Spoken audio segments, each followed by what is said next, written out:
Alrighty. I like that the round 2 changes the menu screen. I think it's a nice touch. And it's definitely something they didn't need to do, but then they do anyway, and it's nice. I appreciate it. Okay. I think it's because my brain is I think I hesitated because my brain was like, well...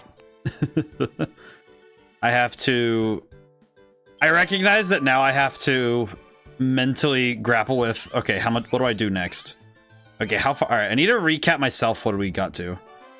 Okay, so we have to deal with Whitney next, which is... Hi, Julian, how's it going today? Seems you even beat the bot to stream, holy crap. You beat my bot to stream too.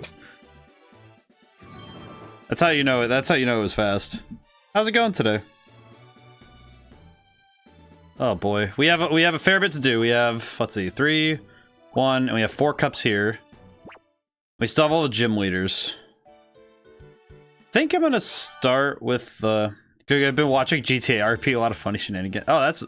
I have seen stuff about it, which I'm not as familiar with GTA RP, but I do think it's very funny. There's some interesting stuff going on. It's RP week. Ah, I see. Pretty good. Oh, Crooked, you got second. How's it going today? This week for me is overtime week, because I have today and tomorrow's stream. I have accounted extra overtime. So we're gonna see how well I can handle it, but it's only an extra hour each, and then I'm taking something off. 600,000 gift subs being gifted out. My goodness. Holy crap. 600,000. Trying to put that in the perspective, how much money that is. That's a lot. It's a lot more than like my brain can really... I'm trying to calculate how much that would be, because I know generally the price of gift subs. So how much is that? I'm trying to think of how much that is. I think that was it, $9.99, I think.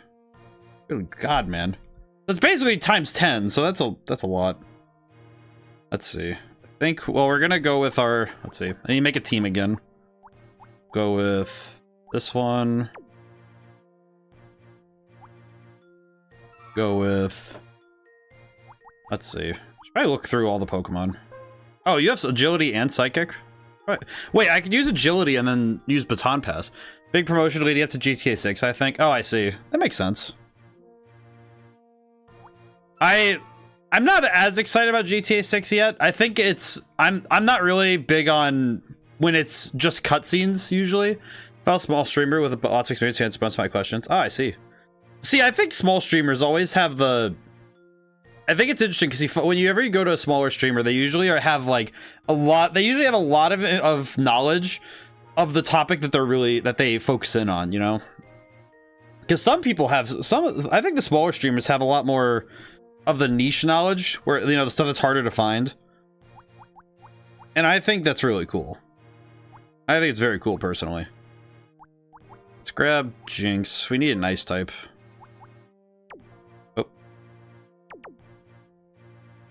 I think it's nice when you get to have that conversation, because it's not just, oh, there's things flying everywhere. It's more of the, oh yeah, we're able to have this conversation and go back and forth. So that's also nice. That's also nice. We need a fighting type. Hitmonlee's probably the best in terms of damage. I go with him. And they usually try to swagger fighting types, so we'll see if we can capitalize on it. Bring Kadabra, because Kadabra's always great. And... be slow, bro. Started with watching AK Plus streamers play GTRP. First time I paid attention to a large stream.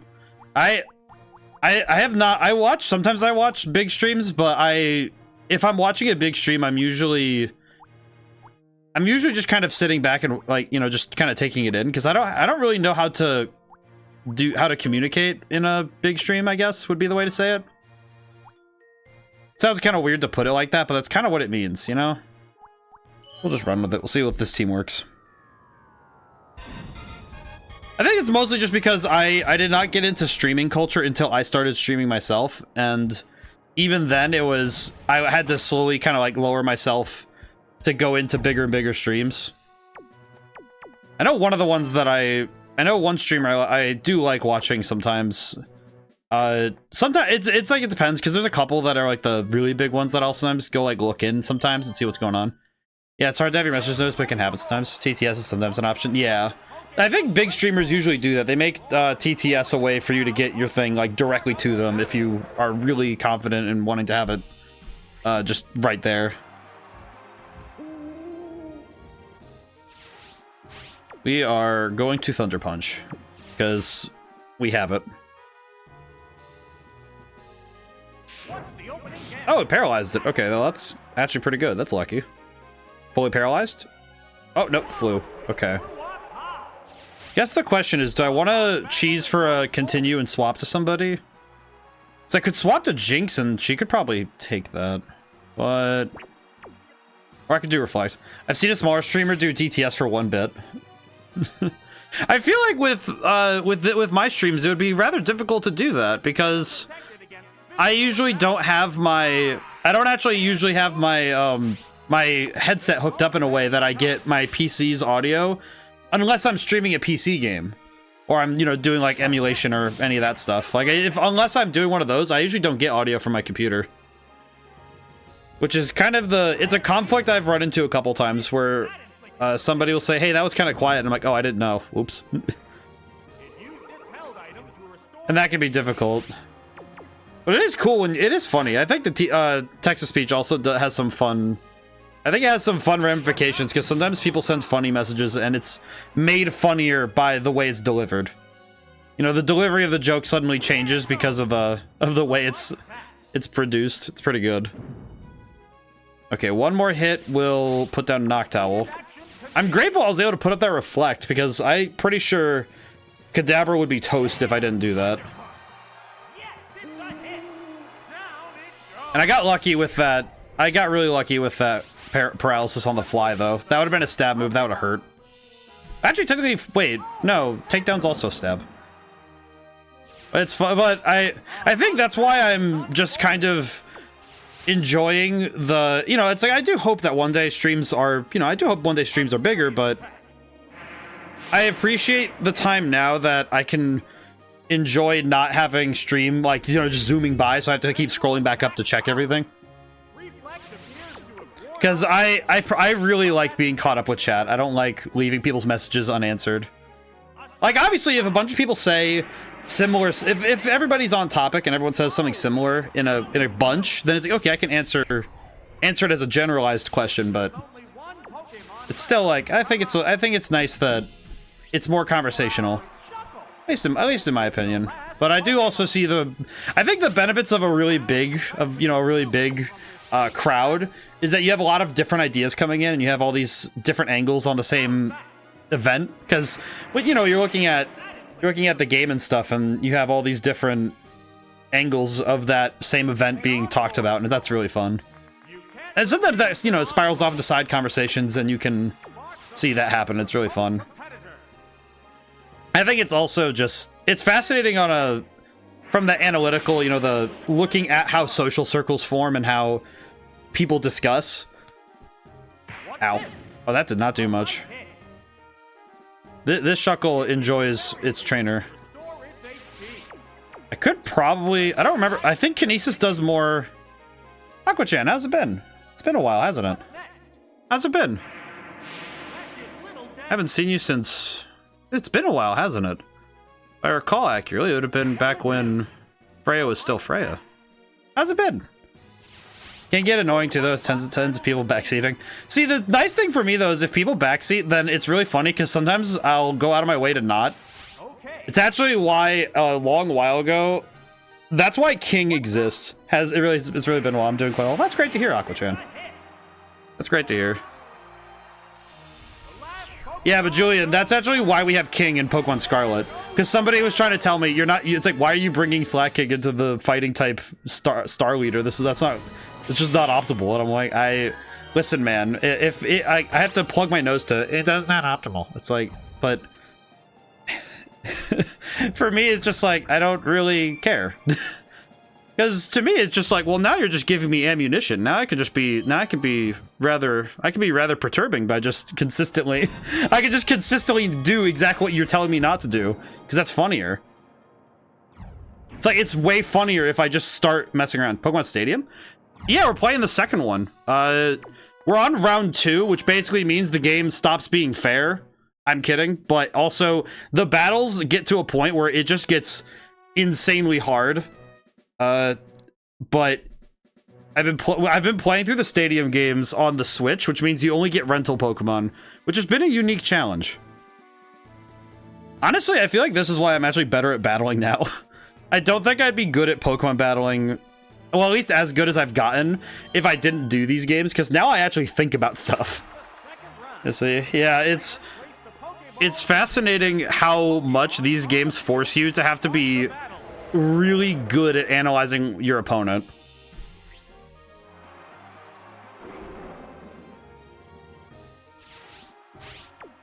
Let's see. I don't think Rhyhorn's gonna be a good idea for Kadabra to take on, but we'll see. I feel like modded GTRP is a good platform of entertaining content. I wonder if it'll be keeping interesting given more time for you anyway. Yeah, I think that's true for a lot of, I think that's true for a lot of different, especially modded platforms, in my opinion. When the game gets a modding platform, I think that's when you start sort of checking in and thinking, okay, do I still really have fun with this? How am I enjoying this?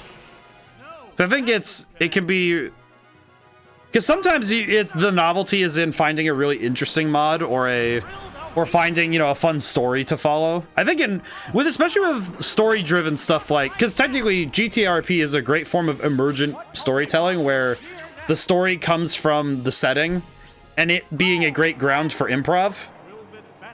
Because that storytelling only happens because it only really happens because the players are doing things and want to keep doing things. And I think that can be really fun because it's always a good ground for new and interesting sorts of stories. Popular mod GTA server creator got purchased by Rockstar. Pretty cool. That is really cool. It's also fascinating because it's amazing that it's nice. It's cool that modders are getting taken seriously by the games that they're working on, you know? Okay, that is less than ideal. I'm gonna swap to Hitmonlee. Now that I have him, I wanted to use Growl so that when I swap into Hitmonlee, he wouldn't take as much damage. But I also wanted to go for a Confusion because I got greedy.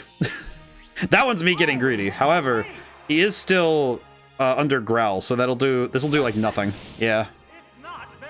I think that's also why I know that's why I personally like stuff. I really like games where it's the player's personal journey, that even if the game itself has a story, that it's the player's personal journey and the choices they make that make the unique, you know, that fingerprint, that unique story that they have. And I think that's really fun. I think that's exactly what for me at least, I think that's part of the allure of Pokemon, is that there's a story that it's not just the story of trainer beats gym leaders, that's it. It's also, hey, these are the unique, you know, partners I chose, these are the Pokemon I decided on. Getting to see all that really fascinating, just unique storytelling. Well, this is a micro community of people interact with each other. That's also true. Well, it's like, and when you're watching it when you're watching people play a game, it's the people, you get to see that person become a character in a story. Sludge Bomb killed. No continues this time, but we have Kadabra, so it's okay. This is something I've learned from having to deal with Ariados, because I have one now in Scarlet. Just because it's bug type does not mean that it is covered by psychic types. Psychic still wrecks house, so rip the homie. The server has its own fandom wiki with pages about the activities of individual characters and who plays them. Yeah, exactly. And I think that's the kind of stuff though that only happens when you have people and characters bouncing off each other like that, and getting to, you know, getting to have those really fun discussions and getting to have people become characters in that story. That's really cool. Because even if they're not, you know, like directly playing a character, you know, they're not just, you know, playing a... They're not actually trying to play a bit like an actual character. It's just them like playing the game. It still ends up becoming this really interesting story that unfolds from there. I think it's really neat, especially when you're watching it from the side, you know, on a Twitch stream, or you're watching it through videos, or just in general, or even if you're just in the server, like seeing this play out. I think that's also the appeal of MMOs. I think because MMOs have a long written history.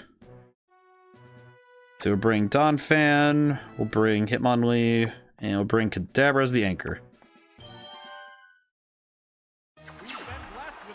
But I think it's very cool when you get to see that actually unfold. I know in MMOs, I think, what was it, EVE Online had a war once that, I think it like ripped apart a good chunk of the planet. Okay, it's confused, so I think I need to swap to Kadabra. But I'll like to swap. I'm pretty sure this won't get him killed, but we'll see.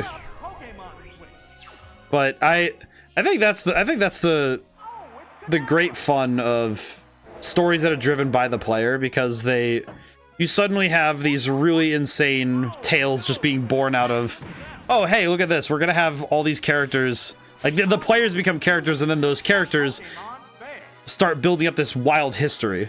That's a Mach Punch. That might hurt. That still hurt a fair bit. It's not awful, but it hurt a fair bit.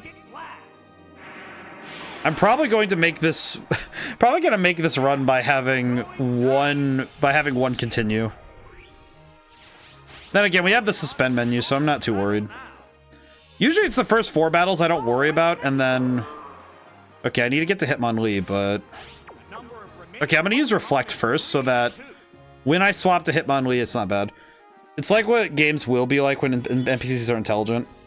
I think once we start getting, like specifically, I think it's when we start getting NPCs that are genuinely able to handle as many of the factors in game as possible. They're getting closer with how much extra work they're doing, but I think there's a certain amount of... I don't know, there's a certain amount of space that I think has to exist. But I think that's just because the amount of work it'll take to make NPCs truly intelligent is going to be really hard to nail down. Okay, go for high jump kick, hope I land. Stab bonus, triple, super effective. Might knock him out? Oh, no, it didn't. Oh, that's rough. Oh, he's going for Sunny Day. Okay.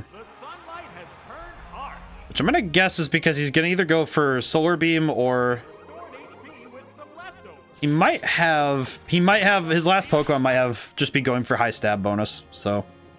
Ugh. I don't know if it'll be worth it to go for the continue at this point, but I don't know. Well, if it's Mad Cargo, I can keep Hitmonlee in, but if it's not, if it's Ninetales, then I have to bring out Donphan. Oh, it's Blossom. That's even more confusing, to be honest. Oh, Solar Beam. Yep, Solar Beam. Okay, I'm gonna go for Mud Slap because Hitmonlee's gonna. I don't want to just swap for. I don't want to swap in somebody and get them nuked. So I'm gonna just try and lower accuracy so that the swap is fine. No, the streamer said NPCs will never be truly intelligent because they have to be constrained by the game's story. And if they're artificially limited, then they're not actually intelligent. I think that's also true because the trouble is that if the game is built in such a way that. But I think if they're acting like a role player, that's totally enough. Maybe. I think it'll be interesting when a game comes out where it's just one player and they're given a world that is born the moment they start. Sort of like if they went for a game kind of like, I think actually the new one by the developers of No Man's Sky, if it was something like that wasn't meant to be multiplayer, that would be what I would be thinking about. Where you just have a bunch of people acting like players. Yeah, like imagine if you didn't make a game, you just program the most complex NPC you could. It has a response for everything. So many things it cannot fit into a game that's bigger than a 2 megabyte room. Who had the time and effort to actually make that? If it was automated, what part of the process could be automated? Well, and the trouble too is also thinking about like taking that section and apply it to also ethically. It's like, okay, you've programmed all these lines. If it's a text-based game, that leaves a little bit of the legal gray area. Because if you have it automated by, like, say, I don't know, ChatGPT, let's use that as our example. If you have it being worked on in this way, where, okay, ChatGPT is automating the text and story handling and all this stuff that can be handled in that way. If the moment you add a voice actor to this, where you can choose the voice of a person, you are suddenly stepping into, like, you have to make sure you have permission for that person's voice. Otherwise, you're in a legal danger zone. But also, that is also part of the problem, is that, okay, how do you make this person how do you make this character, this person, in such a way that that one NPC doesn't suddenly take up all of your game space? Because it would take, if you're doing it through lines of code and you're doing it through making it manually, that is going to be gigabytes of text lines, of variables, of flags, all these things just to handle one person. And that is insanely hard. That's an insanely hard sell. Am I about to get swept by a blossom? Oh, thank goodness, no. But even then, the trouble is that you've basically taken all this time to program like one character, and where's the story? Embeddings could get really good. I think it can, but there's a lot of problems in there. Makes me wonder how much actual program went to Trico in The Last Guardian. True. You know what? That's a fair point, actually. Because when you have a character that can react to a ton of things, there's actually a mod. It just flashed into my memory as, oh, what's a good example of this? There's a mod. I know this is going to sound weird. Doki Doki Literature Club. There's a mod for Monica. So after you beat the game in quotes, after you get to the last scene and you're in that classroom, basically the game turns into, like, basically this mod makes it so that it adds hundreds of conversations that you can have if you load the game up in this scene, in this save file, multiple days in a row, or just every day, or however long you want to go. And you just have conversations with an entity that has been fabricated. It's very bizarre. However, it does kind of relate to this, where it's like, okay, how do you make this? And this is the example of someone did it manually. And that is insane, because that's an insane amount of work. It took them, I don't remember how long it took them, but it was a perturbing amount of time, if I recall correctly. Okay, we're gonna bring Giraffe Rig. I think this one, looking at it, there's a lot of poison types. We're gonna want multiple. I think it's basically bring Giraffe Rig and Jinx, and then bring Don Phantos sweep up the things that we can't use those two for.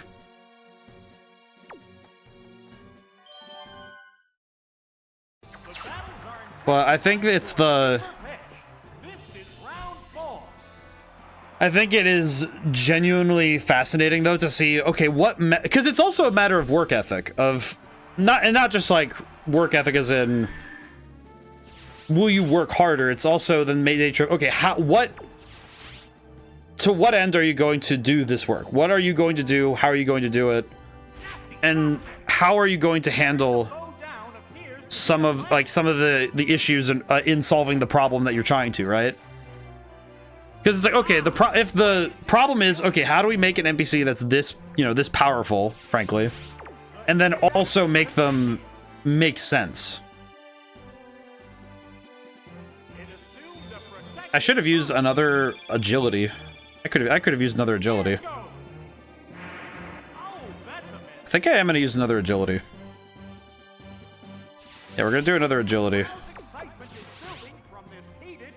Yeah, it's using protect more than once. Oh my god. Embeddings are a compressed representation of data, like converts face images to 70 sliders. Yeah.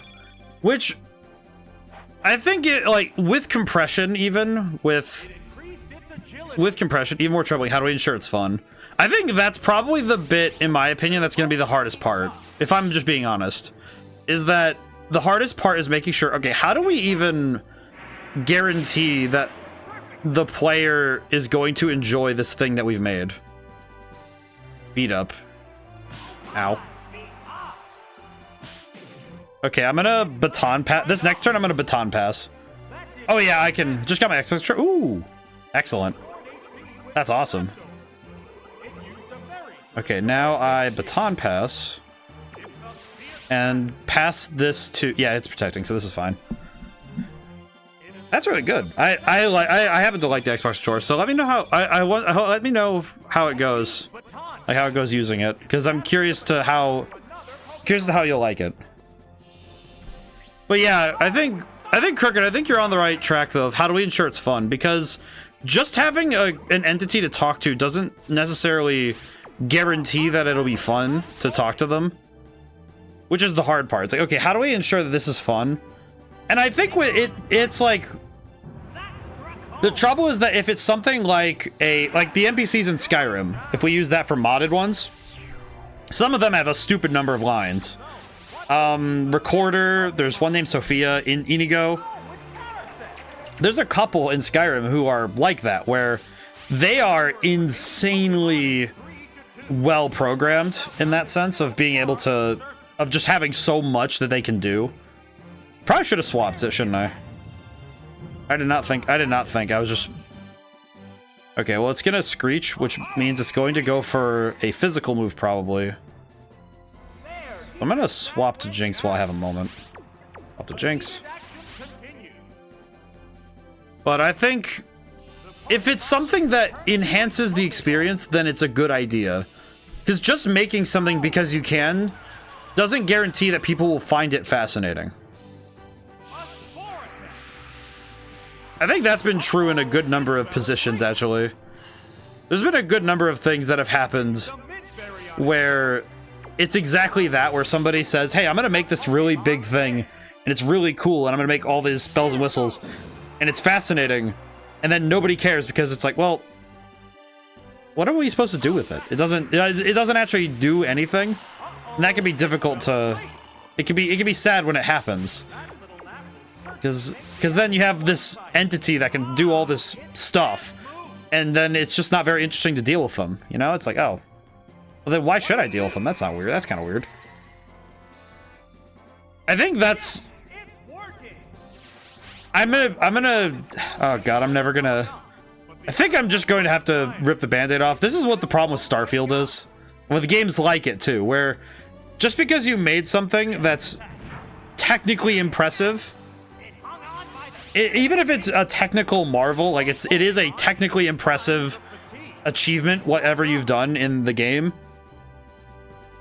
it sort of loses its bite when you start looking at it and it's like, well, this part of it is impressive, but the rest of it is just kind of lacking. Like if you made this NPC and you had the whole point of the game is to deal with this NPC, but the rest of the game around it is just really middling or boring, then you really have to knock it out of the park with this NPC. You know, I would actually say, thinking about Trico and The Last Guardian, I know that's what some people, Bioshock Infinite. Ooh, that's a spicy take. Believe me, it's not controversial to critique Starfield. I know, but I feel like it's all, I invite challenge whenever I go for a game that's larger, even though I am but one man and they are a multi-million-dollar company, and I will continuously rag on their writing because holy crap, I'm surprised they were able to get away with... I'm sorry, it's just like, this is not controversial, but it's just like, how did you make a million planets and then have nothing fun on any of them? You made it, it's like, oh, there's thousands of planets, okay, well then... And then the problem is that the story then reinforces you not caring about those thousands of planets. Why not a planet of all chocolate? That would be nice. Actually, that would... See, and I remember that somebody made a comment. I saw this in a post recently that somebody said that essentially the problem also with the game is that they thought they could get away with making a game and then hoping the modders will fix it. And I thought that was a very damning thing to say, but also... not wholly inaccurate, because that's what it feels like. It feels like there are 2 or 3 things that the game is missing, and they would be filled in if a modder cared enough to do it. Which I don't think anybody would. But I think that's true of any game though, where they put too much on one mechanic, and if that mechanic fails to impress, then the rest of the game basically fails to communicate. I think that's true for any game, though, where they overhype one aspect of it. it's not the whole thing is made better because this part's really cool and we did a great job on this other stuff. It's you have to like this one part of it, and if you don't, the whole thing falls apart. There's a modder game working on their mod for Starfield because they found the game unplayable. That's the one who was making Starfield Together, which is the co-op mod of Skyrim. Skyrim had a co-op mod made, and they were really hyped for Starfield, and then they went and played it for 3 days and said, this game sucks, and stopped working on the mod. And that is... ouch. I feel like that's the most painful thing you could ever be told, is that we were working on a cool mod for the game, but also I'm going to create a suspend point, but the fact that somebody straight up said, yeah, this game is awful and we're not going to mod it, it's just like, wow. Ouch, dude. But I think it's sort of like business where if you get too big to fail, you start thinking you're invincible. And I think some game devs get into that mindset of, well, they'll like it because of our name recognition. It's the opposite problem that, I'm going to be transparent, it's the opposite problem I have, where if you have name recognition and you have a big name, people expect a lot out of you.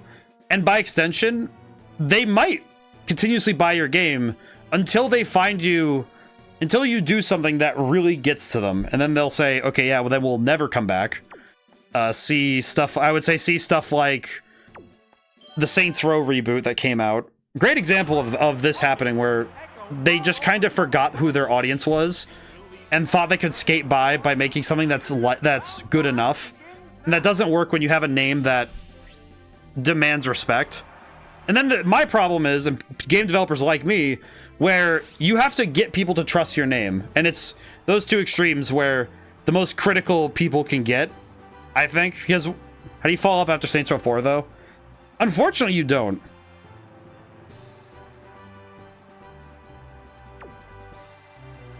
I think it's that you don't, and that's the problem. Which can be frustrating.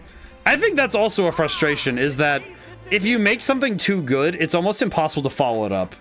It's actually why I'm terrified that I'll ever make a breakout title.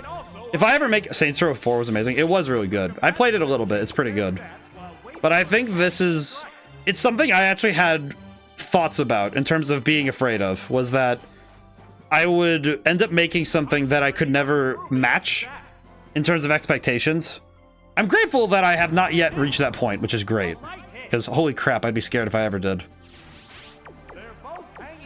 I need agility more than once, which is awkward. But I think that is the problem. That's also a problem. I think Skyrim is just a problem child now for Bethesda, where they will always be held to the standard that Skyrim is. Which is funny because Skyrim itself is great, and I love the game. I have rose-tinted glasses the whole way, right? I think it's one of those games that is evergreen. I also recognize it has problems, but one of the things I do know of Skyrim is that, unfortunately, they can never live up to that game ever again. There's nothing they can do to beat it and Oblivion. Like, it and Oblivion together, you can never get further. You know, there's nothing else they can do. Which is frustrating, to say the least. I think it's one of those things that is, and that's why they kept re-releasing it. Yeah, that's exactly it. Is that okay? You have a game that is just insanely good, and you can never reach that high again, because it sets such a high bar that it's really hard to ever match that. I think even to a lesser extent, but still kind of true in my opinion, is something like Toby Fox's Undertale. I think that's why people are always hyper aware of whatever he does, because they know what he's up to and they know what he's doing. And I think that it can be, I don't know how he's ever going to. I guess I just don't know how he's ever going to match what Undertale became, because that is like a monolithic level of excitement and focus. I think the guy who did Stardew Valley, I think he's in an interesting position, because he has essentially decided, yeah, this game is my life's work, so I'm just gonna work on it. And I think that's amazing, because holy crap, It's got to be quite the decision to say, yeah, I make games and I do all this stuff, but I'm going to focus in on the very thing that I'm going to focus in on that thing. Frankly, they needed to either refocus their efforts on, onto other game types or use those game types to fuel project as a super prolonged development, specialized QA testing. True. I think that's true. I think it's tough, especially with... Ow. I think it's especially true when you're looking at a game like I think looking at like Bethesda, especially like companies like Bethesda in that higher echelon of both finance and just generalized, you know, manpower. I think the fact that they aren't letting themselves slow down. I think it's also a greater, you know, factor of, okay, yeah, we have to keep making things or we're going to have issues. And I think that's also a problem, in my opinion, because, man, that is hard to keep up with. I would cause bodily harm to someone if Square Enix made another Rad Racer. Is it good or bad for Rad Racer? But because I don't know, but I feel like the trouble is when I think it's I'm starting to think what caused this problem? What caused this whole thing where they make a game and then they just keep doing it over and over again? And I'm starting to think, historically, looking at games that we've played on stream and looking at the history of gaming, I think there's so many Final Fantasies. That's fair. Also, man, I am getting swept.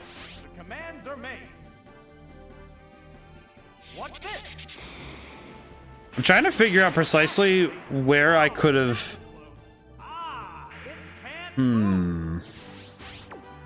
Okay, we have Jinx at full health, but I don't know if that's going to be good. But I think it's because games... Because it's kind of weird for me to... I don't know, I'm just trying to think, because there's got to be a specific point when it stopped. And I'm trying to think of the difference between games of a certain era and the games ahead of them. Because I know that, because I'm thinking of the differences between something like Oblivion and Skyrim. And I'm trying to think of precisely what that difference is. Also, to go back a second, I think Toby Fox is doing a great job at Deltarune. It matches Undertale for me in quality. Well, and I think that Toby Fox is also, in my opinion, I also think he is just built different, to put it plainly. I think him and the guy who does Stardew Valley, I think both of them are built different. To put it nice, like, put it just directly, is like, they are insanely good, and they also recognize that a project will take as long as it will. It's sort of like being an author, where, like, people like Terry Pratchett or Neil Gaiman, where they understand that a book will take as long as it needs to be right. And when it goes out, it will be nothing else but exactly what the author wants it to be. And that's it. That's all it is. That's all it will be. And I think that's what like developers like that do. Because, frankly, I think the amount of work Toby Fox puts into his stuff is evident. And also, it shows in how much time he puts into the project. Also, Deltarune was the dream project, and Undertale is actually like the testing of the waters of that dream project. Yeah, because now he has the time and finance to be able to put down for Deltarune, which is really cool. All right, load, back it up. Okay, that one went horribly wrong. I'm trying to figure out exactly how I'm going to handle it this time. Okay, well, they're going to go for that baton pass strategy again, so what do I do about that?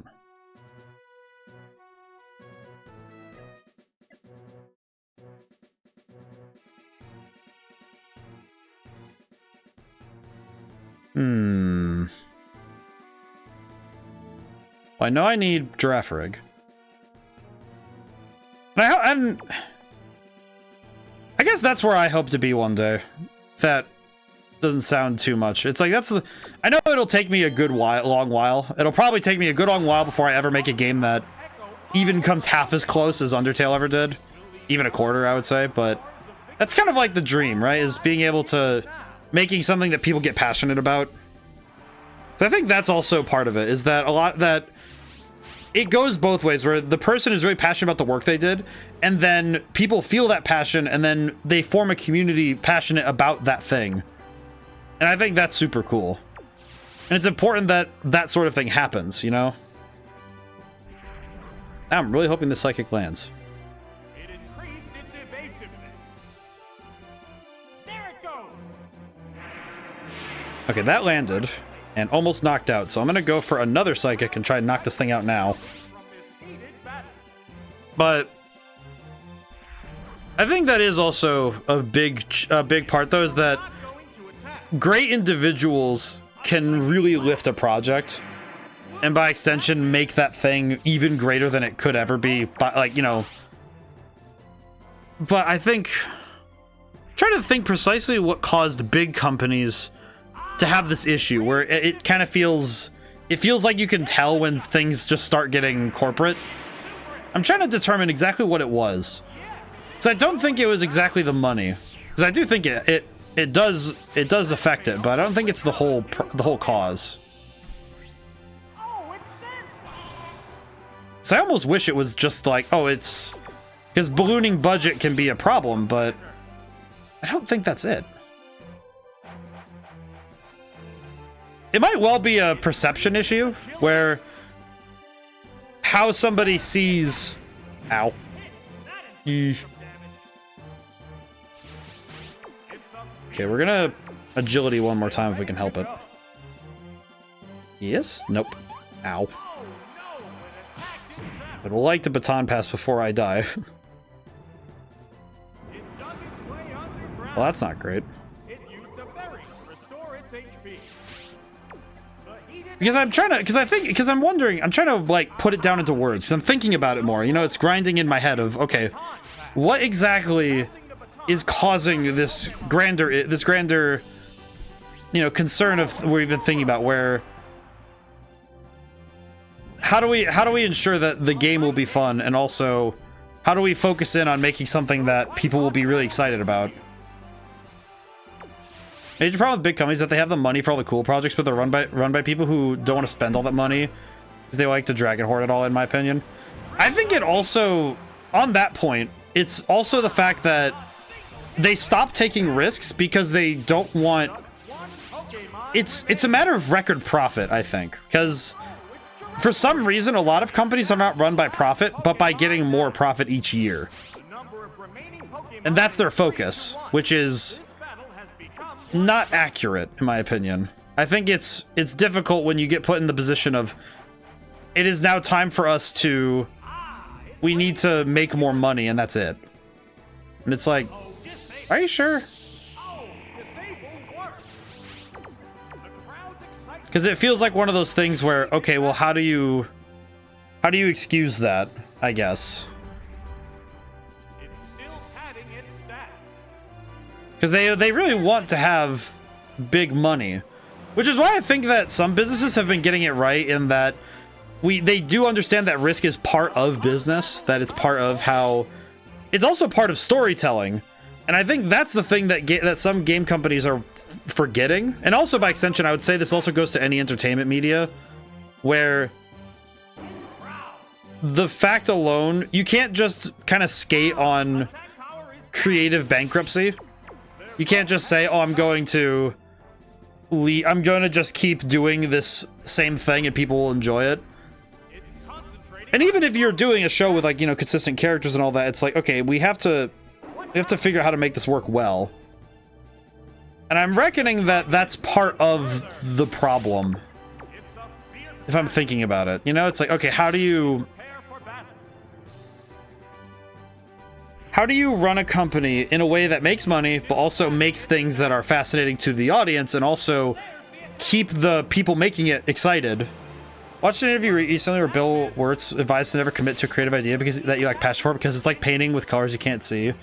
And companies are so susceptible to this because they specifically make things for the general public, or are composed of so many people. If the majority management is passionate about the visions that they must create for profit, that passion shines through. If not, yeah. I think that's a very good point, Crooked. I think that's fantastic. Also very true. Because when you're trying to please an entire, like, you're trying to say you're going to please a general audience, you're already trying too hard. Because you're already saying, I'm going to make this game or this show so that we're going to try and get as many people as possible to watch it, not just one, not just the group that, well, not just one group. And that can be really problematic because if you're making these things, how do you make something that excites you if it's made for everybody? Because that's, okay, how do you even write like that too, you know?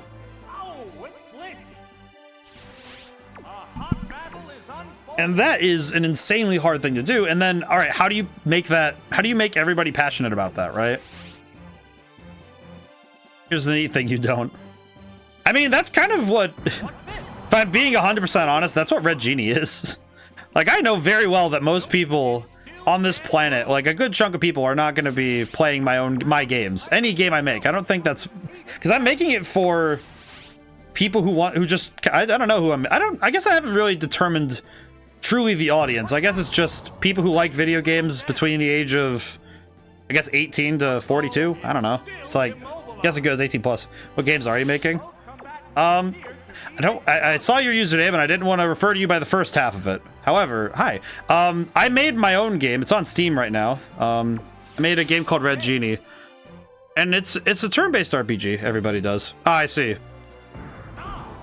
My first thought was to say it like how my uncle said it when he was a child, where it's Eidola, because I figured that would be, take a look at it. But when I made Red Genie, I kind of recognized also that my strengths and what the game would be, would, you know, become, would not appeal to everybody. And I kind of had to accept that, yeah, this is going to be a hard sell for some, because you have to be able to say, hey, hey, are you going to be able to sell this to people? It's like, I think I could sell it to the people who are looking for something like it, which is basically anybody who grew up with a DS back in the day, right? And that was, I kind of understood that was my audience that I was shooting for, which is, you know, you spell it for me. Actually, I could just hand you a link because we have a command for it. We do have a command for it.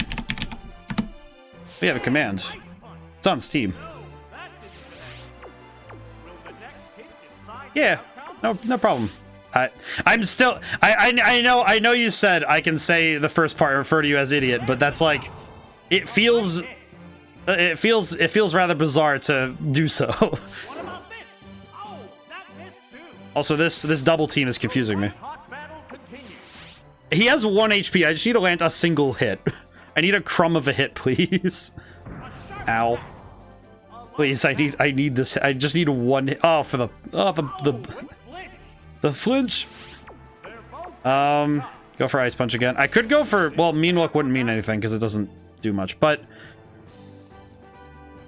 I think it's easier for an individual to look at their own game and say, okay, who is this going to be made for, and do I know that audience, and do I understand that audience? Because it's easier when you're one person and can say, this is the work I've put into it and I understand what this game is. But when you're a company with hundreds of people and then also hundreds of QA people and hundreds of, you know, all these different, you know, parts working together, it's really hard to get all that to agree on, all right, how is this going to be made for this audience? That's really hard. Oh my god. I'm really scared that I'm going to lose this fight because it just had too much double team. Ow. I just need to land a single hit, please. Giraffe, no. Oh, lordy. But this fight is taking a while. Nope. Oh my god. Please, Giraffe, just land 1 hit. 1 lucky hit, please. Nope. Okay, well, we lost this one, so I have to... I'm gonna back up. Load, back it up. Yeah, we have to back up. That's a loss. I'll take it. That's okay. We did really good, so that's okay. Yeah, we were... I am using the suspend points because redoing tournaments is pure agony, but... Let's see. Kind of wondering if I should bring Kadabra over Slowbro, but... Slowbro is good if we run into Sand Slash, so I'm gonna stick with it. That's okay, though. It happens sometimes, that's okay. Round 2, Kadabra. I think the trouble in these tournaments is that I am always going to be doing my, like, fighting uphill. I'm gonna be doing my best, but I'm gonna be fighting uphill for much of the battle. Okay, I need to spam agility until I'm faster, and then start spamming stomp and hope I stop him from building up the double teams.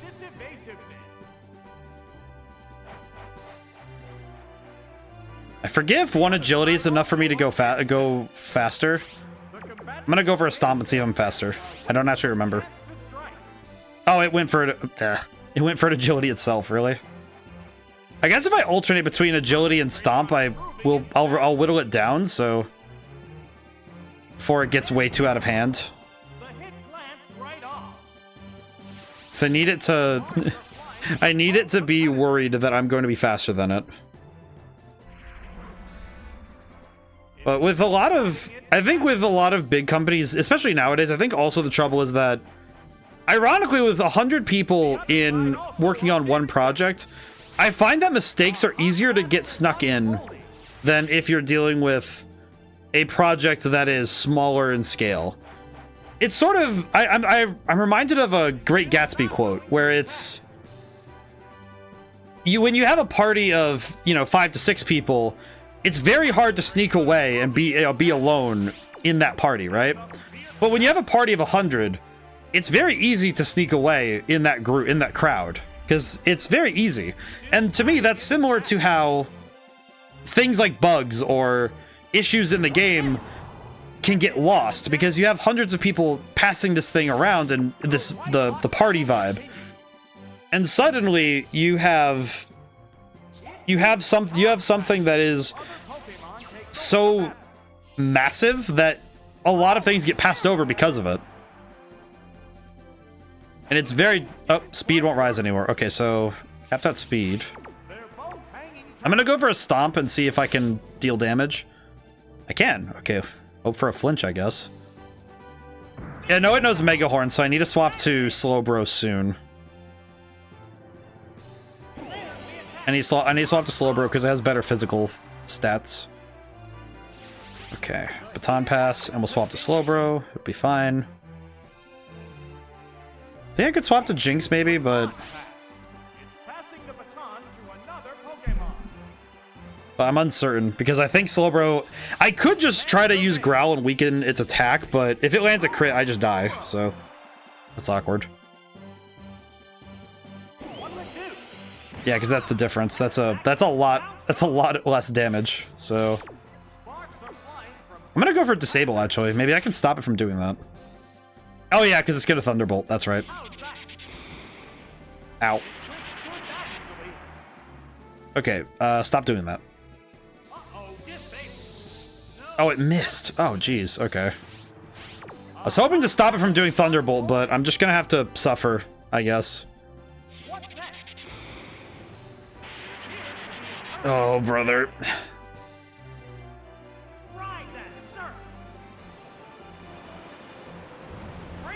Oh, there we go. Okay. Yeah, this fight is pain incarnate for me. Okay, well, we survived, but if we're still paralyzed, then... Okay, no, we... Okay. Do we hit, though, is the question.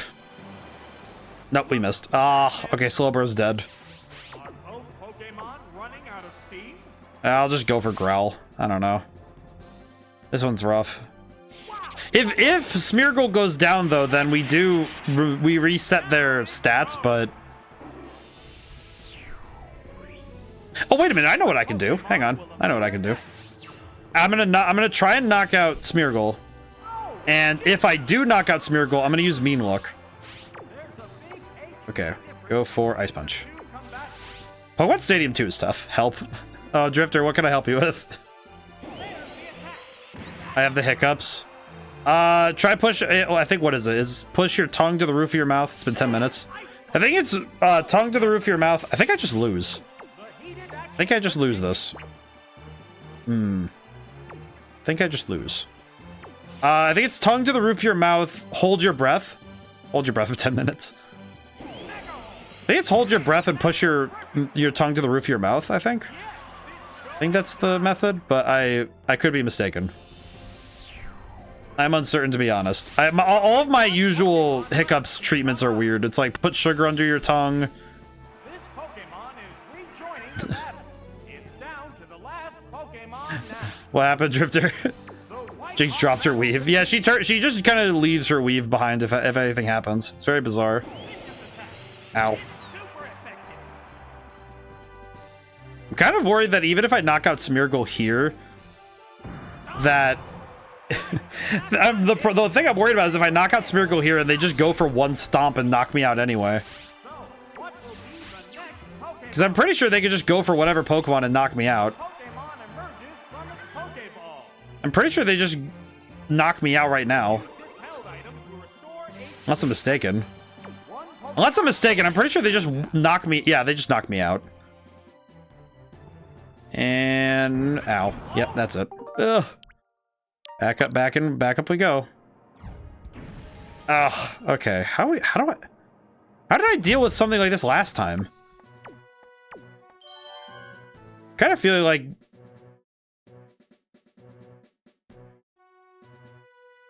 You know what?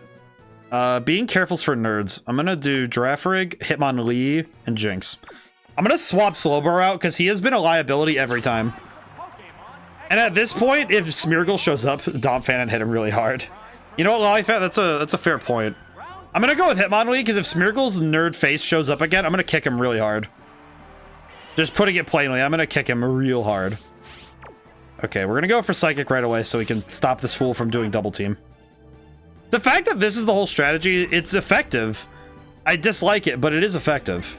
The fact that it's just, all right, double team spamming and then start using... Oh, for the love of God.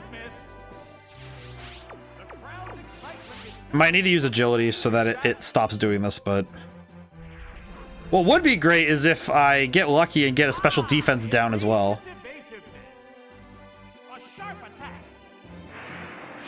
Okay, that is almost a knockout. Okay, I need to use agility really quick. Yeah, but it's a bad strat. It is a bad strat. The problem is that it's good in this game because there's not many other strategies. There's not many strategies with rentals only that can get around it. That's the problem. That's sort of the problem, idiot, is that if we had the ability to bring any Pokemon into this game, double team strategies would not be that bad. But being relegated to rentals only, it can be problematic when you're trying to fight an opponent that you can only have so many options to handle them. So it is problematic in this respect. I have not seen Stanlor this entire time. What are you doing, my man? Why are you here? Why is this man here? What is he cooking? Alrighty, we're gonna use agility. So I think it's going to start spamming either double team or... Oh, reflect. Okay. I am faster than it, so I could just start kicking it. Any plans to play the new Pokemon DLC? I have been, actually. I streamed it... Let's see. I did one last Thursday. I did it Sunday, this last Sunday. And tomorrow I am doing what I'm referring to as the Legendary Hunt, which it's pretty self-explanatory, but it is also, like, it's kind of cool. But it's spoilery as heck, so if people haven't played the DLC, then I'd suggest not watching tomorrow, because I'm going to be spoiling the goofy out of it. I've just been missing everything then. I think it's also, I think the trouble too is because I stream part-time, it is also like, okay, I am on 3 times a week usually, so it can be difficult sometimes if like a stream passes through under the radar. It's kind of like, okay, yeah, it can happen. I definitely know that it happens, because my streams show up just kind of out of nowhere sometimes. Did I get my Palkia and Dialga from the raids the other day? I got both as well. I'm very happy. I think I'm going to kick this nerd. Go for Hitmonlee. I really like the Gen 4 legendaries anyway, so getting those two was really good for me. And also I feel happy. Also, there's free Master Ball from Mystery Gift Internet. I did get that one. I did get that one. And it's very cool. I like that I have 2 Master Balls. I had to use one on, I think, one of the legendaries I caught. And I felt like a dingus because I didn't want to have to use it that early, but I had to. Just play the interesting of Starfield. The graphics alright. Realized recently it's cloud-based, so it can get pixelated sometimes, and audio can be choppy for a few seconds. It's not really noticeable, I think, unless you're looking for it. Yeah, I had it downloaded. It still was what I refer to as the larger than average yikes. But because I played it, I did actually finish a playthrough of it because I wanted to have a full and complete opinion on it. For those who don't wish to play through the game and want a spoiler-free rendition of it, it's called Don't. The game is basically Don't the video game, and it feels very sad.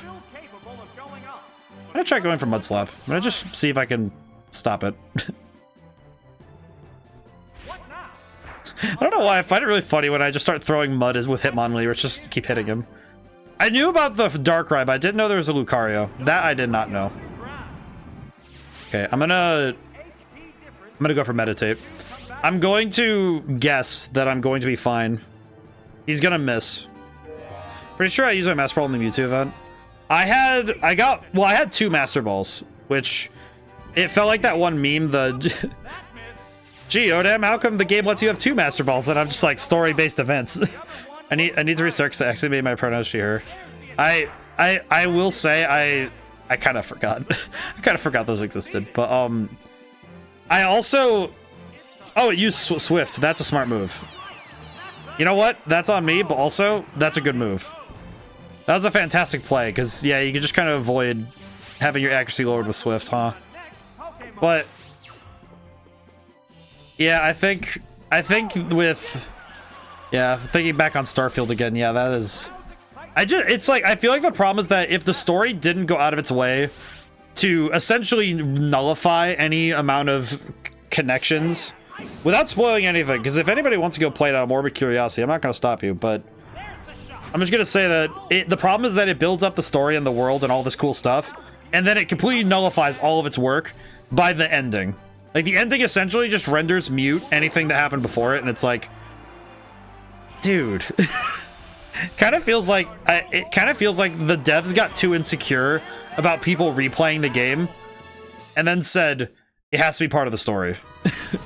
And that's just like, ugh, that's not a good idea. But I'm saving the Master Ball. My thought process right now is I'm going to save the Master Ball for if a certain legendary is in Scarlet Violet. If a certain legendary is in the game, I'm going to use it, but only if it's a certain legendary. And I think, let's see, create. We're good. I'm being very careful to hit create and not load because that would suck. Which one? I'm going to keep it a surprise, but it's also because I don't know all of the legendaries in the game. But it's because if it does come up, actually no, it'll be if it comes up. I think all the legendaries I can think of that I would be really excited to see out in the wild. I think three, third generation. It's probably not the 3rd gen legendary you're thinking of, but I'm just excited because because there's one in particular I'm thinking of and I never got to catch it as a kid. But it's 3rd gen if anyone wants to take guesses. I'll say yes if you get it right. I'm not gonna be like, not gonna be stingy. However, the mystery is what makes it funny. This is battle 6. What am I dealing with? That is all psychic types. I feel like I could just lead with Kadabra and hope that I sweep, and then bring Hitmonlee for in case Umbreon shows up. Legendary Pokemon are shiny locked in the DLC. I'm not too worried about that, but it does suck for people who like the shiny legendaries. Especially Rayquaza, if Rayquaza's in the game. Because Rayquaza's legendary is just sick looking. That's black and gold. That looks peak. It is really good. We're just gonna spam, I think, Thunder Punch? Because it is water ice, so I think this will work. But I also think that makes sense because the legendaries are put into specific locations. And that's probably why they're shiny locked, because they're not encounters in the same way as other things. But I mean, I figured shiny Mega Ray almost looks like a Digimon. I'm thinking about it now, and I think you're right, because I had to conjure the image in my head, because I haven't seen I haven't seen Mega Rayquaza in years because I never got to get Mega Rayquaza in the games. I never actually got to do that whole event. The whole part of the game. The brain is working fantastic right now, but the whole thing in the sky with the meteor with I just know of it because I saw a lot of it from people I knew. Thunder Punch? Yeah, there we go. Ooh. But I remember seeing shiny Mega Rayquaza. It looks very cool. I really am excited for. Okay, this is gonna be. Okay, it's probably gonna go for a dark type move right away, so I can swap into Hitmonlee and hope for the best. I think I need to go for high jump kick, but I'm also thinking I should go for Mega Kick just in case it swaps. Mean Look. Is that the one that says I can't escape? Yes. Okay, cool. Well, it's not that I'm trapped in here with you. You're trapped in here with me, dude. Oh no, this guy. Poor guy. That was almost 100 damage. Holy crap. Or that was over 100. It was 103. Is it gonna try and toxic spam me? Is it gonna try and then protect spam? Because I swear, I'm gonna be very upset if that's the case. Detect. Yep. Oh. Well, that's awful. Oh wait, I'm gonna take damage from high jump kick missing. Oh brother.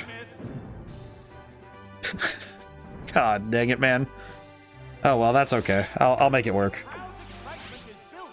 I do also know that in my case, I know legendaries. I think I've mentioned it before that I don't really. I'm gonna assume one of the legendaries is talking about one of the box legendaries. I will not confirm or deny.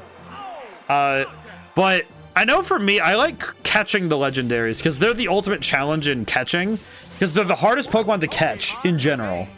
But I'm never really a fan of battling using legendaries, which is a little sad because it does mean I never actually use them. I think the only time I ever genuinely used a legendary was, I think Palkia was the only one I ever used in Diamond, in Pearl, because I really wanted to use it in game, like in battles in game, rather than. I didn't actually go for using it in. Never touched the Swords of Ruin the like ruinous Pokemon, the 4 like ruinous ones. Yeah, I never use them either. I have them, but I never used them, and I know I never used the. I did not use I didn't even use Koraidon. I still have the one. They give you like the second one of your legendary, and I only use that one, which is probably I haven't even used that one because I like having the Koraidon you ride around on as a mount rather than anything else. Okay, well either this Mega Kick lands or I explode. Ow. Oof. Traded my other to my brother and then he lost save data. Aw, well that's just tragic. God dang. Losing save data is just... It's one of those things that sits as one of those lingering fears in the back of my mind, even when I'm playing games with autosave. It still strikes fear in me. It's like, oh no. You know, if something turns off. I know that was something I felt more recently with playing Dark Souls, where I got worried that my Dark Souls 3 save wasn't working. Because he migrated from a Switch Lite to an OLED. Oh, I see. And it didn't transfer? Oh, it doesn't. Okay, that's good information to know. Because that would be something I would want to make sure people know about, that migrating save data is probably a different process than moving the game. It's important to know. And also very sad. Alright, well we won that one. We have 2 more battles. By the way, this is only Great Ball difficulty, so we are in a space right now. Oh boy. We are certainly in a space and a half right now, because it has been quite the fight to get here. Oh man. Honestly, there should just be cloud save for anyone with online. I guess it's problematic when... Alright, create save data. I think it's problematic when a game is built, especially with older games that get built without that functionality. And similarly, if the people making the game don't know how to do it, or they don't know how to specifically make that functionality, because that is it is a problem that if it, you know, it's like obviously you want the games to be able to do it, but it's Nintendo. I know it's Nintendo, and they have some fantastic people, but I also know that the different it's their own IP, right? However, not every game is being built with it in mind. They can't do it right. Yeah, I know. I am aware, but I also know that it's also difficult. It's also something that if the teams within Nintendo don't know how to do it, it's like, okay, how do you make this work, right?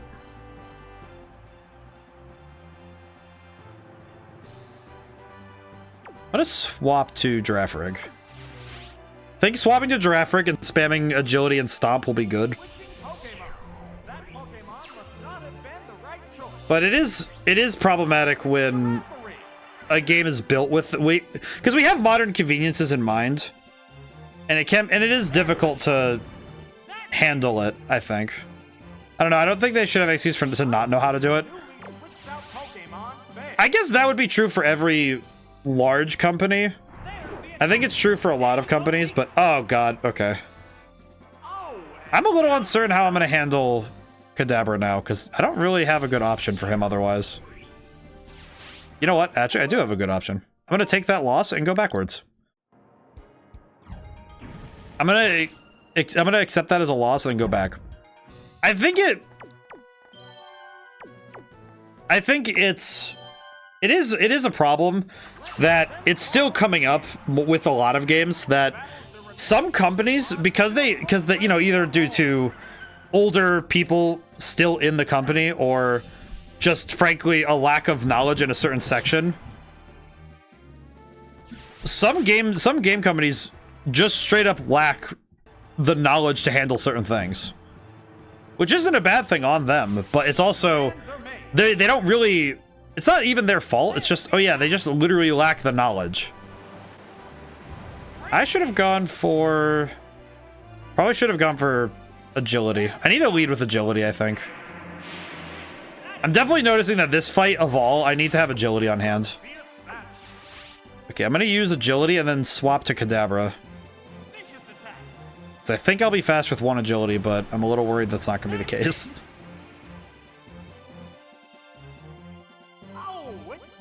It has a King's Rock. Okay. It has a King's Rock, and that is just plain mean. I know. I realized it when I saw that it said flinch, like, but it doesn't have a. Oh, I see. But with bigger companies, one Agility is always enough. True. Except for that time for well, it would have been if I flinched. That's right. I flinched. Blech. I do not appreciate how that went down. Also, knowing it has a King's Rock is agony, frankly. Okay, that knocks it out. Good. Okay. But now we don't have Giraffe Rig to physically stomp their Kadabra into the dirt, so that's gonna suck. Yeah, they're going to their own Kadabra, which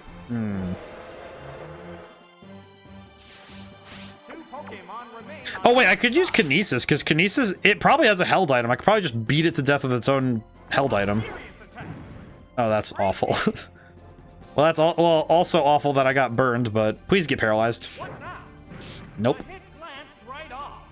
Okay, what do I do about this? I could go for Kinesis, but I don't think it's going to do a whole lot, but I'm going to try. At this point, there is no shame in trying. Also because I'm literally curious. I'm very curious if this will even do anything.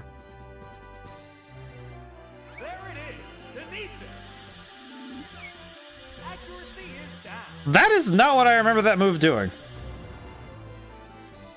I don't recall that move doing that. Did Kinesis always lower? I don't remember that being how that works. But I might also be grossly misinformed because I don't know how that move works. I actually don't know how it works, so that's... What? What? I don't know why it didn't just use Psychic, but I'm counting my blessings. But big companies, I think, can all. It's also some companies just like they break up their big company. They break up the overall company into teams, and that can be difficult to manage overhead. I hit the wrong button. Oops. Headbutt. Ooh. Ow. Okay, I need to go. I'm gonna go for Mud Slap, and then Meditate, and then Mega Kick. Because I would like to try and lower its accuracy by a stage. Because this may not be great damage. However, stopping it from hitting me would be great right now. I think I'm essentially just... My goal right now is to stop it from hitting me. And land a Mega Kick. But, alright, I'm gonna go for Mega Kick. We'll see if we can just knock it out. I don't think this will work, but... No, it didn't. I should have kept spamming Mud Slap. Because I'm pretty sure this headbutt's gonna kill me. Yep, it did. Okay. Back we go. I feel like the number of times I make the JoJo reference of Bite the Dust. I think at this point, I need to make a Kira emote at some point, because I feel like I've made this joke enough times where I need it on hand. Or at the very least, a Killer Queen emote. Probably want the Killer Queen emote instead, but... Okay, now I guess the question is, do I want to change up my setup at all? I think we'll still lead with Kadabra. Do I just want to bring Donphan instead? No, he's gonna get cooked if I do. The only thing that would be a problem is if he brings Magneton. Which I'd have Hitmonlee for anyway, so... It's fine. Big companies, I think, also fall into the trap of, oh, we don't need to change how we're doing things because it works out just fine. So we don't need to worry so much about, what do you mean we have to change our tactics? It's just fine. Our methods are still just fine. And that is a dangerous game to play. Go for the Thunder Punch. Hope for the best. Hit him. Okay. That did a lot of damage, but that Ancient Power is going to do a lot. Because Kadabra has the physical defense of paper. Thank goodness it did get a stat bonus, though.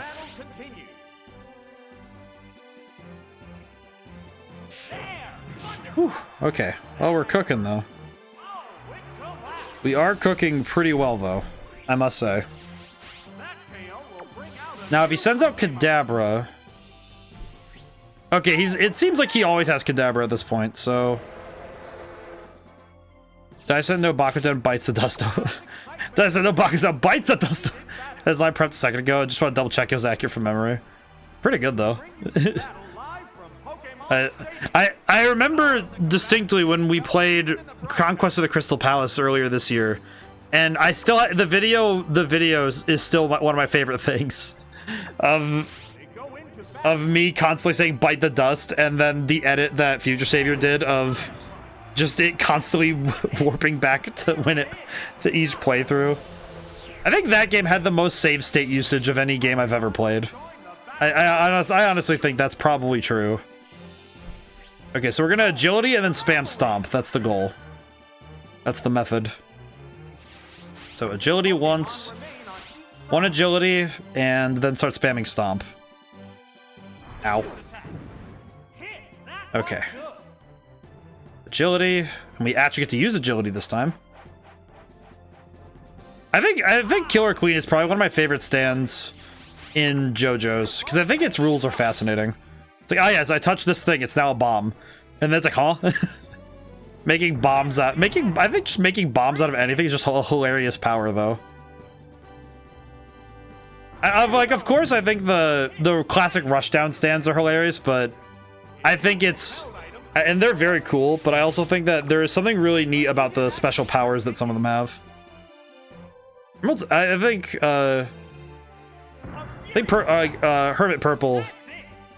Hermit Purple's great.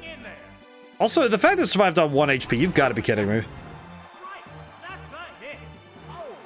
Oh, no. Oh, wait, no. Because Hitmonlee Because it's only been using Fire Punch, so I don't have to be too worried, but I'm still scared. I'm still very scared. Okay, Mud Slap is guaranteed hit, so I'm gonna just go for that. Combining it with Stray Cat is pretty interesting too. Yeah. The combination is really cool, because it's just like...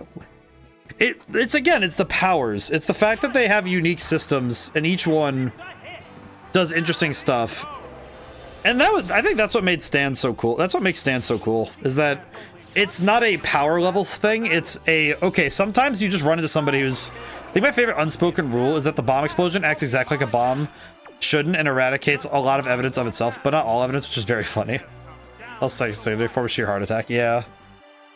I think what... You are right, though, Crooked. I think that's what's kind of hilarious, is that it doesn't have the exact rules, and it's very funny. I think that's what makes... In my opinion, I think that's what makes... Like, JoJo's after Hamon kind of fell out of favor. Like, after part 2, it's like, okay, yeah, stands are just... Sometimes you run into an opponent who just has a stand you just can't do anything about. And it's like, okay, I have to find another way to handle this problem, because it's not... I'm not going to win this with my stand. At least my stand alone. Like, Joseph having to deal with the tiny baby stand, the Empress, and having to deal with that. And having to come up with a crazy, like, just batshit wild plan to handle it. And it's just... It becomes far more about being clever and not just being stronger. And it avoids a lot of the trappings of other stories because you're not just dealing with power level. I actually sort of dealt with that with my own writing, specifically in my one book with Greenwalker, because I didn't want magic to become, oh, it's just stronger. It's like, no, that's kind of lame. I'll just go for something else.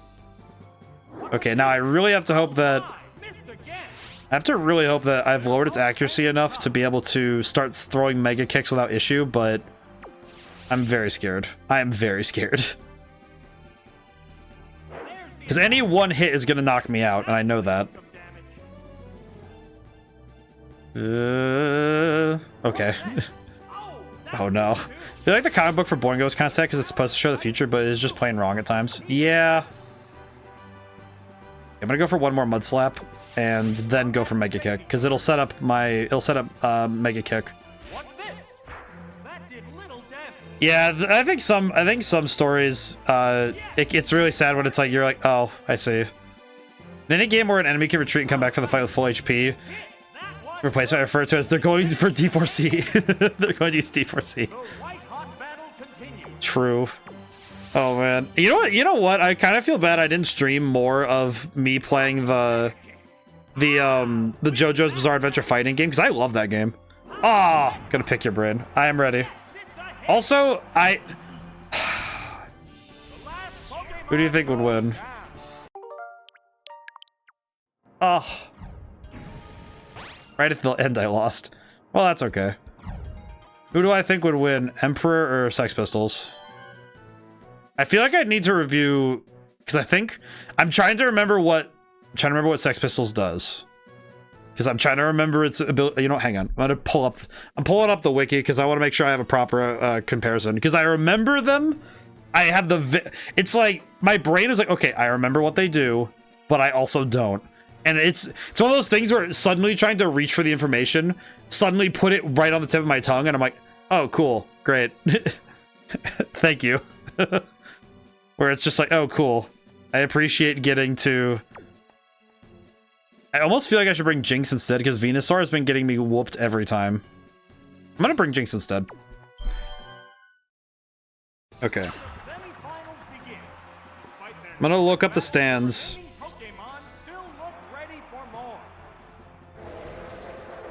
Okay, Emperor. Let's see Emperor again. I need to see it again, because my brain is like, okay, I'm trying to remember. Ah, never mind. I remember now. It's Whole Horse. That's right.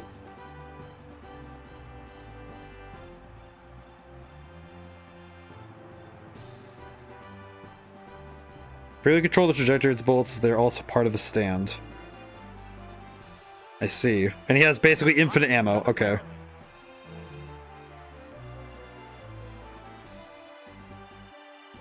Nope. Now I remember. Now I remember the names. Now my brain went. Wait a minute. Sticky Fingers is actually mechanically my favorite stand.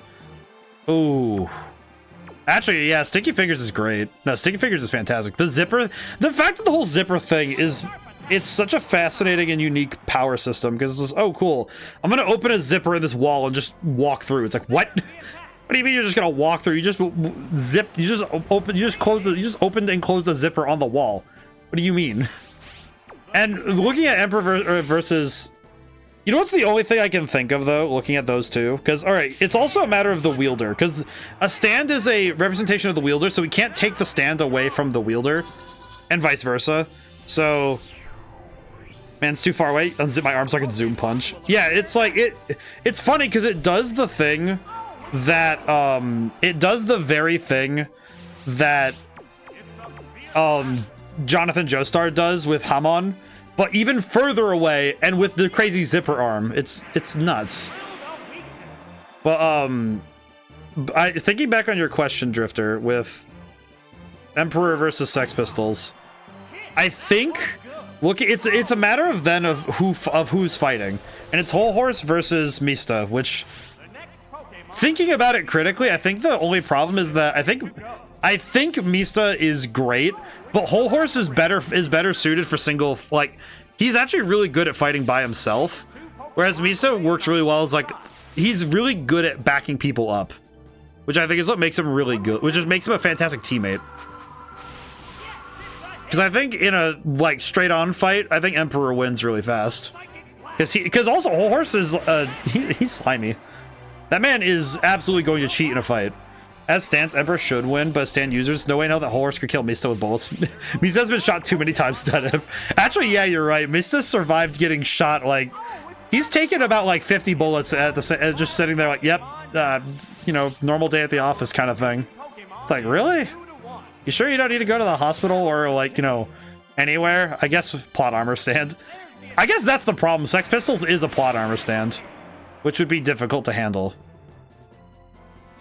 I'm kidding, of course, but I do think that, I think what it is though is it's like, if put in a straight on fight, but if you're talking about a fight where the two of them are going to be able to bounce off each other, and there's going to be, you know, the two of them are going to have to, you know, figure each other out, then I do think that Mista would have enough, if he has enough time, yeah, he could figure it out, but I think if Whole Horse figures out a way to get the jump on him, it's gonna suck.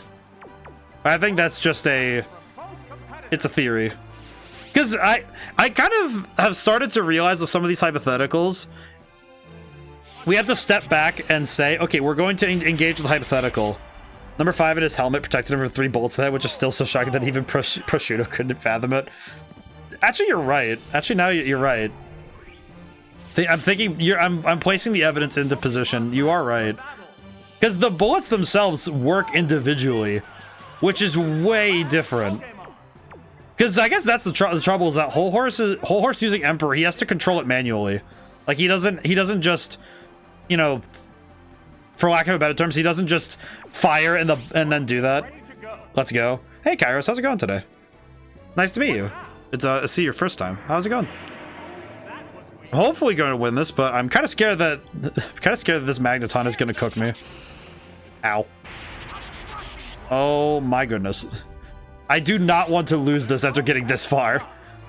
Wait, hang on a moment. Wait, I gotta clutch up for a moment. Hang on. Nice to meet you. I'm hoping that I win this fight. Please, for the love of crap. Ugh. Favorite JoJo stand?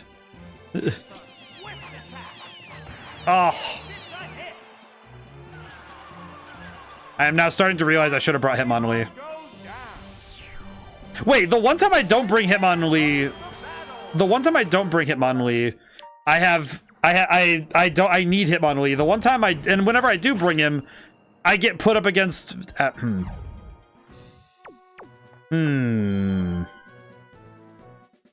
we'll try it again. But it's not, but it is nice to meet you, Kairos. You know, Drifter, you brought up favorite JoJo stand, and now I'm thinking about it. I think my favorite's probably Hermit Purple, but I think that's probably because I just like the funny. I think the funny purple thorns is fun. I think the world is just hilarious, which is a very unfair comparison, though. But Oh, a swap? An abrupt Pokémon. Where are they swapping to? Oh, it's Oh, Star Platinum or Dio's the world. Crazy Diamond is my favorite. Oh, Crazy Diamond's fantastic too. Actually, wait, why am I swapping? I can use Baton Pass. I don't know what he means. Essentially, have you ever watched... I guess if you haven't watched JoJo's Bizarre Adventure, this is probably a very confusing conversation to pop in on. But we've been talking about JoJo's a little bit today. We somehow moved from game design to why large companies do the things they do to moving to favorite JoJo stands. But I guess, have you watched JoJo's Bizarre Adventure or read it? Some people read it. I read it. I have part 1 right over there, actually. I have the Phantom Blood. I have the Phantom Blood manga, and it's really good. Did I just lose Hitmonlee to... Please tell me I didn't lose Hitmonlee. Okay, I was gonna say, please tell me I didn't lose Hitmonlee to a random whiff. But,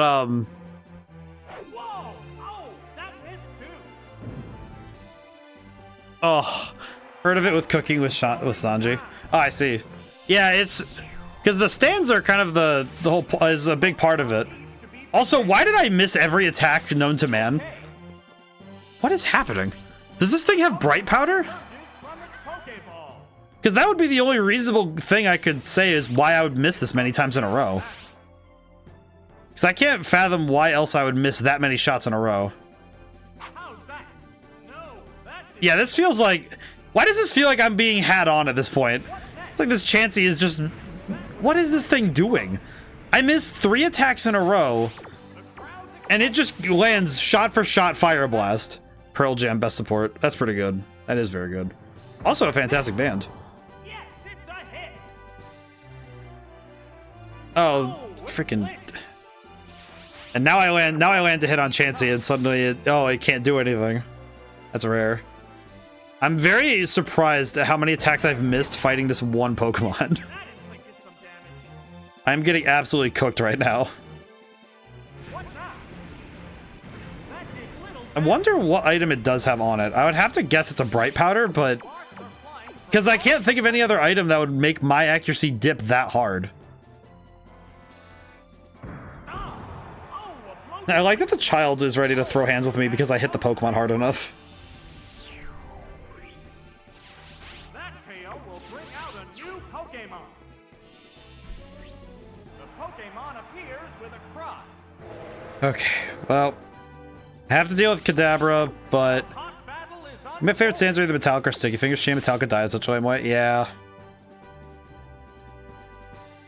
Ow. Oh, for the love of crap, really? I think you mentioned to Eros that this run is rental Pokemon only. Oh yeah, we haven't. I did not mention that yet because playing on the Nintendo Switch Online system, we can't transfer Pokemon in, so we are kind of stuck with what we have, which is rentals. So we only have rentals only, which has started to become almost a running gag for me at this point, where I just end up getting consistently bodied. Which is funny, but also ow. Oh, it's Magneton. I don't even think I can deal with Magneton. Can I? What'll it do? Do I even have the means to deal with Magneton? So I think... I don't even know if Stab Psychic will do much. I don't think. What's this? I actually am very uncertain how this is... Yeah, that's gonna be bad. Oh, if that Thunder lands, I'm dead. I'm pretty sure I just explode. I did. This game was not designed for this as a difficulty. It was not. Which is why I have been liberally abusing the suspend system. Because, oh my god, I would have lost this tournament 100 times over, and we'd have to have reset. And I would be in pain. I kind of feel like I should just use Donphan and see what happens, because I'm pretty sure if I use Donphan, then they won't have the Pokemon I expect. Or... What if I lead with... Problem is that I need the 3 Pokemon. The exact 3 I've been bringing are Girafarig, Kadabra, Hitmonlee. If I bring any other Pokemon, it's very likely that I won't have the solution to the problem that arises. Because if Magneton or Chansey are on the team, then Hitmonlee is needed. If Kadabra is on the team, I need Girafarig. Also for backup in case something else goes wrong. Also, well, I guess we need Girafarig for Kadabra, because Hitmonlee's not going to cut it. And I don't think Donphan can handle that. Because my thought process is Donphan could handle Venus... Well, no, Donphan could handle Kadabra and Magneton. What was the name of Iggy's stand again? Oh, geez. Without looking it up, I'm struggling, but also because my brain was really on Pokemon for a moment. I was really honed in for a moment there. I forgot. I'm gonna try the same team again, and we're gonna see what happens. I need to drink some water. My throat is struggling. The Fool. Oh yeah, it was. That's right.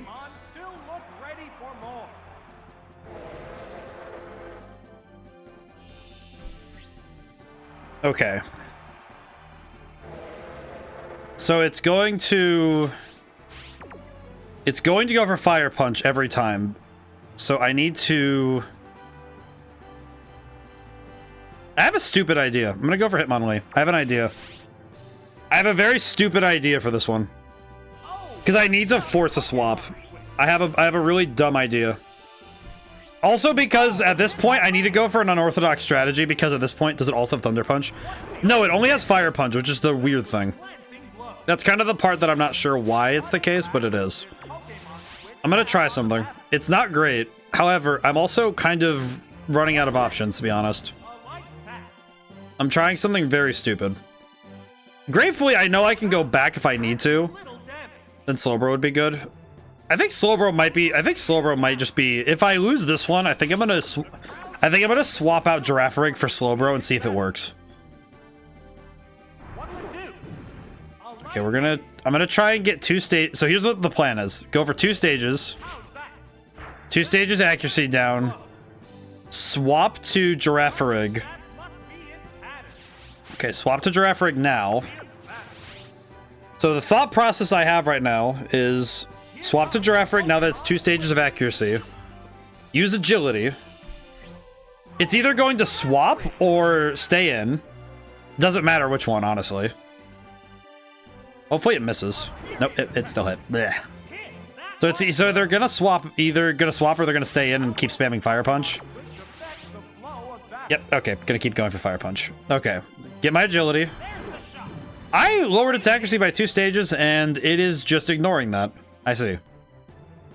Okay, agility. I'm gonna punch it in the, I'm gonna kick it in the head. And then we're gonna see if he swaps, then that's bad. Yeah, he swapped. Okay.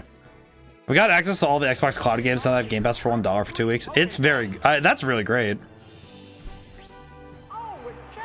I think there's a great many options that would be really fun. But I also am a little biased because I play a lot of Xbox personally, but... I think the Game Pass stuff has been... It's good, but there are some flaws with it, with the system, in my opinion, but... I don't think they so thoroughly damn the system, because I think it's the fact that you have so many games available at all times is really fun. Yep, Bright Powder. Oh, that's gonna hit. That's gonna hit. Yep.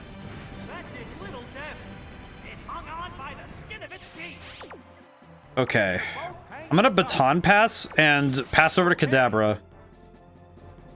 Kind of hoping I just get to do this. Pass Kadabra. I'm gonna... I guess I'll just spam Thunder Punch, but this isn't a great... It's not a great strategy. Could also go for Kinesis. Okay, I don't think they would have... I don't think that's... How would they know I was gonna... Okay, no, we're gonna go for Thunder Punch. I can't go for... I can't waste time going for accuracy degrading. That it did nothing. Holy crap.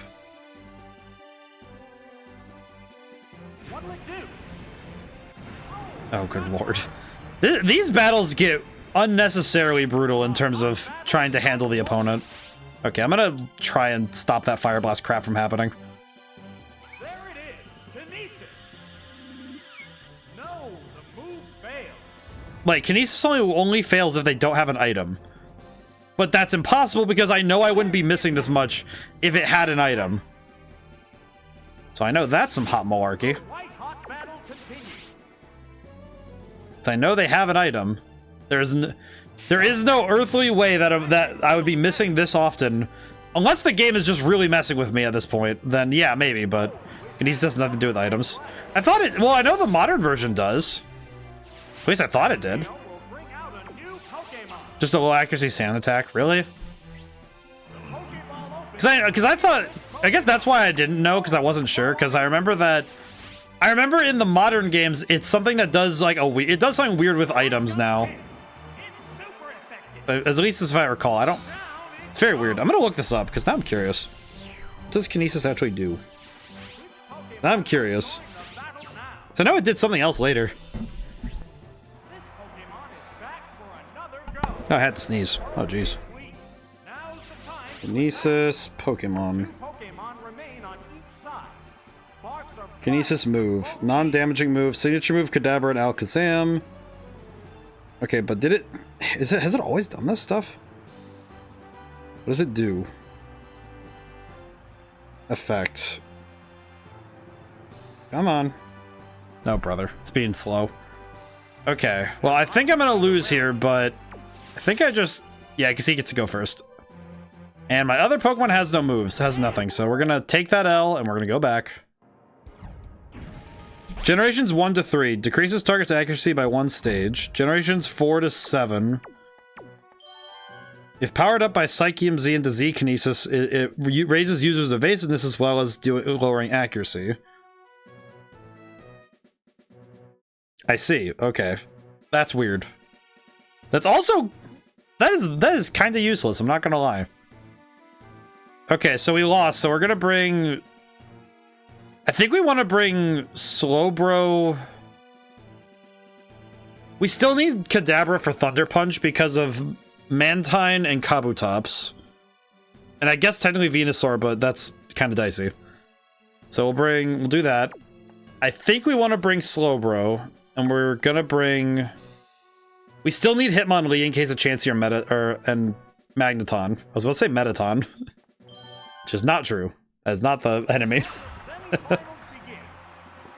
Let's bring Slowbro, because I think Slowbro might be able to handle Kadabra.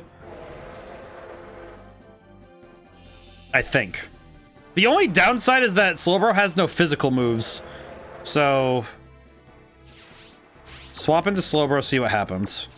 The only trouble is that we don't have any moves that really do a lot of damage to Kadabra, because it's all special moves, because it's Confusion and Surf.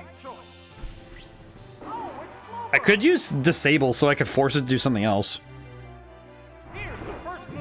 Oh, and he got burned. Well, that's just awkward. Okay. I guess I'll just spam Surf and hope I knock it out first. Reflect. Okay. Now, what is it going to do from here? I guess now I want to know what is it going to do if it's not going to spam Fire Punch? What does it have? Okay, I'm recognizing very well this is the same situation that happened last time. So I'm going to use Confusion. Headbutt. Wait, he has Headbutt on every Pokemon he has? Or at least at least 2 of them, because I know Chansey also has Headbutt. Which is very weird. Okay. Why not just Surf? I did this because, not gonna lie, last time I tried, he was at 70 HP, and I went for a move that did 70 damage. He was left at exactly 1 HP, and I had flashbacks in that moment, and I did not want to get, I wanted to guarantee that Surf would knock out. Which is very stupid, and I know that, but I also, just 2 or 3 battles ago, I had that happen, and I don't know, something struck me. And I did not appreciate how it struck me. Okay, now do I swap here or do I? I'm gonna have to ball. I have to ball. Razor Leaf. Yeah, I'm gonna die. Swapping in would have just caused the next Pokemon to take a ton of damage. So I don't think there was any good way for me to get out of that. Because if I swap to Hitmonlee, he gets cooked. If I swap to Kadabra, he gets cooked. Ugh. The trouble is there is sometimes no good swap. It's just you just have to take that this Pokemon's going down. At least now Kadabra got a clean swap, so it's okay. It's fine. This is fine. Can I get a crumb of a critical, please? Okay, at least since it's not faster than me, I don't have to worry about getting flinched, so I at least have that going for me, so that's good. Alrighty. Whatever the last Pokemon is, I really hope if it's Magneton, then I think I can win. But if it's Chansey, then I am very scared. If it's Chansey, I'm a little scared, I'm not gonna lie, because that thing could kill me. Okay. Now, how do I want to handle this? Because I think if you know what I'm gonna do? Create a spend point. Overwrite that data. I'm gonna do this now while I have a moment. Okay. I think my plan right now is spam Psychic and hope I deal as much damage as possible. I think. Well, Kinesis wouldn't help me and Reflect wouldn't. I don't think Reflect would be as helpful. Because Electric is a special type, right? I'm trying to remember, because I know in this generation, type determines special or physical attack. I'm trying to remember exactly which one Electric is. Because I'm remembering it. I have paid it, yeah, special. Okay, so it wouldn't help me to use Reflect, because this thing spams Thunder. So it wouldn't help me to use Reflect. So I'm going to just go for Psychic. There is nothing else I can do. There's no... I could use Kinesis... But that is a very stupid move. And also, if it misses, then I just have to suffer, so. Granted, lowering this thing's accuracy would be good. Oh, yep, he's dead. Okay. Why do you think Baldur's Gate 3 won so many awards for the categories for the Game Awards? You know what? Just being entirely blunt, my relationship with Baldur's Gate 3 is complicated, but I will confess... It's mostly because of I think it's mostly because of the fact that it was effective. I think it was a very effective game, which is a weird adjective to give it. Also, of all the times to miss this, really? But I think it's because every single piece of it, for the people it worked for, it was really good. It was absolutely like it hit the high bar. And also, it did that thing we talked about. We talked about this at the very beginning of stream.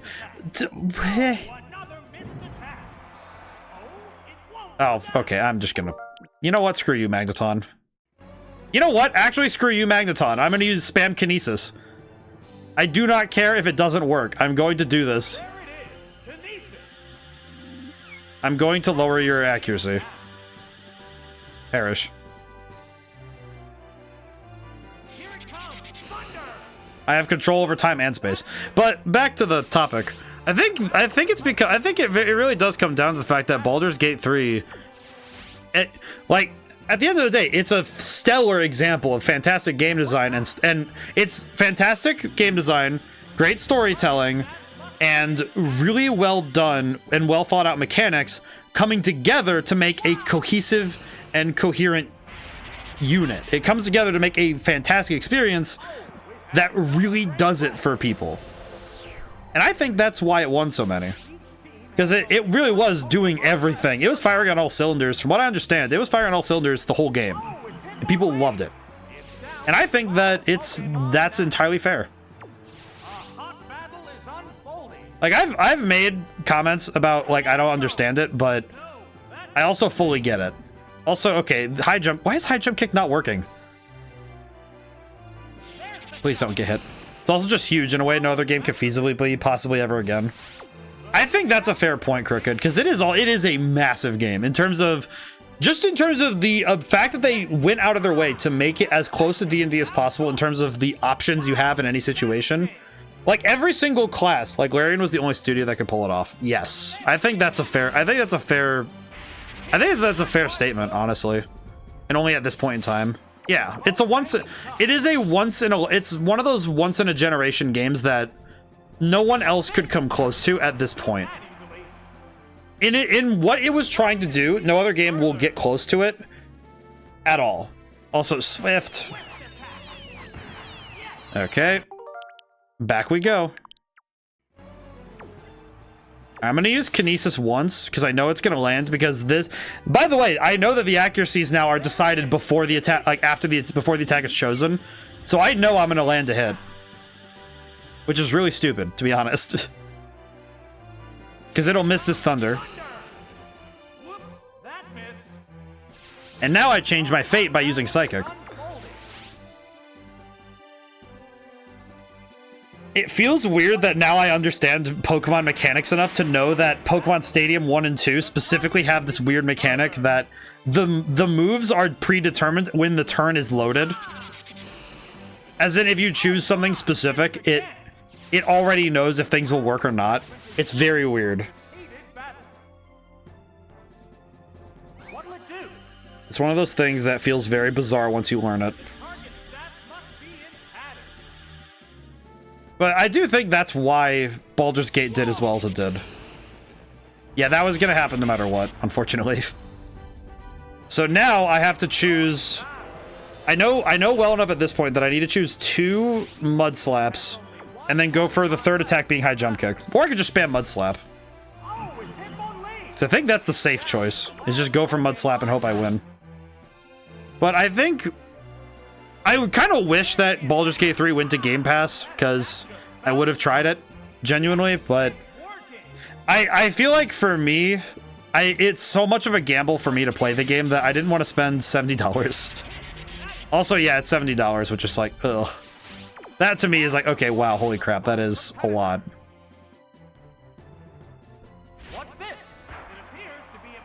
It's gonna go for Swift, didn't it? Did it go for Swift? It did go for Swift. Please don't kill. Do not kill. Please don't kill. Oh, thank God, it's a physical move. Okay. Mud Slap should kill, because it does 40 damage a hit. Please win. I still need to go through this whole series and try and find all my wins and losses, because I'm pretty sure my win-loss ratio is in tatters now. But yeah, I think that it's one of those things where it's one of those miracle games. I think FromSoft doing, in my opinion, I think Sekiro was another example of there's no way this one, nice win. It did come with a lot of pain, but thank you, Kairos.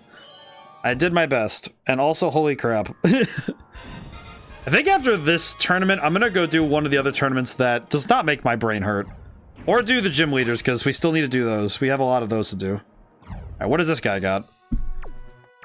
Oh, I already hate this team. What is that? Okay. I'm trying to think of what to do about this. Okay. I see a lot of Pokemon weak to ice types, so... I think Jinx needs to be on the team. I think I'm going to lead with Hitmonlee, though. Because if they lead with either Ursaring or Donphan, I think Hitmonlee could handle it. Bring Jinx, and then... I think generally Slowbro is probably the best option in case something goes horribly wrong. So we'll try this, see what happens. And we're just gonna have to hope and pray. I did not... Oh, wait, no, we have continues. We're fine. We have continues, so even if I lose, I can hit a continue, and then we can load in. Okay, well, you led with Dragonite, which sucks for me. I'm not gonna lie. Okay, swap to Jinx. We have to swap right away, because I'm fairly certain that this is gonna hurt me a lot. And what did Dragonite go for? Go Night Mania. Go Night Mania is a weird... Why is that a weird term to me? Oh, that's a crit? Oh, I see. Okay, well, that... Well, that sucks. Well, that sucks. That really sucks. Okay. Something I need brain-enhancing technology for is to be able to watch several streams at the same time. You know what? Fair and reasonable. I know that I've had times where I've had a few streams on at the same time, and I'll hear one conversation go off, and then I'll hear someone popping off about something, and then I'll also hear somebody having a crisis, and it's just, okay, how do I handle this? Oh, it has Thunder Punch. Why does it also have Thunder Punch?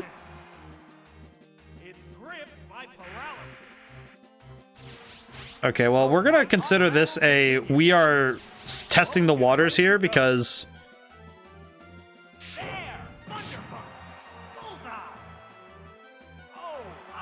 wow, this team kind of got dunked on, I'm not gonna lie. I do know now though that if I did have Donphan, I could have swapped in to tank a Thunder Punch, but trouble is that wouldn't save me from anything else, which that's awkward. Go for Mega Kick, I guess. Just hit him. I know I'm going to be burning a continue for this one, and that's fine, but yeah, that's instant. Oh, God. Dragonite in Gen 2 is just painful. Okay, we have 2 continues, so I can burn 1 and then set up a suspend point because I forgot to. That was very reckless of me. Okay, so he had, if Dragonite had gone down, okay, create suspend point here. I just realized too, if Dragonite did go down, we would have been able to just cook him, because we would have had it in the bag, because Donphan wouldn't have had options, and because we would have just swapped to Slowbro, and with Ursaring, Hitmonlee would have swept, so I almost feel like we need to...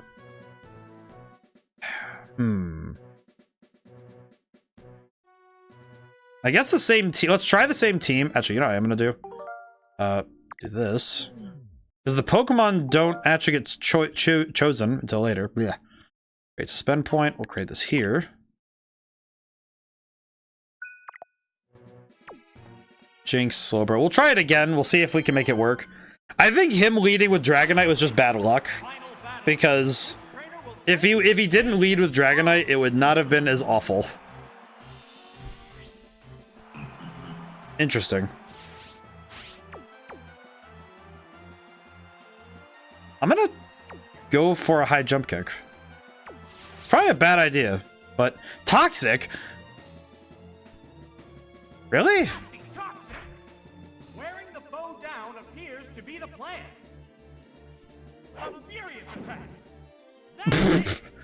Holy crap, that just almost knocked him out entirely. Okay, we have to... Alright, I'm gonna swap to Jinx really quick so I can get Psychic, but... I think he might have tried to go for Detect, because I don't think you'd go for a Toxic strategy if you're not gonna stall. Nope, high jump kick. Uh-oh. It's neutral. Okay, Jinx is not catching a goddamn break, and that's upsetting. I probably should have just stayed in. Mach... Oh, for... Mach Punch. Of course he has Mach... Wait, why does he have Mach Punch? It's the kicking Pokemon. You brought Mach Punch? What's wrong with you?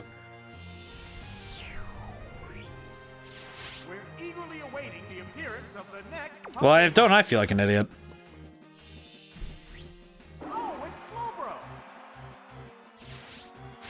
Okay, go for confusion, hope for the best. Oh, at least he missed, that's okay. Wait, he only takes 3? What the? How come he gets to take less damage from his high jump kick missing?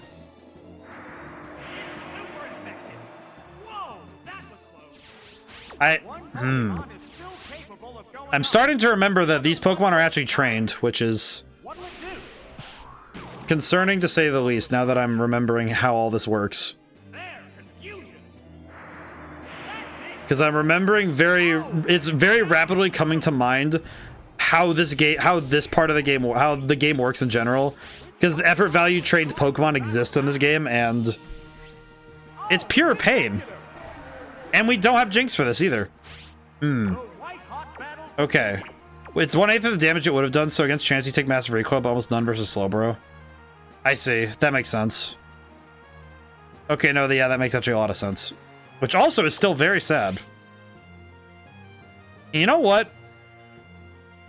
I'm half tempted to take the L here because I think I just lose. Yeah, I do. I do. All right, I'm gonna load back. Okay. Yeah, because losing Jinx is essentially a death sentence, so there's nothing I can do. I don't really get... Alright, so here's the thing. Bringing Hitmonlee and Jinx makes sense because of what's on the team, but also not having Kadabra feels like a really dumb move. I feel like at this point, having Kadabra would be nice.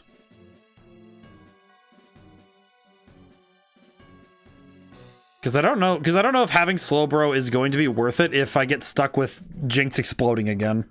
I'll try it one more time, but that makes a lot of sense though. I actually, because a lot of damage like that is based on the damage you deal versus and the damage you would have done, like counter. Because counter does the same thing. Okay, well I have no other options but to just kick Vaporeon. Just attack. Now, I guess the question is, how do I want to handle this? Because...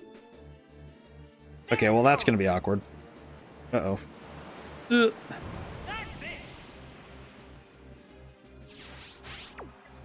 Okay.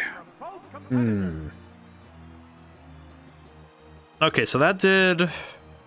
roughly... Let's see, that would be... 60... That'd be 66 plus 21... So that was like, what, 80-some damage? Okay, so 3 high jump kicks will knock it out. However, that's if I get high damage each time. And if I don't miss.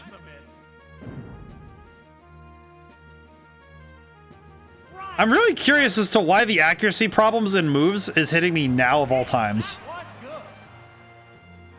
Oh god, it's like I feel like the only trouble with these is that it turns one tournament into a fever dream. I'm also realizing we've spent 2 hours on like the first tournament we started alone, which is making me really sad because I was hoping to get more done today, but oh man.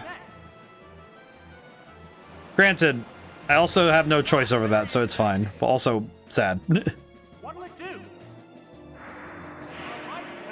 Wait, that's a light tap? Wow, holy crap, this is gonna suck. I'm gonna disable that surf because I want to see what I can force it to do. So I think it's using a choice band. So I think that item exists at this point because I wish I understood how that works. Okay, disable surf. I know that it won't help me much, but Aurora Beam. Okay, well that's arguably worse. Well, no, it loses stab bonus, so that's okay, but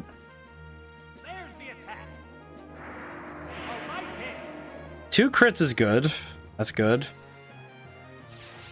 I am getting much more worried though about my chances because good lord, this is sucking. I'm gonna take a wild guess, say Executor and probably Donphan are the other two waiting, if I had to guess. If I had to take wild guesses as to what the other two Pokemon are. Because I can't really fathom that he did not bring... Or Dragonite. It's probably Dragonite. Please don't be Dragonite. Oh, it's Ursaring. That... And Hitmonlee is dead already. Oh, no. Oh, crap baskets. Okay, that's gonna suck. I think this is gonna be another loss on my behalf, but we'll see. Just one Pokemon remains. I think this is just gonna be a loss on my behalf, and I'm just gonna have to suffer, but... if I can land a lucky freeze on the Ice Punch, that would basically set me up, but... I'm worried that's a little bit of a... That's a little bit too much luck. Okay, never mind. I guess that wasn't too much of me to ask. Well, holy shit. Oh, it has leftovers? Alright, well, now I think I'm gonna alternate between Confusion. I'm gonna see if Confusion does more damage. Oh, he froze. Yeah, that I was begging for a freeze, and I guess I got it. So I'll take it. I'll take what I can get, but also, god dang. That's what is it? A 30% chance, I think, to freeze? I think it's 20. I think it's 30 at this point still. So I think it's a 30% chance to get the status ailment, no matter. With the punch moves, I think it's 30%. 10%? Oh! So even less likely. All freezing is 10? Oh, I see, that's right. No, it's what was it? I think I got it mixed up with one of the other punch moves. Trying to remember. Because you are right, because freezing is 10% chance. Which theoretically means you should see more freezing attacks, like more freezes on attacks. Except Gen 1 Blizzard in the Japanese version was just 30%. Oh no. Okay, well now I just have to survive one wing attack. Or just land to hit it all because of Thunder Wave. It's 4 times effective stab bonus, which would be 6 times. Just hit. Please kill. You could not be serious. Okay. I guess now I have to beg for forgiveness and mercy. Please don't kill. Do not crit. Do not crit. Do not crit. Okay, it didn't crit. Okay, it almost killed me. Okay, as long as it lands, I win. Thank God. Thank goodness, man. Oh, man, that was rough. Okay, but we did win. I'm gonna take it. I'm gonna take it. Wait, I just realized, why am I complaining about time? I'm on overtime today. I get to go for an extra hour. I have more time. Okay, well, I think at this point, I should probably go do the gym leaders, because that's gonna take a while. The gym leaders are going to take me some time, so it'd probably be good to go do some of those right now, while I have the ability. Oh boy. Yeah, the percentages, though, of getting status ailments is not something I can bank on happening every time. But I will take that victory. I am going to take that and leave. Alrighty, so that's the Great Ball finished up, which I don't understand why the Pokeballs on each one don't have the different cups, but whatever. Okay, so we have 2. God, that was 2 hours for one tournament. Granted, the usage of the suspends does extend a tournament's time, but it also means that I can kind of guarantee that I'll win to an extent, so it does help a fair bit. Okay, Whitney. Ugh. Okay, so this one we kind of just draft a team based on what we want to do. So how about how about viewers throw down the Pokemon they want to see? It's Generation 1 and 2. Does anybody want to just grab one? An unfair bit.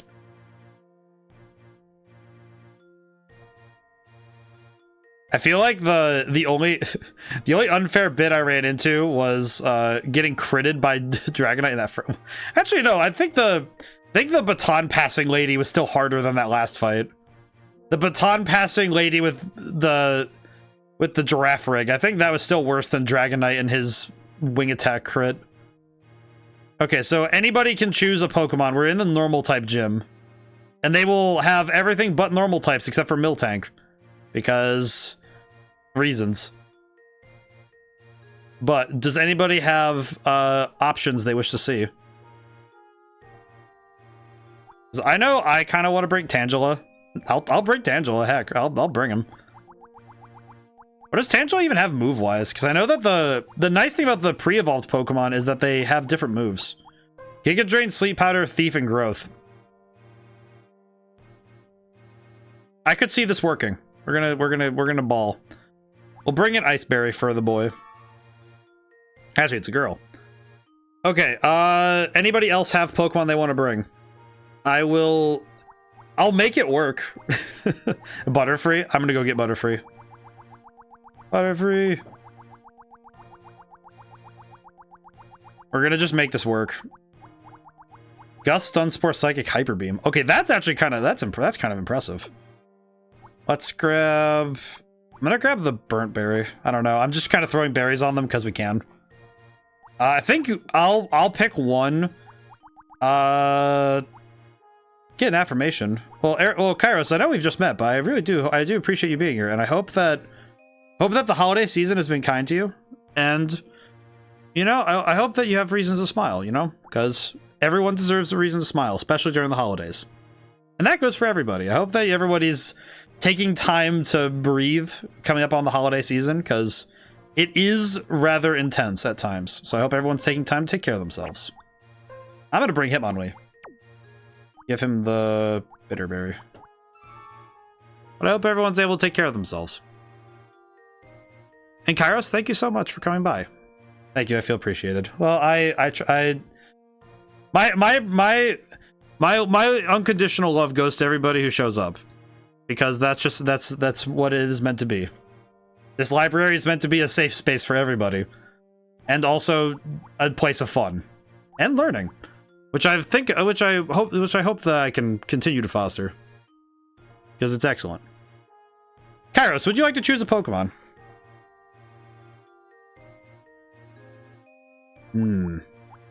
Part of me wants to say I want to bring a Steel type, but I'm also not sure what to bring. I'd like to bring Magneton, but wait, does Magneton have good moves? Oh, it doesn't have Lock On though.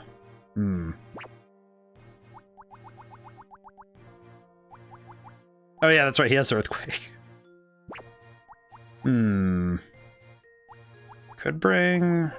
Poliwrath has Mind Reader. That could be good, because that guarantees the Dynamic Punch.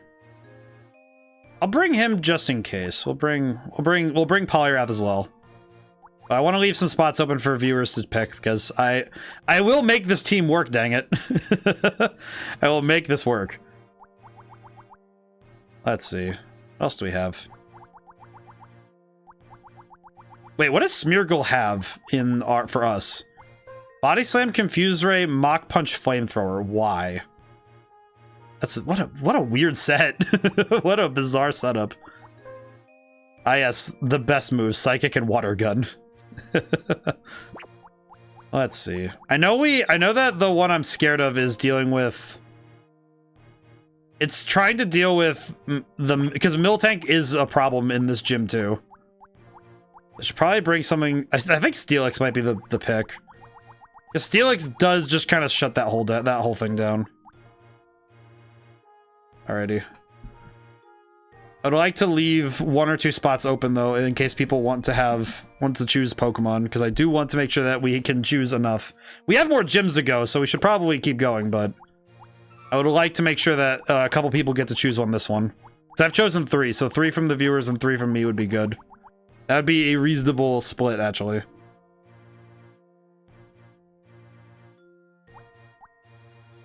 Does anybody have choices? I'll put it down for like a moment longer. I don't want to wait too long.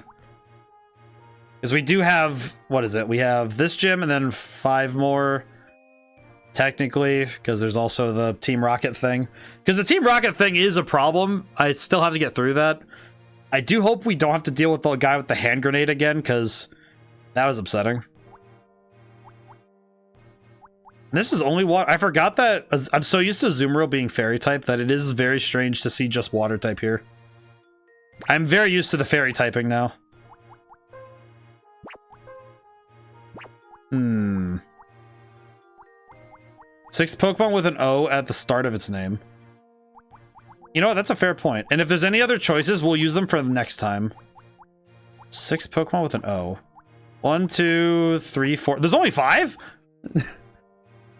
Do we wrap back around to go to Octillery, or do we choose Onix?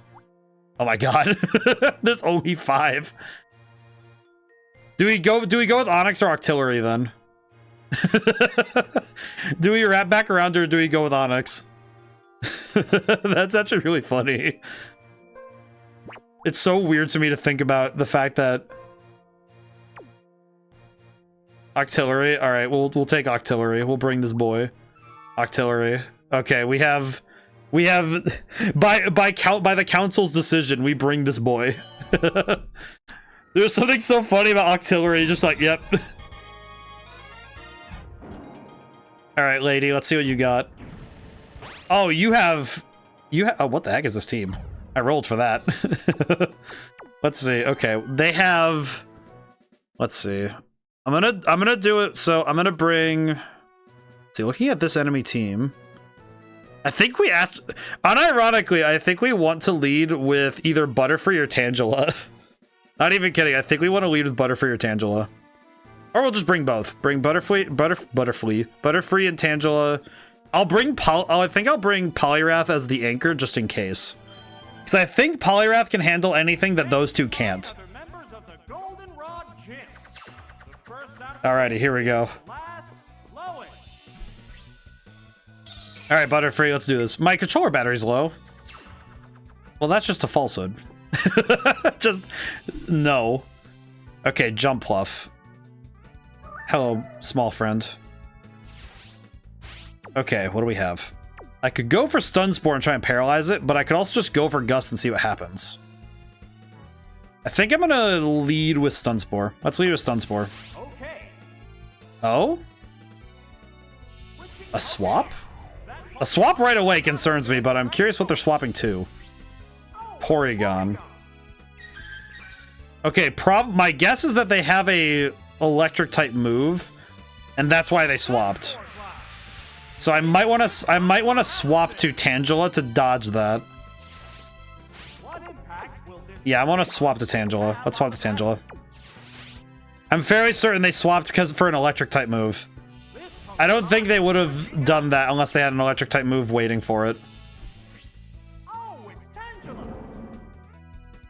Yep, Thunderbolt. Okay, I was able to call that one, so that shouldn't do too much. Yep, there we go.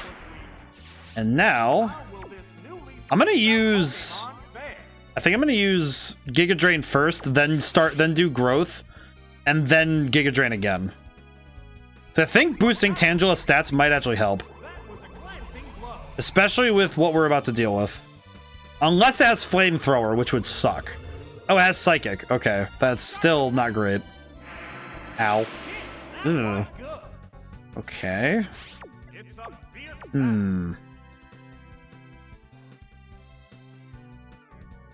Okay. Well, and there's no continues in this in gyms, so winning or losing with perfect ratio isn't necessary. It's just preferred.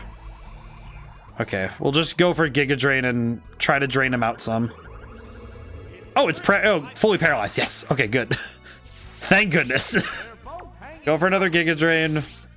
I might be able to wrap it up with Thief by using Thief, but we'll see. Okay. I might be able to wrap this up using Thief. Yeah, I might be able to. That said, I just had the thought, if I use Giga Drain again, I use Giga Drain, and then the next Pokemon that comes in, I lead with Sleep Powder, and depending on what it is, I can swap out to either Butterfree or Poliwrath. Though I think if it switches back to Jump Pluff, then they'll be faster. So we'll have to see. I am always surprised by the power of Tangela, but it wasn't an evolved Pokemon by this point, so that's actually pretty good. Okay, yeah, let's go for Sleep Powder. What is it doing? Okay, well, I hope this Sleep Powder lands, because that's going to be hilarious. Please. Oh, it missed! Oh, no. Okay, well, I'm just going to have to... I'm going to go for Sleep Powder again, but I'm pretty sure Solar Beam just nukes the crap out of Tangela. I'm sorry, my girl. You are going to explode. Oh, it didn't actually kill. Really? What other moves does this dude have that its first instinct was to do that?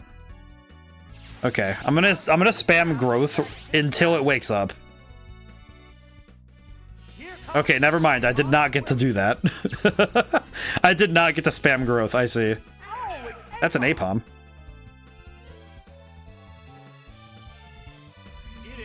Okay, I think I'll go for Giga Drain, but I'm pretty sure Tangela has to just get knocked out here because I need to swap to Poliwrath. Ow. So I need to swap to Poliwrath so that Apom does not, because if Apom gets away, then this is going to be a problem. Also because Butterfree is probably going to get cooked by Apom, and I don't know why. Something tells me that swapping like that would be a bad idea. Okay. Go for Mind Reader. Pokemon remain on each side. Swift. Okay, it's just gonna spam Swift. That's okay. How's that? This is fine. A light This is fine because Mind Reader will guarantee that Dynamic Punch will land. Mind Reader. This dude is... I'm about to punch this monkey into outer space. Watch this. Both hanging tough. I feel bad for Apom because this dude is... What now? I feel bad because I like Apom a fair bit, but I also feel bad because, man, what a Pokemon. Dynamic. Critical hit, super effective, and knocked the heck out. Think it just Absolutely nuked. Okay, well, Polyrath doesn't really have anything else to do come out. other than... Because if I swap, then it's just going to be a waste of time. Pokeball. So I'm going to Mind Reader and go for Dynamic Punch. Because if I can confuse it, then that would be great. Can't be moved. Confusing Jump Off would be great. And also save me some time. Is tracking the opponent's movement. Also, I think technically it might be the best move out of here to use. Wait, no, because it's Flying type and Grass type. So that would be a quarter damage with guaranteed confusion. But if I use Hydro Pump, it's half damage, but still stab. Both of them are still stab damage, but They're I think I'm going to go with Hydro Pump because that would be more damage. both get ready to go. And it's still asleep, so I'll hit it with Hydro Pump, use Mind Reader again, and then go for Dynamic Punch with my last move. Yeah, that's not going to do a whole lot, but it's fine. It's entirely fine. It's still asleep? What is this thing? This Jump Off actually needed the sleep. This thing is having a REM cycle right now. It's thinking of water parks and stuff. Okay, yeah, we're just going to try and punch it. Competitor. It finally woke up. Holy crap. Is it going for Solar Beam? Please go for Solar Beam. That'd be too hilarious. Okay. This feels like a very bizarre bit. What'll it do? It becomes Okay. I'll go for Double Slap. I just want to see what happens. Okay, no, Polyrath is dead. He's super dead.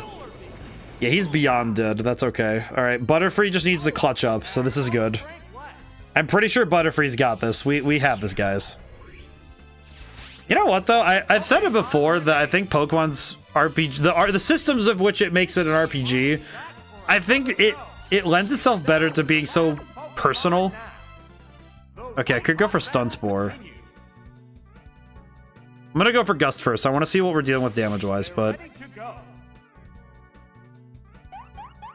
Oh, no, an attack. But, I think that's what the real beauty of Pokemon is that if you really like a certain type of Pokemon, or you enjoy a certain aesthetic or a type or you like challenging yourself, I appreciate that the game and all of the series has been exceptionally great for that exact purpose, where you can just choose whatever Pokemon you wish, and if you really believe in those Pokemon, you'll make it work. And Butterfree takes it home for us. Settles this battle. Well, that was actually a good fight. Like, it wasn't, obviously it wasn't like, you know, we just swept them, but we did win, which is amazing.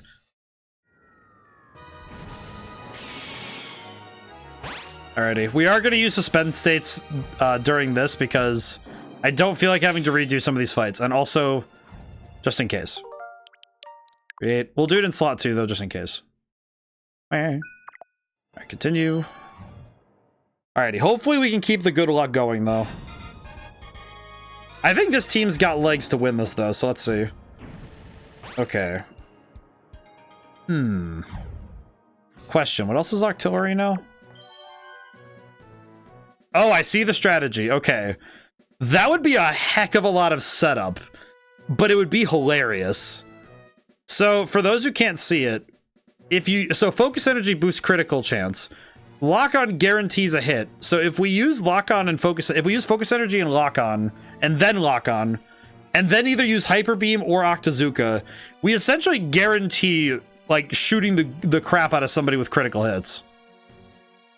Which could be funny. Okay, so let's see. Looking at the rest of the team. Think what we want. Thinking about it. Probably going to want to lead with Tangela. And then bring Steelix and I think Hitmonlee, I think. Yeah, then we'll do that. I think Octillery is going to be the one for the last battle. Because if I recall correctly, I think Whitney actually has something that Octillery will be good against. If I'm remembering correctly what the Pokemon she has, because she has some weird Pokemon. Okay, that's a flying type. That's going to suck. Okay, swap to Steelix. Base crit rate is 1/16th and focus energy brings it to 1/8. Not exactly great. No. But it is a slot machine. And honestly, it's too tempting to try. It's not exactly a winning tactic, but it's very funny. That's the thing, Lollifant. It's not exact. It's kind of like in Pokemon Stadium 1 when we were just kind of going for funny strategies, not because they would win, but because they're fun. Because great example of that is we don't exactly go for, you don't go for Guillotine or Horn Drill unless you're really hoping to just do something stupid. You know, like there's no reason to go for that if you're really fighting competitively. Also, I think I need a swap now because I am gonna have issues. Okay, I need a swap. Yeah, I do need a swap because I think it's going to just keep doing double team and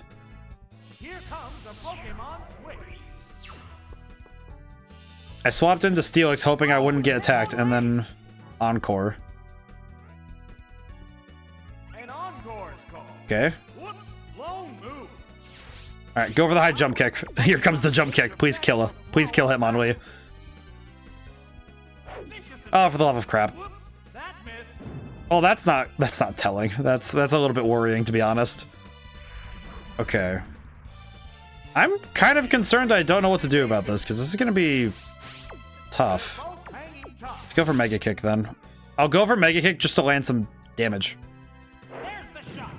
Well, that did a lot. Encore. Okay, so I just have to spam Mega Kick now. Well, hopefully Mega Kick has a better chance, but we'll see. Yeah, here's the key thing is that with crit rate stuff, it's not exactly like you go for it because it's a good strategy. You go for it because when it pans out, it does help a lot. It is definitely not a strategy that should be employed if you're trying to seriously win. However, given what we have. Okay, I'm actually more impressed that we got through 3. What was that? That was plus 3 evasion. That would have been 3 double teams. And we got through all of that with Mega Kick to knock it out. Okay, did my Encore end, or am I stuck doing this still? I'm gonna find out real fast if I go for high jump kick. Mega Kick. Yep, okay, still Mega Kicking. Ow. How about this? Oh, good lord. That's okay, so it's the same tactic. Wait, is this the same battle as last time? Because I'm remembering that this lady did use this strategy. Oh, for the love of crap. Oh no. I do not feel confident seeing this dude going for minimize at this point. Okay, well it landed, so that's good. Shadow Ball? What? Ow. It only did 1 minimize though, so that's good, but enough for me to still be a bit concerned that I'm gonna miss. Crap. Okay. Ow, that's a crit. Crap baskets. Ow. Okay, let's see. What else did it? I'm trying to remember what else it had. Okay, well I think Steelix can just kind of play ball, because I think Steelix can just throw hands. Iron Tail. It's not super effective in this gen, but it's still worth it. So wait, does it just keep getting smaller with minimize, or is that just... Oh, good lord. Even just 2 minimizes is enough of a problem. Oh wait, I can use Sandstorm. Wait, I'm an idiot. I can just use Sandstorm and force damage. Dodge this Sandstorm. There we go. I remember Steelix is one of those few Pokemon that legitimately scared me as a kid. I thought it was a very intense design for a Pokemon. Those fears were reignited, by the way, when I played Pokemon Snap, because the new Pokemon Snap has a, like, there's a special encounter you can have with Steelix. And I'm gonna be honest, seeing a Steelix pop its head out of a tunnel and glare at you is probably up there one of the scariest things I can think of as a kid. Then again, I was that same kind of kid who was scared of the eel in Mario 64, so I guess that's also just kind of in character for me. It's very accurate for me, because I think it's like giant eel and snake like things do perturb me greatly, because it is very concerning to me when I see something of that size suddenly slithering through whatever medium it's in. That is indeed fear-inducing. Alrighty, let's go for... Actually, I'm gonna go for Mud Slap first. If it's gonna use evasion, then I'm gonna lower its accuracy. It's fine. Double team doesn't mean anything if you can't hit me. Crap.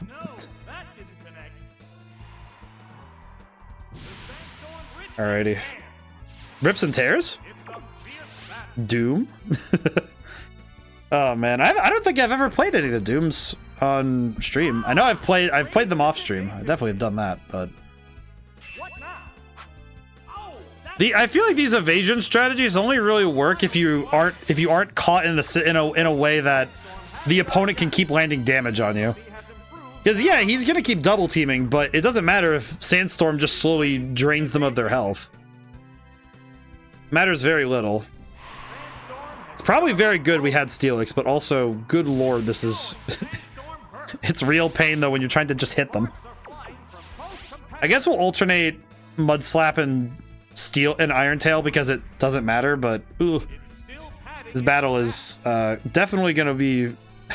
This is a war of attrition that I thankfully can win, but it does not make it any less of a problem.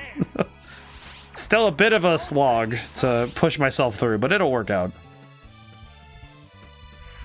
I feel like these kind of strategies only really work if you're able to combine it with something else.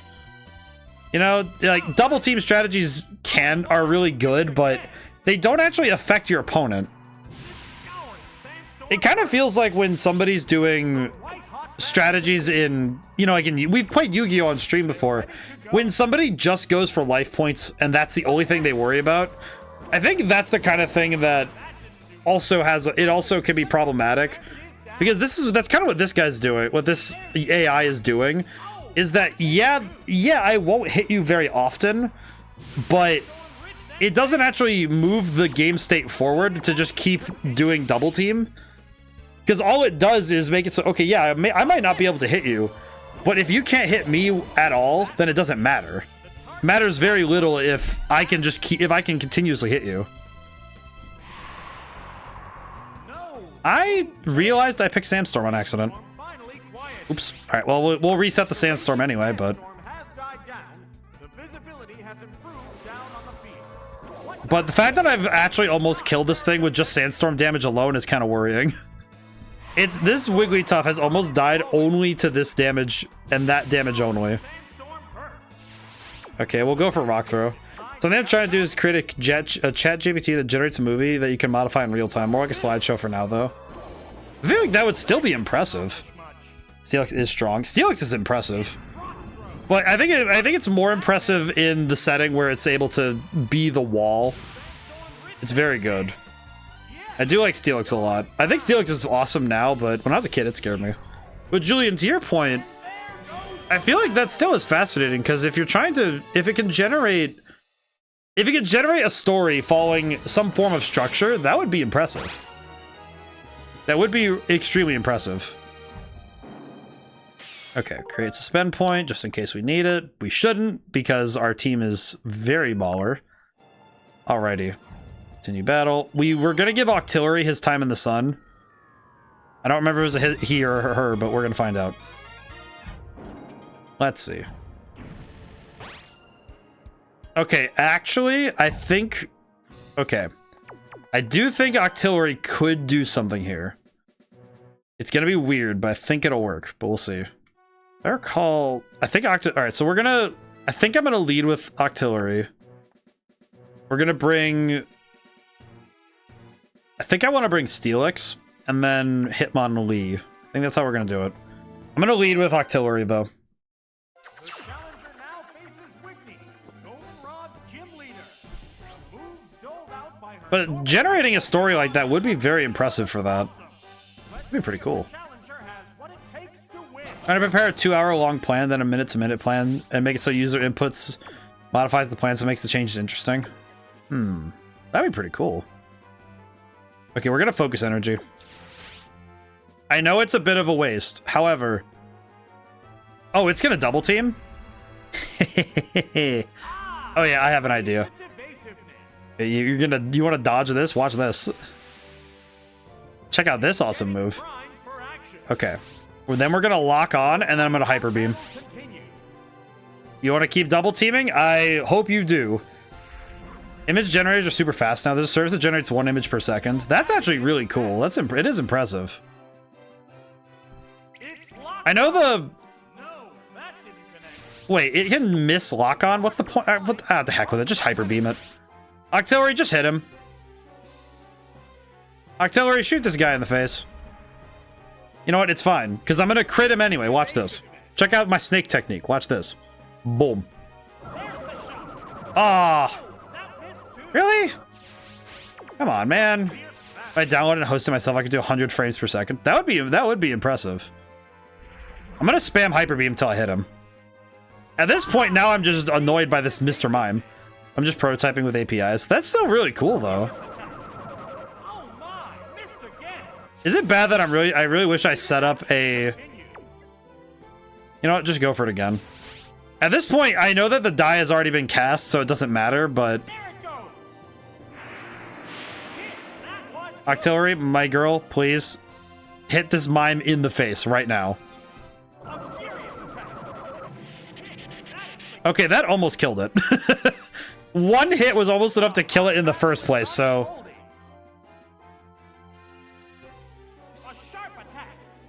I do not like this thing, though. I do not like this mime. It can't move. They're both hanging tough. Is it bad that I kind of want to go back in time just to, like, see if I can get this to happen? Because now I just feel bad for Octillery, because Octillery did not get to do anything. It makes me sad. Steelix. We'll lead with Steelix, but rip the homie. Rip the homie. I like Octillery, though. I do actually really like Octillery. I just feel bad because my boy did not get to ball. Oh, I should have used Sandstorm. I could have just... This thing's gonna keep double teaming. It doesn't matter. I should just use that and just force it to sit still. Oh, never mind. It's dead. Take that, you freaking mime. I feel like I don't use Mr. Mime out of principle at this point. I do not like Mr. Mime. That's one Pokemon I just do not want on my team. It knows Earthquake, doesn't it? Uh-oh. I don't like that. Yeah, that's a problem. That's a problem. Oh, crap. Ow. Okay, well, Steelix is still a tank, so that's good, but also, good lord. That does not fill me with confidence. Does not fill me with confidence for how well this is going to go going forward.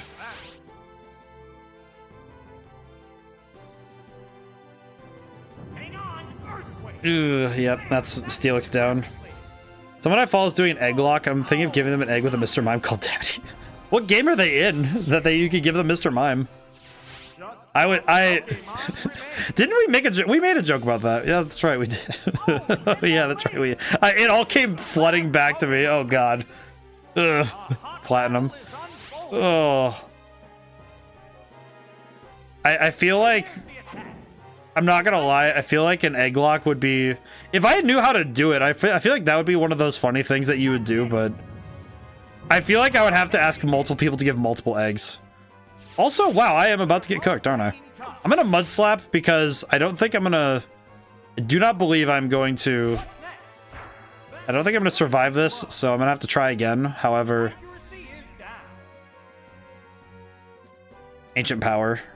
Oof. Okay, well that. I feel like every time a move misses due to mud slap, it's probably one of the most insulting things I've ever seen. You know, it's just mud slap. Of all moves, mud slap makes the big difference. He does interactive stuff every week or two. There's usually about 23 submitters. That's really cool. That's a lot of fun. I know at some point in the next year, I would like to do a Nuzlocke at some point, just of some kind. I'm still not sure what game I would run, but I would like to run a game with a Nuzlocke. Mainly just because I would like to study how following self-imposed rules works and how that affects the gameplay of just playing a base Pokemon game. Because you take a base game and playing it's one thing, but applying self-imposed rules is a fascinating thing to look at. Okay, so I think actually if we lead with Steelix, this time, and then I think if Donphan shows up again, having Octillery to use Octazooka would still be fantastic. So we're gonna bring Octillery again.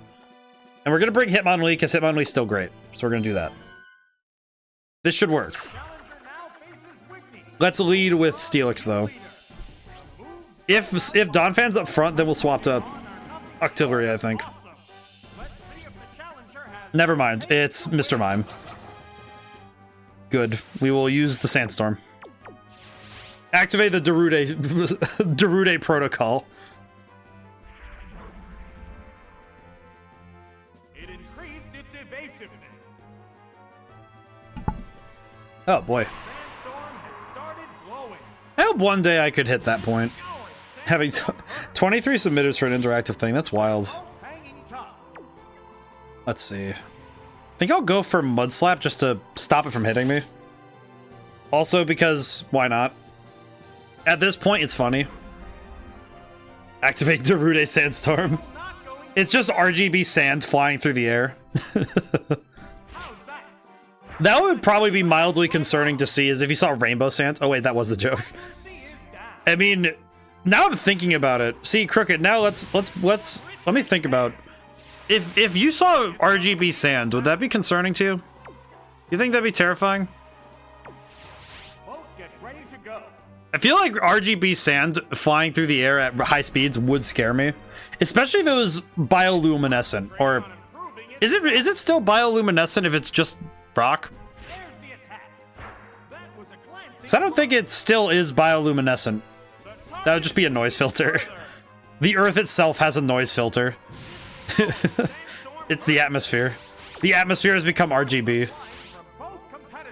That feels like one of those weird hypotheticals that I would come up with on the weekends. Just, would you, if you imagined the world having noise filters in real time, you know, you look out at somebody and for some reason they just become RGB.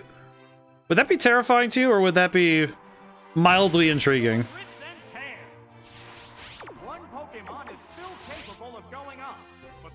I think, speaking of hypotheticals, I have a stream, I have a game, I'll need to ask some other people for a collaboration, because I would like to stream Lethal Company. Even if I'm late to the party, that game seems to be evergreen. People like that game. And also, I have been playing it off stream, and that game is hilarious.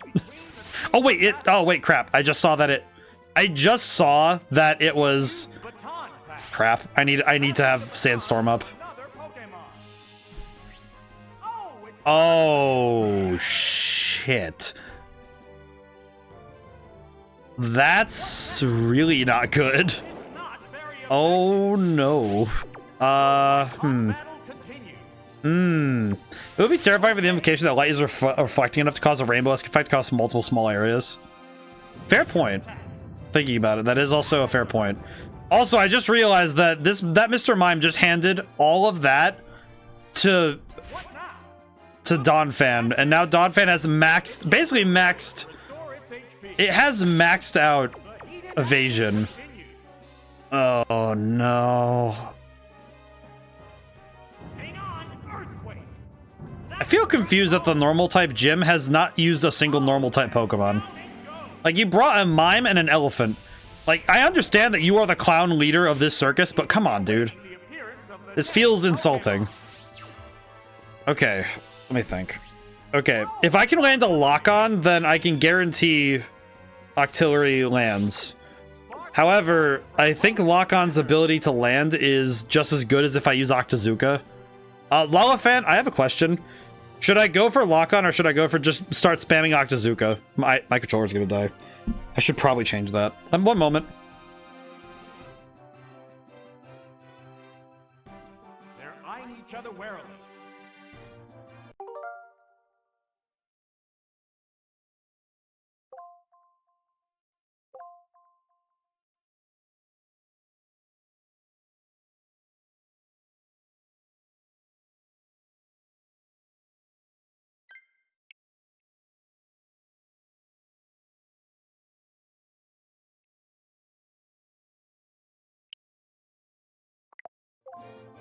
Okay, there we go. Okay, whew.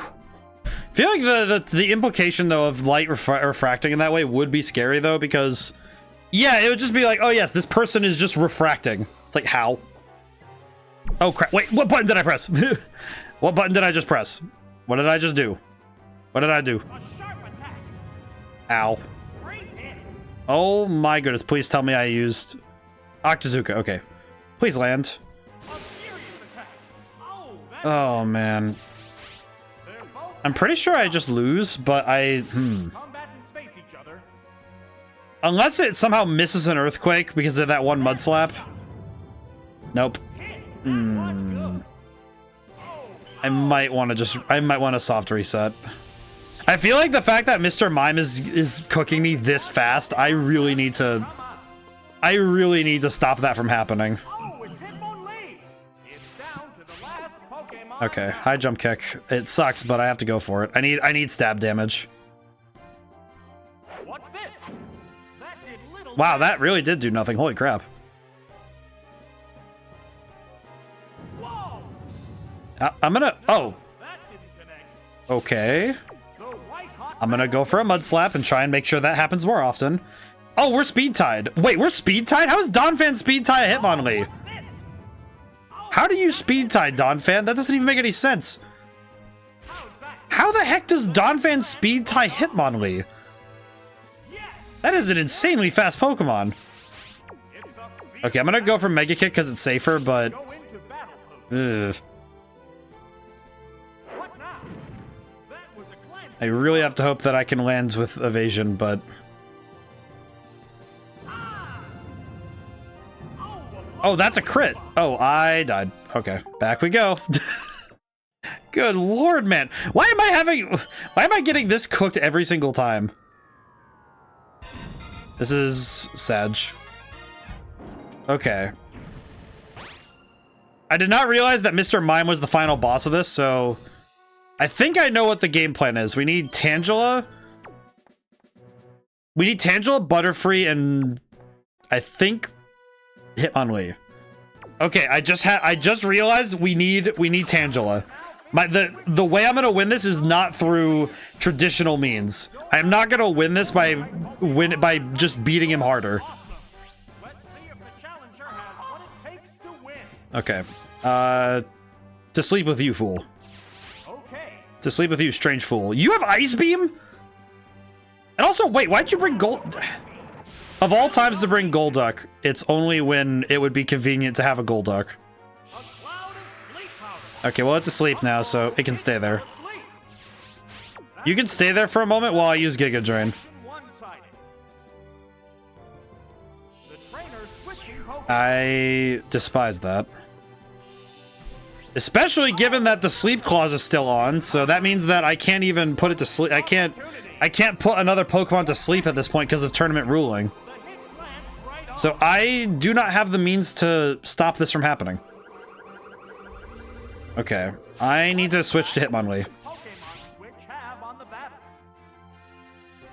Here comes a Pokemon. Oh, good lord.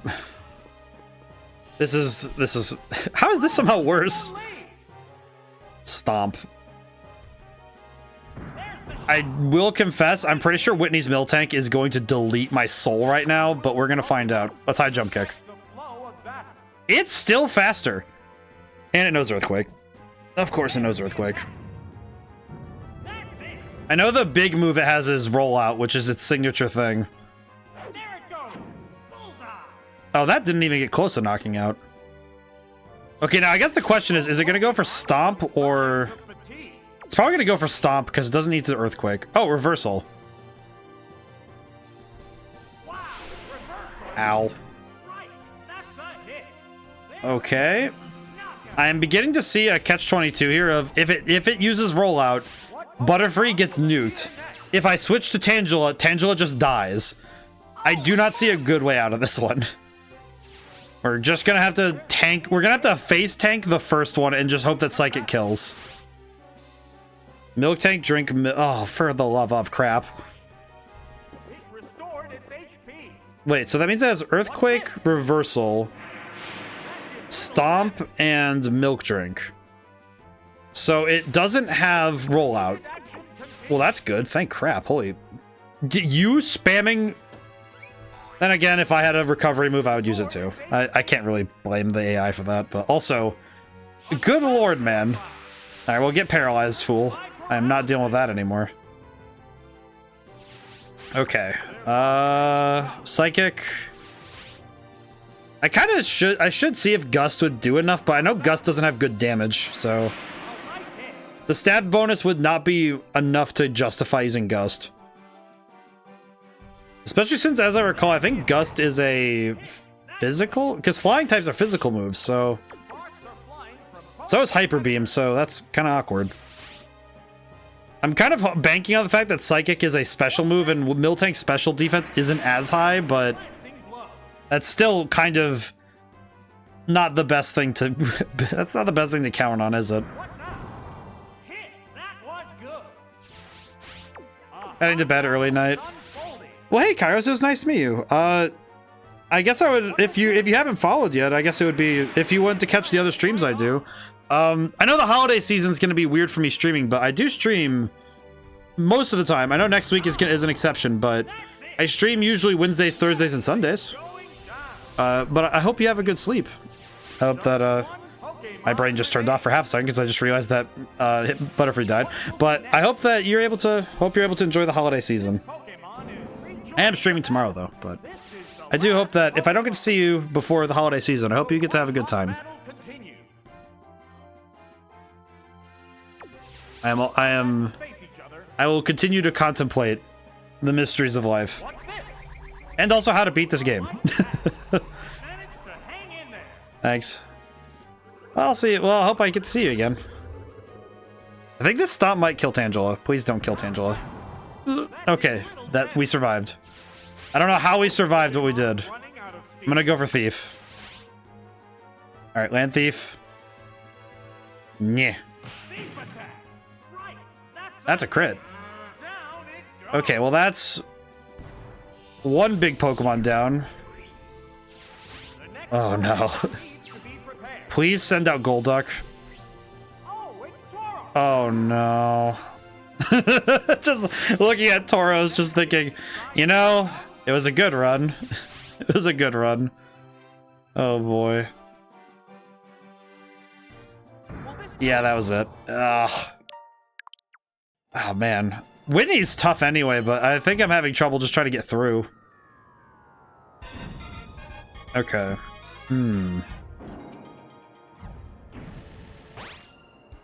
Okay, how do I want to handle this one?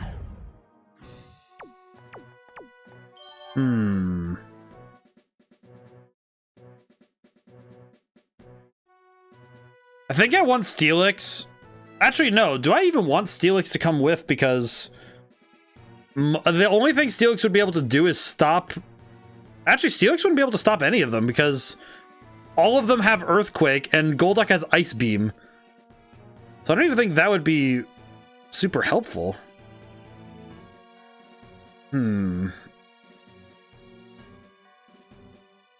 It was going well and then... Jeez. I could lead with Steelix and then...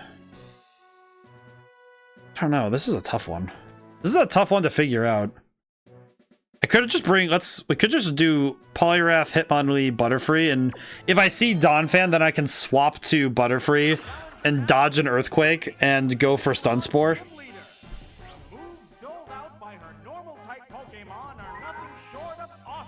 And we'll, I could also go for the Dynamic Punch tactic. Yeah, because I can use Mind Reader, go for Dynamic Punch, and then Mind Reader into Hydro Pump.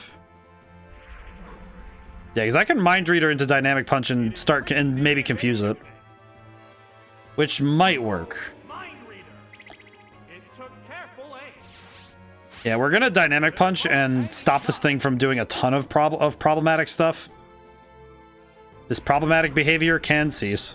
The nice thing too is that if it's still confused when it tries the Baton Pass, it will pass on confusion with the Baton Pass, which I found out during that Great Ball tournament. It has a Miracle Berry. Really?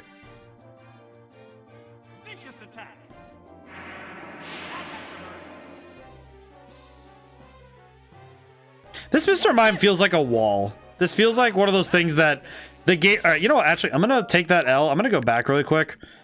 Alright. There's two tactics in front of me. It's either... The trouble I'm seeing is that there is no good way to deal with Mr. Mime, and she keeps leading with Mr. Mime, and I don't have a good way to deal with it. Probably, actually, no, let's lead with Tangela, because Tangela is technically a good way to deal with it. And then bring... I think bringing Poliwrath and Hitmonlee is probably still the best option. Let's bring Tangela instead. Because if I get... Alright, so if it's Mr. Mime first, Sleep Powder will knock it out. And then if it stays down, then I can swap to Poliwrath. Or I could just use Thief and slap it. I'm gonna Sleep Powder first, though. The fact that this is its entire tactic really does bother me. Spam Double Team and then either go into giving Donphan a bunch of evasion. Oh. Okay, I have to keep going for it. I need to stop it from getting a ton of double teams.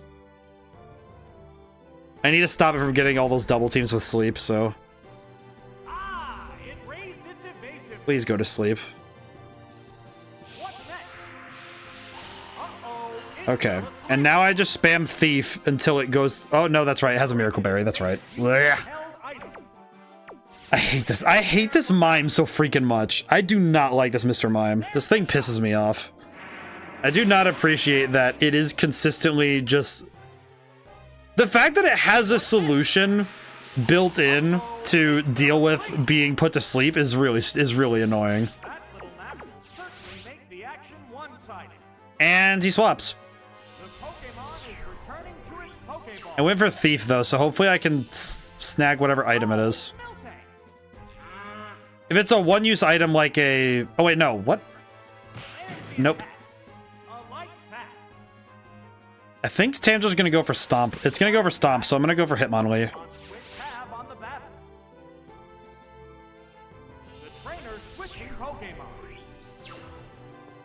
Which sucks for me, but I also have no good... I have no other option right now. Ow. Good God, man. This thing is tough. Kind of worried that I don't have a good way to deal with this anymore. Okay, I'm still faster. I'm gonna Mud Slap. Oh, that's right. It just is faster. Oh, good God.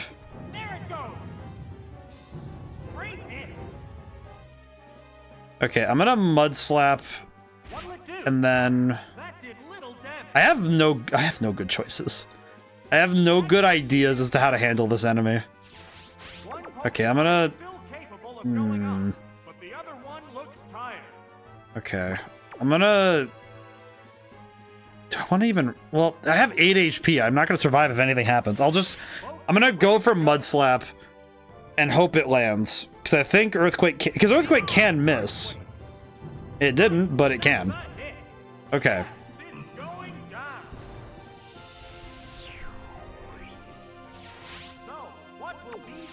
This entire battle has felt like I'm fighting uphill the entire time, and it does not feel great for me. Okay. I need to just go for Dynamic Punch. I just need to go for it. I can't wait around. Okay, well, at least it whiffed. Please land.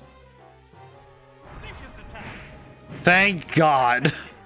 Holy crap. Okay, of all things that could land.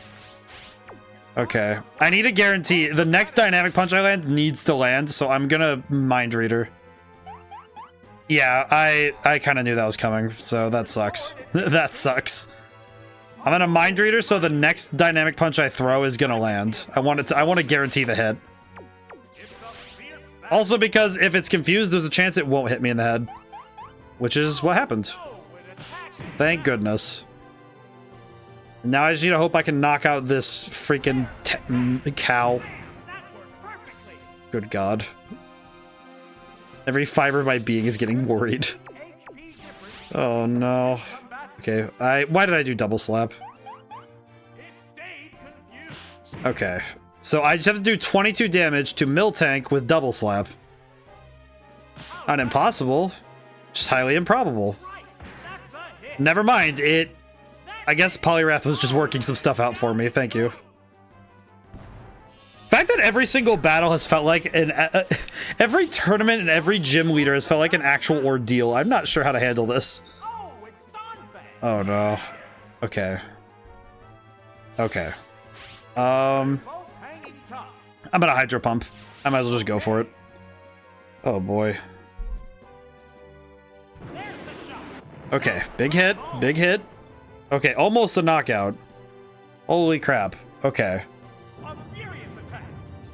I'm worried to go for another. I'm worried that going for another one is gonna be. I'm gonna miss, but I also don't want to risk double slap not going off again.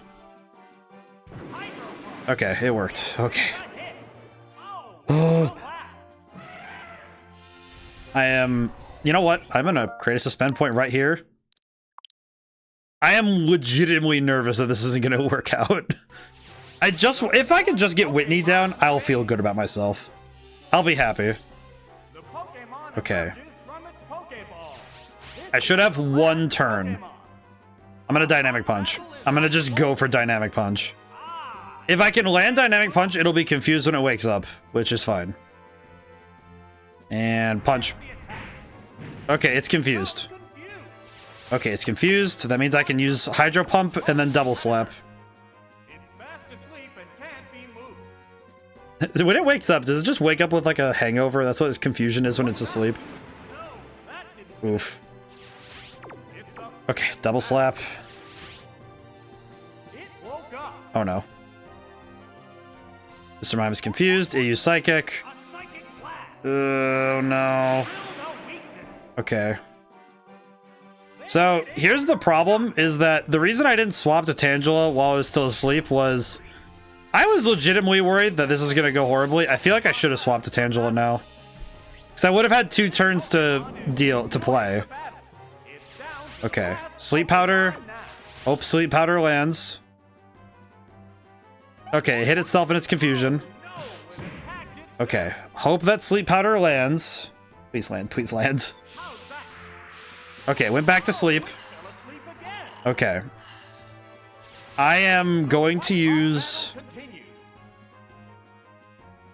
I think I want to use Giga Drain and then Thief. I would like to recover some health in case it wakes up early. Also because I don't know how good Thief is going to be in this situation. I do not know how much damage it's going to do. Okay, now go for Thief. Okay, let's see how much damage this does.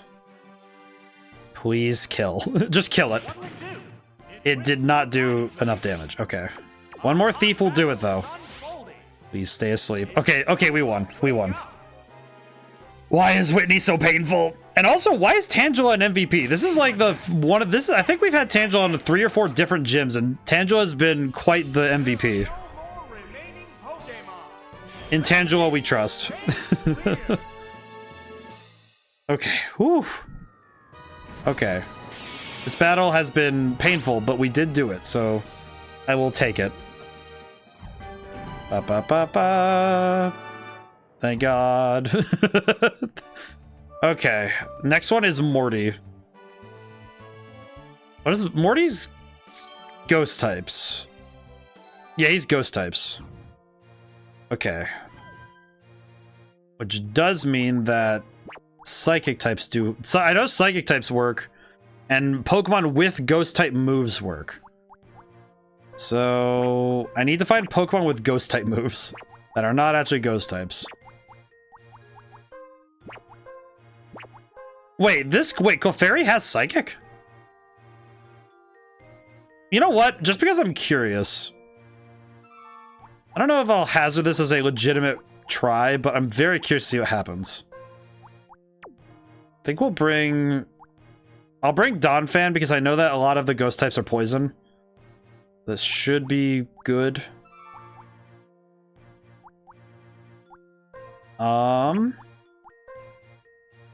I could bring Exeggutor, which would be funny. Let's see. I've chosen 3. Does anybody have any recommendations? Because could bring Haunter. So I'm looking at this and thinking that... Oh, wait. Actually, I think I'm going to go back. I'm going to swap out Exeggutor for Houndour. I think Houndour is going to be goated. Let's see. Suppose I should also just throw down... Let's see. Wake everybody up by being like, hey, does anyone want to choose a Pokemon? But I think it's getting late. Gotta see what I can choose, though. I'm gonna see what else I have as options. Not you. Not the Mime, however. Let's see. Any other Pokemon that know Earthquake would probably be a great pick, but... Probably wouldn't also be a bad idea to bring some normal types that just can face tank ghost type moves. But...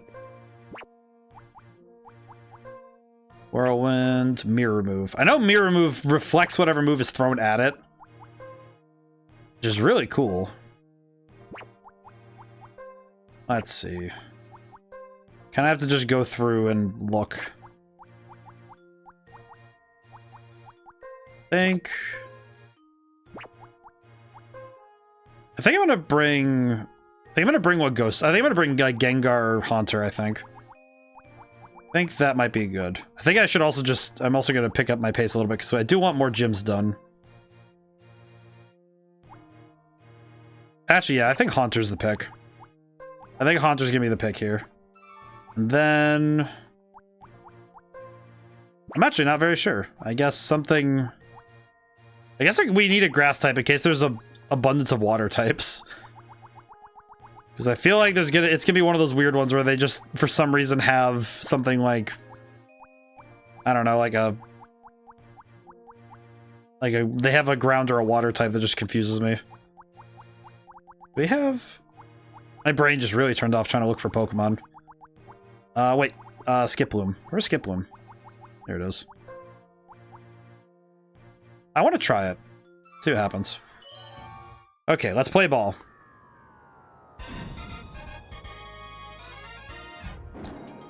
Okay, so...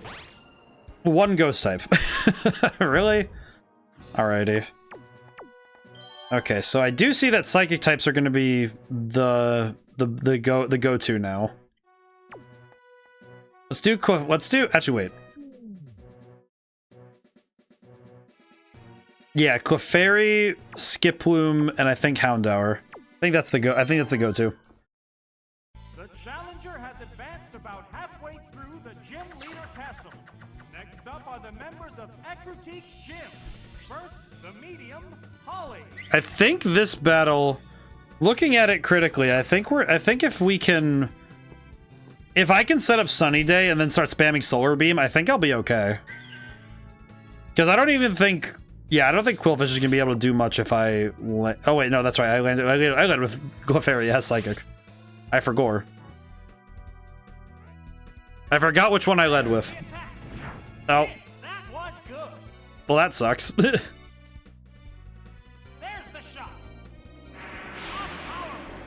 Okay, that did a lot of damage, but... Ow. I am going to get deleted. I am very dead.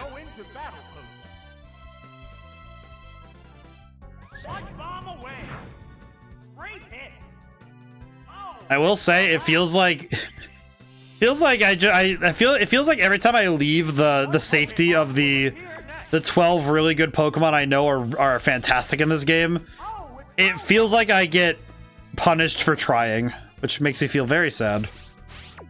Okay, we'll go for Crunch and hope that we can stop this fool. Oh, it's just faster? What?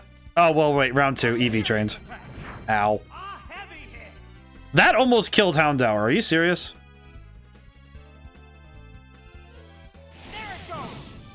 Well, that... Okay, well, that pays us back, but it's still 1-to-1, which is not great for me.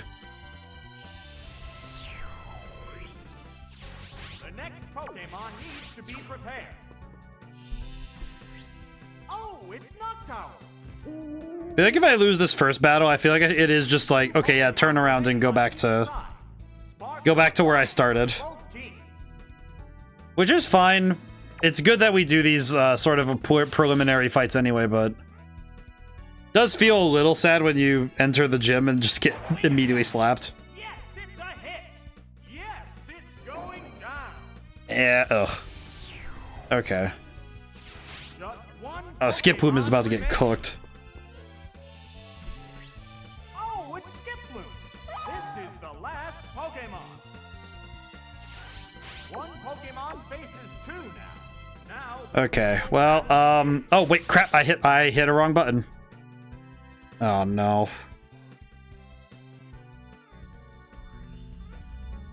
The move didn't quite work. I think I'm just gonna back out because I think I need to make a better team because yeah, this team is not gonna cut it here. Okay, let's back out. I think I'm gonna re-register. I'm gonna try a different team. Eek. How pathetic of you. Really? You're gonna make fun of me for that? Lady out here talking a lot of smack for somebody who's about to get cooked in a moment here. I'm gonna go grab some different Pokemon. I think I just need to grab the ones I know are gonna really do their best. I think at this point it's just mostly because I'm like, okay, hang on. I do not feel like getting deleted again.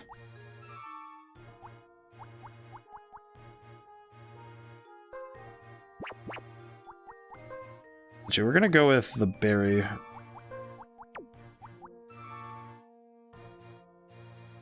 We'll grab our good old friend Kadabra, because I don't feel like getting cooked again. And I think I'll grab... Well, given what we just saw, might not be a bad idea to bring... Probably bring Steelix, honestly. Bring Steelix. And I'm gonna bring Zapdos. I want Zapdos. And Wobbuffet just in case we need him.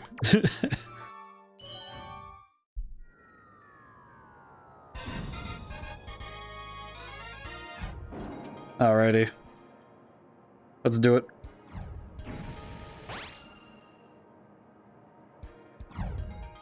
Okay, we're just gonna... Given what we saw last time, we're just gonna go with Kadabra, bring Zapdos, and... I don't know, Steelix in case we need it. This shouldn't be too bad. The challenger has advanced about halfway through the gym leader castle. Next up are the members of Ekrutik Gym. I am not drinking all my water. I'm gonna drink some more really quick.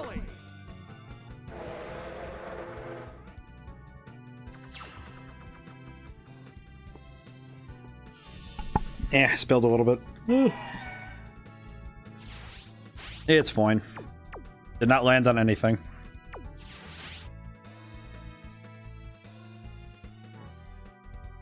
I definitely feel like the round 2 of Pokemon Stadium, both 1 and 2, I think the hardest thing for me to have figured out is, okay, how do I handle some of these battles? With Stadium 1, I had the help of a speedrun guide, which is what I was using. And the only downside with speedrun tactics is that oftentimes it is beholden to a certain amount of luck, which can be very temperamental, because the strategies in a speedrun are meant to do things as fast as possible, and that can be very dangerous if fast, because fast does not always mean thorough, and that means that you might end up getting caught off guard if something goes wrong.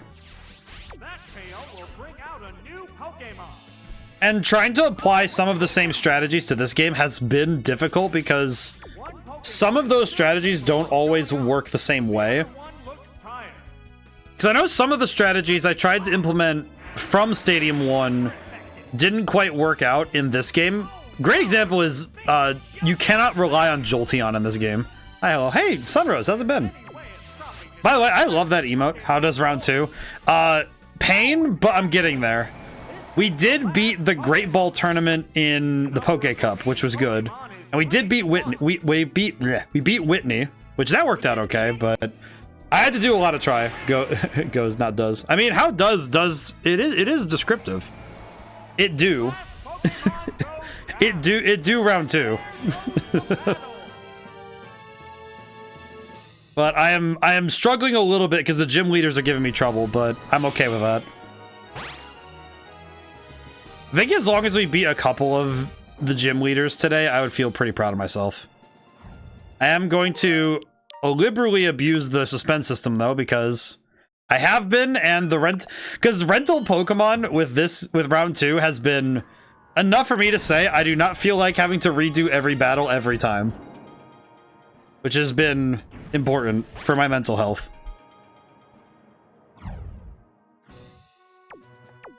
I think it really is just bring Kadabra and Zapdos, and then bring a third just to be safe. But it's going, at least. I think it's going pretty well, all things considered. I mean, I still have to win the battle, even if I suspend. Theoretically, if I suspend in a bad spot, it does mean that I just have to suffer, which is not great. So I have recognized very well that, because there was one time I accidentally suspended too late in a tournament, and it caused me to get stuck with a team that really couldn't realistically handle what I was dealing with. So I have learned how to not preemptively do that. But things are going well. How are you doing? Honestly, these battles, though, I think this game is probably why my battling in Pokemon has gotten better. I'm not going to say I'm fantastic, though, because I still don't think I have... I'm definitely not exceptional at it, but I definitely have also deeply appreciated when I can take time to prep a Pokemon. Like when we were playing Scarlet, the fact that I was able to take time and very specifically raise up a team and put them together, it made me very happy, because holy crap.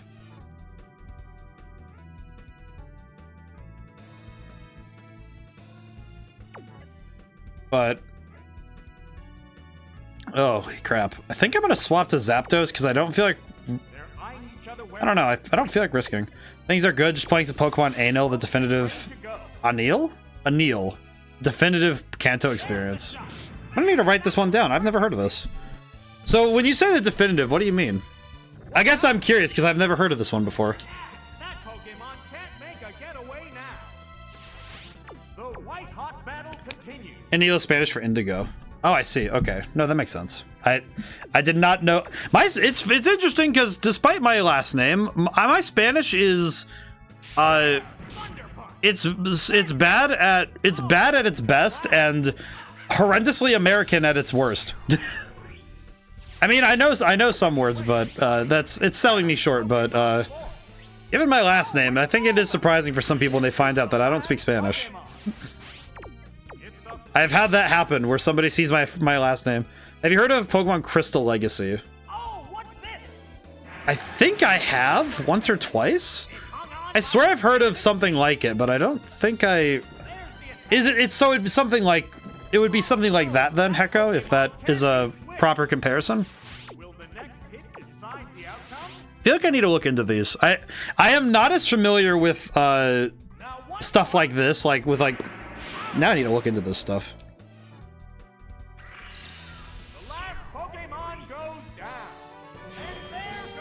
Pokemon Crystal Legacy. I'm gonna need to look into this after stream. I tried to play Fortnite on Xbox Cloud. I think the stream latency makes it too hard to aim. It's a Spanish translation of a very well done Kanto game. It's a PC version with Gen 5 graphics. Includes fairy types and a revamp version of Kanto. Also, Crystal Legacy is amazing. That sounds awesome. I have to look into this because that sounds really cool.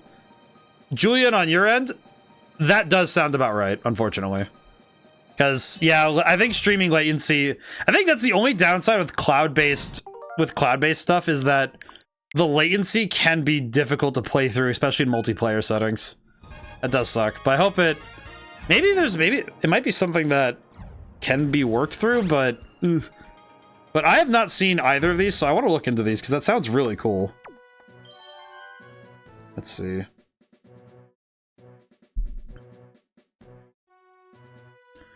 Let's see, let's lead with... I think for this, I'm going to lead with Hitmonlee and bring Zapdos and Houndour. There we go. But I think the fan-made and ROM hack games, I really need to get into more. I did try Pokemon Rogue Emerald Rogue at one point, but for some reason my version of the game didn't have all of the other regions, because I was really hoping to see that, honestly. Whoops, my hand slipped to the documents of Crystal Legacy. I'm gonna open this real quick, actually. I'm gonna pop this open, because now I'm curious. Clickies. Let me pop it open real quick, because now I'm curious. Crystal Legacy by TSP. Stat changes. How does this work? Whoa. That is a long document. What is all this? Holy crap. Wow. That is insane looking. Whoa. That looks really crazy. Holy crap.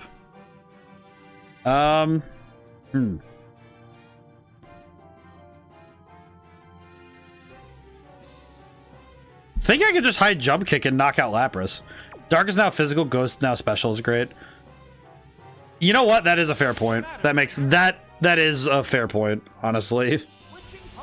I think it just swapped into a Ghost type. He swapped into a Ghost type, didn't he? Yeah, I should have expected that. I don't know why my brain said I'm fine. Okay, I'm going to Mud Slap really quick and just get... I'm gonna try and open up Gengar so that when I swap it, I'm not gonna get cooked. Not a great play, but it helps. It's the thought that counts, and it helps. Because for some reason, it always helps me to do this once. Okay. Swap to Houndour. Which I think is going to invite a swap to Lapras again. Which I think I can catch with a Confuse Ray. I think. Thunderbolt. Weird choice of moves. Yeah, I think he's gonna swap. I think he's gonna swap because... Nope, he didn't swap. Okay. Interesting. I was thinking he was gonna swap, so that was a bit strange.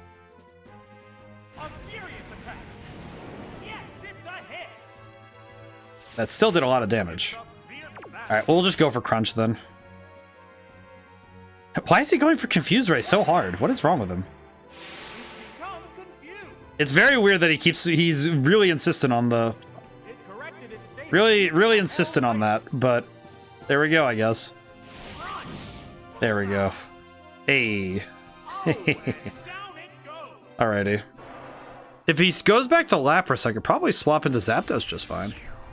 Yeah, I like these sorts of things though. I definitely need to look into why my Emerald Rogue doesn't work the way it's supposed to. Okay, yeah, that's a Mantine. I need to swap to Zapdos. Swapping. Because I actually really I played Emerald Rogue back in... It was when we played Problem Sleuth. I swapped over to it. But I only had Gens 1 through 3 available. And I know that they have modifications to the original Emerald Rogue that adds up through to... I think it adds all the way up through to Calyrex in Sword and Shield, I think. Yee. Oh, geez. Thunder? I hope it lands, but... Please land. Oh, God. Yeah, there we go. Ooh, big hit. I think it's fascinating because it gives us that look into that world of if Pokemon never moved away from sprite-based Pokemon. Because holy crap, so it's the level of love that the community gave it that makes it look so cool. Okay, it's kind of weird. I'm gonna go for Detect first, just because I want to see what it's gonna try and do. I would like to field it for its moves. I know I'm faster, so... Okay, so if I miss a Thunder, I'm going to get Ice Beamed. I see. Okay, that's good to know. I know I'm gonna get Ice Beamed if it lands. Got it. So I have to hope that Zapdos survives. Ooh. Ah. Uh-oh. Uh-oh. Just the feeling of, oh yeah, I see. Well, that's gonna suck. Okay, I think Hitmonlee can finish this up. So I think one high jump kick really just finishes this fight, but we'll see. We'll see in a moment. We'll definitely see. Yep, there we go. Okay. Whew. Okay. There we go. So that is 4 of the 8 gyms done, and not including the Team Rocket invasion though. So we still have 5 more things to do, but that does mean we're halfway through the gym leaders at least the Johto ones. We still have to deal with the mental ramifications of also having to deal with the. We still have to deal with Team Rocket. We still have the Elite Four. We still have Lance to deal with. So that's... Oof. Man, I just remembered how much is left. Okay, I guess now is the question. Do you guys think we should finish up the Gym Leader Castle or go back for a cup or two? Because I am... Personally, might have to join the Emerald Rogue Discord to find out what's up. Yeah, I might have to look into it, Hecko. I think you're right. I think you're right. I do think you're accurate there. But now I guess now I'm thinking, do I want to go for also finish Problem Sleuth? Very true. I'm trying to think. Should I go for just finish up the gym leaders and try to finish up the Johto Castle, or do we go back for for 1 or 2 more tournaments? Because the tournaments are 8 battles each, so I could see doing either one. I don't know. I'm kind of caught. We have overtime today, though. We're going to midnight, so we have extra time.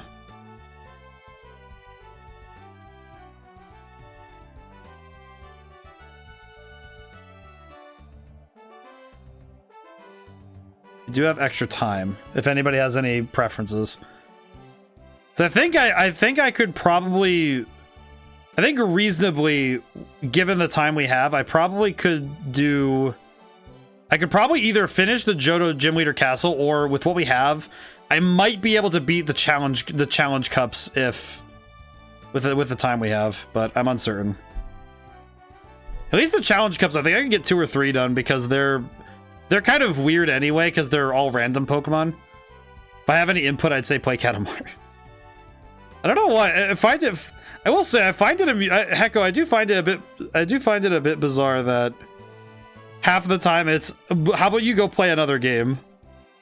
Just funny, but also it's like, I don't know how I would do that at this point.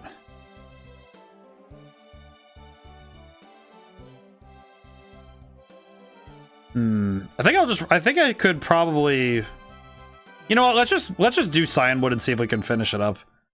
Oh, it's only 2 battles anyway. This will be quick. Grab Kadabra, grab Donphan, because I know that they have steel types in this B. For some reason.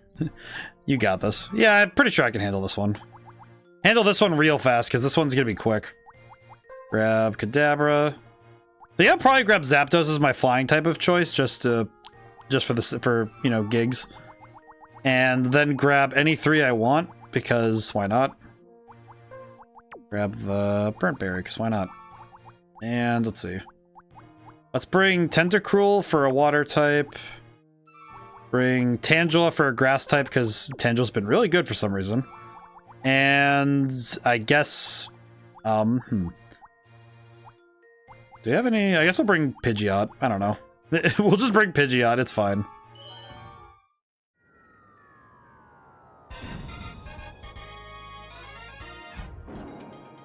I think it's just gonna be just bring Zapdos, Donphan, Kadabra. That's about it.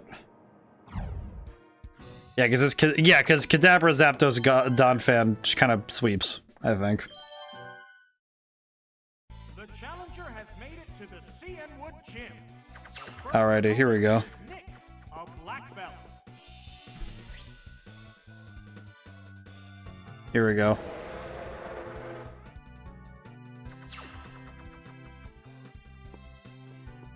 Alright, so I think I can... Alright, well, Graveler I can swap to Donphan really fast. Here we go.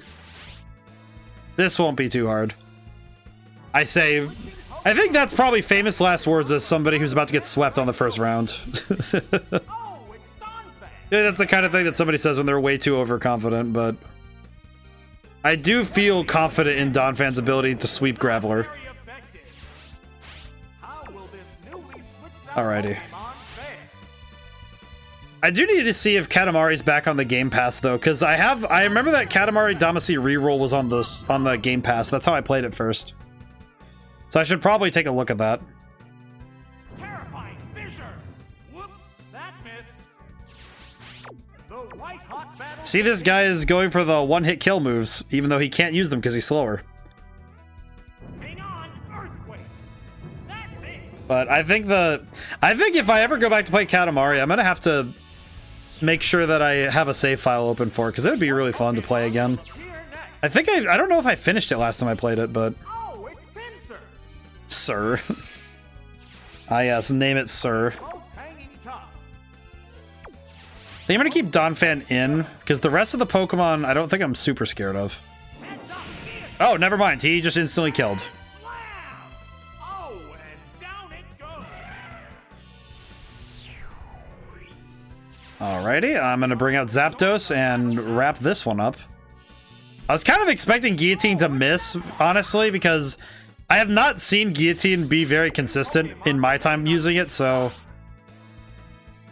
Oh, it's fast. That was brutal. I hate this. I hate this Pinsir with a passion right now. You gotta be kidding me. Just Oh my god. Pokemon remains. The Pokeball opens to Oh no. Pokemon. Why is it this fast, though? Pokemon.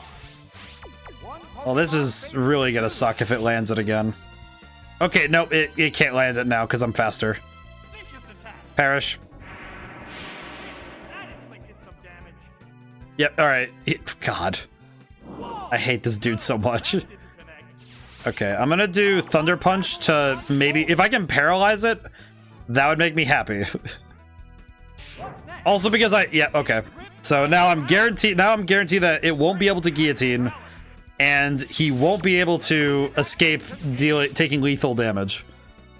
Oh. A psychic blast. You know, thinking of other RPGs I still need to play, I have Final Fantasy X.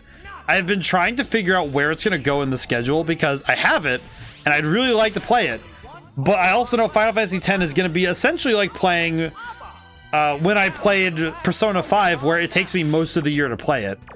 So I'd have to really settle in to play it, especially given that I play once a week, so...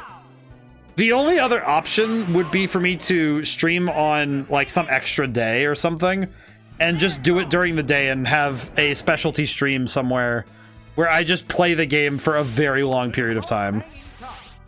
So I don't think I'd be able to play Final Fantasy X in a reasonable amount of time if I was playing it in a normal capacity like I do. I think that's what I learned from Persona 5, is that if I'm going to play a long series like that, it can only be one series going on like that length at one time. Because if I have two like that, then my Wednesdays and Thursdays are so clogged. So... Because I know next year I really want to play... I genuinely want to just play a lot of Persona 3 Reload, because that's the one I want to do. That's the big series I want to do next year. of all the games I really want to do, I really want to play Persona 3. But that's also because Persona 5 left a really big impression on me, so I would like to play it. Same team as last time, I think. There we go. Let's do this. Challenger faces Cianwood Gym Chuck, a user of fighting Pokémon. Alrighty. The challenger doesn't suffer the indignity of an easy knockout. The indignity of an easy knockout. That feels very backhanded. Holy crap. Okay. Go for Psychic and just spam Psychic until he goes down. I think that's the game plan, is just keep using Psychic till he goes down. Okay, yeah, this is gonna be... Oh! Yeah, if...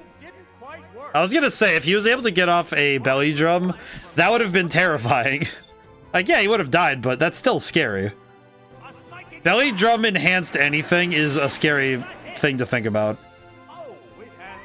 I remember that was something I actually learned about Hariyama later as an adult, because I remember that when I saw what belly drum does, that I actually skipped over it when I was playing Pokemon Coliseum, because I didn't think it was worth it to lose that much health for a maxed out attack stat.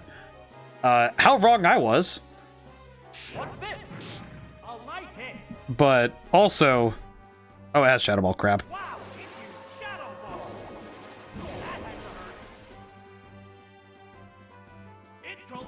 Okay, well that sucks. I should not have kept him in. Okay, we're gonna go with Zapdos because holy crap, but ooh. I think I definitely made a mistake. Genuinely, that was just a misplay. That was just awful. That was just plainly awful of me, but I'll make it work. I kind of have to make it work, but still. Dynamic Punch.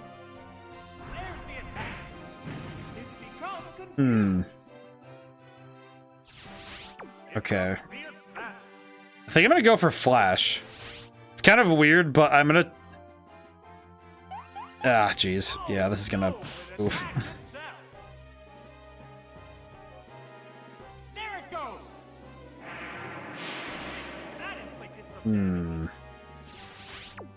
Okay. I'll go for Thunder again. I don't think going for Flash is gonna be a good idea. Okay. Maybe a Paralysis? No, but almost killed. Okay, good. Psychic might knock me out, though, so this is kind of awkward. Wait, I didn't suspend before I did this, didn't I?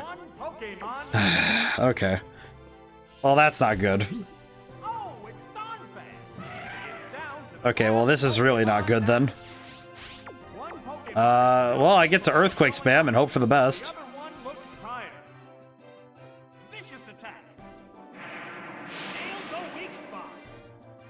I am really regretting not having... Ah, crap. Okay.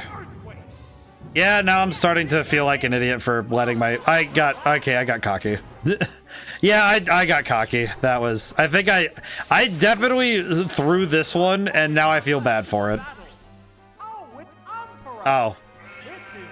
Well, if it has Ice Punch, then I just explode. No, it has Fire Punch. Okay, well, still sucks. Oh, and it critted too. Okay. Okay. Yeah, okay, that one... I take full blame for that, because that was just really stupid. That was very stupid of me. That one's not even like a... I have no excuses. That's just bad. Oh, man. Well, yeah, everyone gets one. Retry. I think that was me I think that was also real comeuppance for me talking a mad amount of smack from the very beginning. Oh, this will be quick. Yeah, this will be quick. Oh, yeah. Sitting there talking a lot of smack from outside the gym, and then I get thrown right out. Oh, boy. Yeah, that was kind of... That was exactly what I deserved, given how much I was talking. But I think that just is a good lesson in humility. Oh, well, it happens sometimes. I feel like if somebody wins every single battle they enter when they're playing a game, I feel like it's then clearly the game is not hard enough. You need to raise the difficulty. Now, I guess the question is, do I want to keep... Do I keep my boy in here? I think I'll go for it, but I forget if I don't think it has flying typing yet. I think it's still just plain dragon. I'll just spam psychic. We'll see if it works. I think just psychic will just do it for me. So yeah, 80 points of damage. This should be enough. Okay. Yeah, I think we got this one.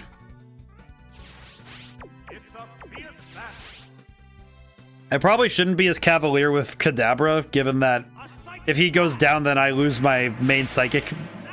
What the? No, brother. I feel like when a Pokemon hangs on by that much HP, it just feels like a slap in the face now. It feels like a genuine slap whenever I see that happen now. Where it's just, oh, cool. I did not realize I could be hurt this way. Okay, so Dragonair's down. If I see that freaking pincer, I'm gonna be upset. Oh no. He's gonna be a problem. Okay. Because if he lands any of those attacks, I'm gonna be in trouble. Okay, I need to go for Psychic. I just need to hit him. I probably should go for Thunder Punch to see if I can stop him. Because I could paralyze him like last time. Fury Cutter's gonna hurt. Ugh.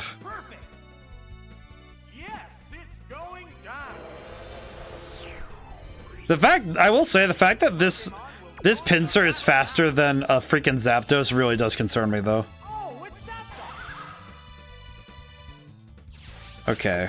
I'm gonna detect first, and then...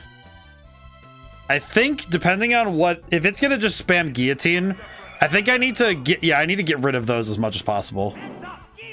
Okay. I'm gonna use Flash, and then detect if it misses again. Oh, please miss, please miss, please miss, please miss. What? I really do not like that this pincer gets to just land all of it. If it lands the next one, I'm just gonna presume that Guillotine is guaranteed to land if he's out here. I'm gonna just presume that it's guaranteed if this thing is swinging, batting 1,000. Because that'll be 4 guillotines. Okay, I was gonna say, if it lands 4 guillotines out of 4 guillotines, I'm gonna presume that this thing can just bat 1,000 and win at that gamble every time. Okay, I'm gonna Sandstorm, which is an awful move, but... Oh, use a whole bitch. Really now? Okay, well, spamming Earthquake is not gonna be a fantastic move for me. I'm gonna try 1 Rapid Spin to see how much damage it does. Because if I need to use Rapid Spin over using... What the hell? Why would you have Sleep Talk on a pincer? What the... It again feels like I'm getting punked. It's one of those fights that feels like, why on earth would you teach this Pokemon this move if not for the specific purpose of messing with people?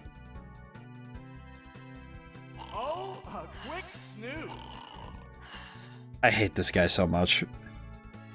This feels like a punishment for me talking smack, but at the same time, I don't know what I did that made the game really hate me this much.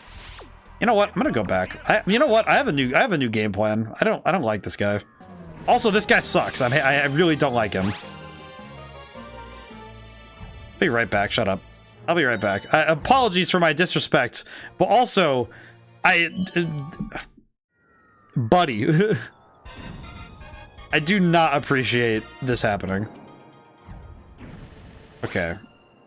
I have a new idea, and I'm gonna use Kadabra, Donphan, and I'm gonna bring Pidgeot instead. I have an idea, because I'm getting pissed off about this pincer thing, and I'm not really in the mood to deal with it. So I'm gonna try something a little bit more strategically expedient. And that is to bring a Pokemon with the express intent of countering it. Okay. I think I'm gonna lead with a Thunder Punch and then do Psychics from then on.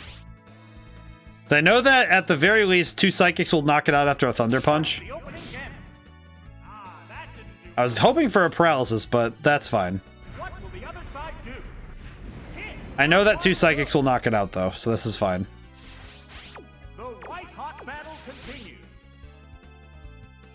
And if I need to, I can swap out after this fight, after this one, so... Yeah, because this is more than enough damage to knock it out. These battles definitely are also testing me because... The trouble I'm having is that you can't just prepare for fighting types, which is really... I feel like it's kind of a... Wait, what? Wait, why does he get to go first? What the... Okay. How come he gets to go first? That doesn't even make any sense. Okay. I don't know why he gets to go first, but he did.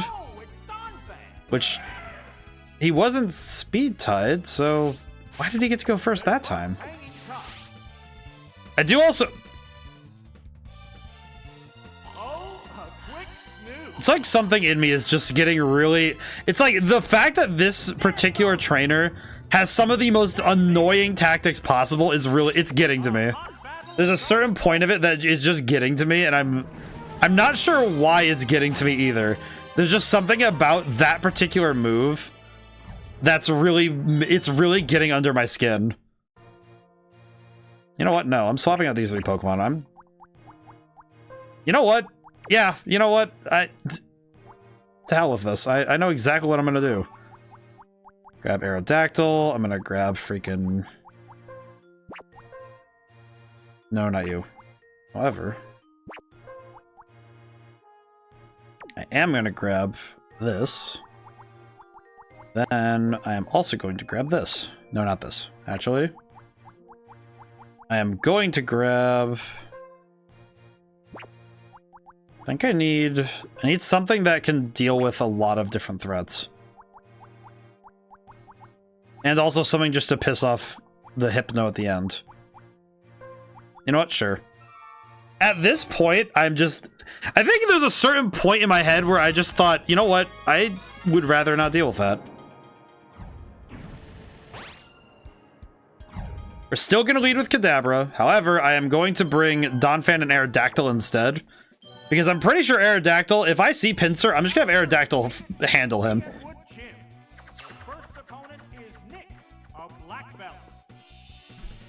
There's something in me just feels very frustrated at the notion of he rest spams and uses one-hit kill moves and gets them every time. Something about that just really just rubs me the wrong way. Okay, use Psychic. I think it's Psychic, Thunder Punch, Psychic, because that'll guarantee big damage. Or just use Psychic, Psychic, and just hope I get a crit. What will the trainer do now? Great hit. If I see that Pinsir, I swear. just gonna be... It's like that thing. I think this is the reverse of how we usually are with this game, where whenever I use a Pokemon, it makes me really happy. It's like this particular fight is making me really despise having to see Pinsir. Oh, and I'm paralyzed, so it's faster. Oh, brother. Oh, brother. Oh, that means I don't have a Psychic type to deal with any fighting types. Okay. Well, that just sucks.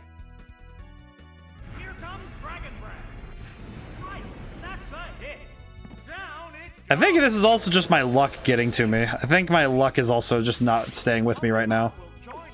Okay, Aerodactyl should be able to wrap this up. Aerodactyl? What the heck did he call him? Yeah, I'm gonna go for Ancient Power. I would like the stat boost, please. The stat boost would be nice. So I know the stat boost exists. It probably will never happen, but I know it exists at this point. Okay, well, I didn't get it, but that's okay. Oh, it's Kingler. Well, that sucks. Of all the... okay, you know what? No, I'm back. I'm just...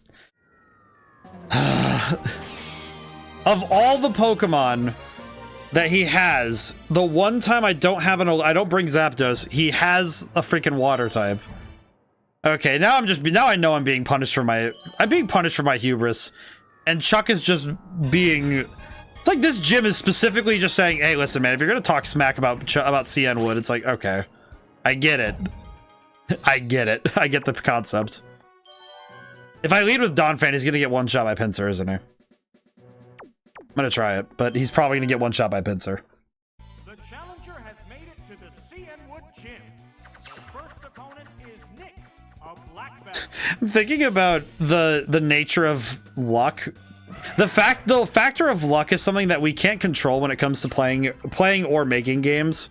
Like, we can certainly, like, when we're making games, we certainly can include factors of luck in the game, but it's one of those things that you don't really once you add it, you can't unadd it, and you can't control it when it's there. What is it going for? Orange. That was brutal. It went down as soon as the I am about to start cursing. I am not happy with that. That... off the bat. The Pokemon have been chosen. Oh, it's Kadabra. You know what? I'm gonna go do another tournament. This is... it's like... Number of remaining Pokemon is 2 to I'm gonna try one more time. I'm gonna lead with something... You know what? I'm striking these from the record.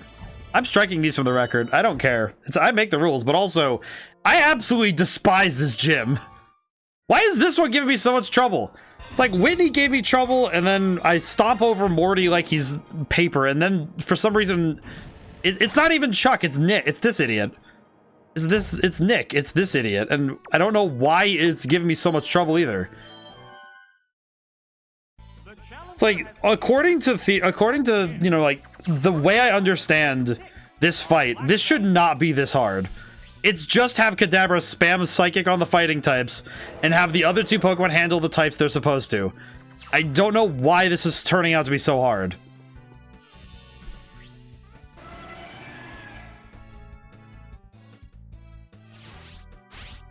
Okay, swap to Donphan. It's just, I think to some lesser extent, it's also because of the nature of the battle. Because every time I lose, it's, okay, reset. And with this guy, it's, if I don't get through the door, then it doesn't matter. And that is rather frustrating. But again, I think luck is something that you just can't control it. And once it's added to a game, there's nothing you really can do about it, because it's just... Oh, thank goodness he's an idiot. I do know one thing about one-shot moves like Fissure and Sheer Cold. They don't work if you're not the first one in the turn order. Like, if you don't go first, it doesn't work. It doesn't actually do anything. Which is good, because... Okay. If he swaps to Pinsir, I'm gonna swap to Kadabra. Because I know he's gonna go for... He's probably gonna go for Guillotine anyway, so I'm gonna swap to Zapdos, but... I don't know if Kingler is faster than Zapdos, because this one might be faster. I legitimately have no idea, because Kingler is kind of... Because these Pokemon have effort value training, so... I have no idea what they could and couldn't have. Granted, I will also... What did I just press? I pressed Thunder. What? Okay, well... I used Flash, apparently. Oh, brother. Okay, well that really sucks for me, because I did not want to do that. I was kind of hoping to not do that, so that really sucks. I accidentally... That was me misclicking, so I feel bad. Oh, no. Please miss. Okay, it missed. Whew. And now I just have to hope that Thunder kills. And it does. Okay. Whoa, KO'd by one. And this is why we reduce people's accuracy. Holy crap. I feel like Rentals has made me recognize the importance and the power of reducing accuracy. Pokemon. It's not that reducing accuracy will be a catch-all solve to every problem. However, I have seen enough situations at this point where reducing somebody's accuracy has been the difference between life and death, and it is not undervalued to me anymore. Because just making one Pokemon miss one move has been enough for me to be able to clutch a victory. So I recognize the importance of accuracy and evasion in Pokemon now, because it definitely makes a big difference. Especially in fights like this, where you just have to hope that you can survive.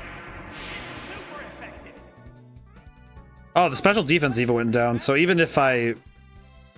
Is it going for Fissure? It is. Oh, that's a miss. Did it just say, here comes the humiliation? The outcome? That is the most vile thing.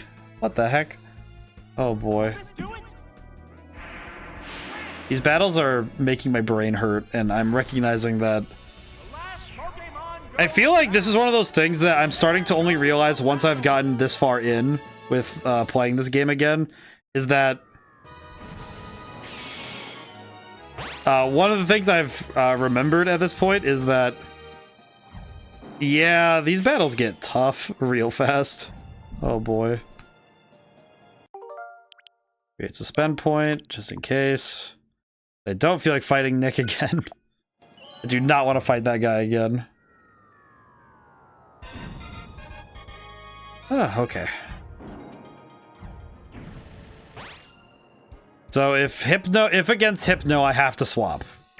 I have learned my lesson this time. Do not leave Hypno against Kadabra, because Hypno has Shadow Ball, and I need to make sure I don't fall for that again. Pokemon. Let's hope the challenger doesn't suffer the indignity of an easy knockout.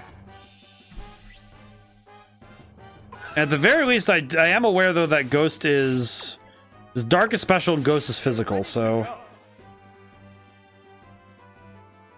sharp attack. I am keenly aware of that, which means that if I swap to Shadow, if I see Shadow Ball coming, then I get swapped to Donphan, because Donphan has the highest physical defense. Restore its HP. The white hot Oh, wait, it's gonna Mach Punch. Oh, for the love of crap, really? Okay, I was about to say, if it killed, I was gonna be very upset, but I knew Mach Punch was coming because all of his Pokemon know Mach Punch. Pretty sure Hypno even knows Mach Punch if it can. Oh boy. Okay. I don't remember having this much trouble with Chuck the first time, but maybe... Oh, it's Ursa Ring. Okay, There's a big HP difference between the two combatants. Yeah, I want to save Kadabra in case he has another fighting type, so I'm going to swap to Zapdos. I think it would be a wise decision to not let Kadabra get cooked. Because if I need to have Psychic on hand, and I know it's faster, I'm going to need it. I'm definitely going to need it. And just hope this doesn't kill. Ow. Great hit. Oh, jeez. Holy crap. Okay, go for Thunder. Which affects the flow of battle. It's a little less stressful now that I know I have a suspend point, but That was good. I still feel very nervous about this fight. Marks are flying from both competitors. Okay, fully paralyzed. Still can't I went for Rock Smash this time, which is a very silly move at this point, now that I think about it. However, be impervious to damage. I also have a bit of an idea, because I'm going to detect. Continue. I'm going to detect this time, because I'm pretty sure that he was going to get through the paralysis this time. He is not. Oh, it's still immobilized. Okay, interesting. They're both hanging. I guess I'll just go for Thunder then. I don't know. This is weird. Here it comes. I was pretty sure he was going to go through it that time, but okay. Yes. Now we have 3 Pokemon going into the last Pokemon, so now all I have to do is survive. So this is good. Pokemon remain. Oh, it's Poliwrath. Okay, well, if I get to go first, then I think he just dies. The white hot battle continues. Belly Drum, okay. So if thunder lands, then he explodes. I understand. I understand. Uh-oh. That's not good.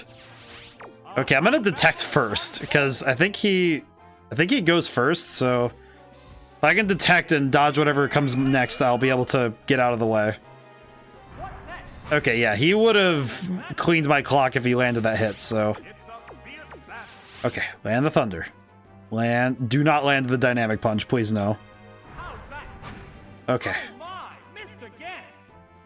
Okay, we're doing good, but... Okay, we won. Thank goodness! Oh boy. The battles at this point are really getting to me a little bit, but I think some of that's because of the nature. It's mostly because I know that these fights are pushing my brain to their limit, and sometimes that can be discomforting. Because holy crap, sometimes it is very painful to have to deal with that level of fighting. I think it's because being 3 steps ahead is a very difficult thing to do consistently. I forget what... Okay, wait, what does she do again? Is she electric type or something? I forget. I genuinely forget what Olivine Gym is. So, very confusion.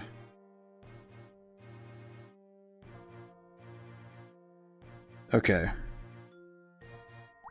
I only need 3 Pokemon. I think I'm gonna bring legendary birds, and I don't really know what to bring. I guess just bring Zapdos and Moltres and hope for the best. It's kind of confusing, I'm not gonna lie.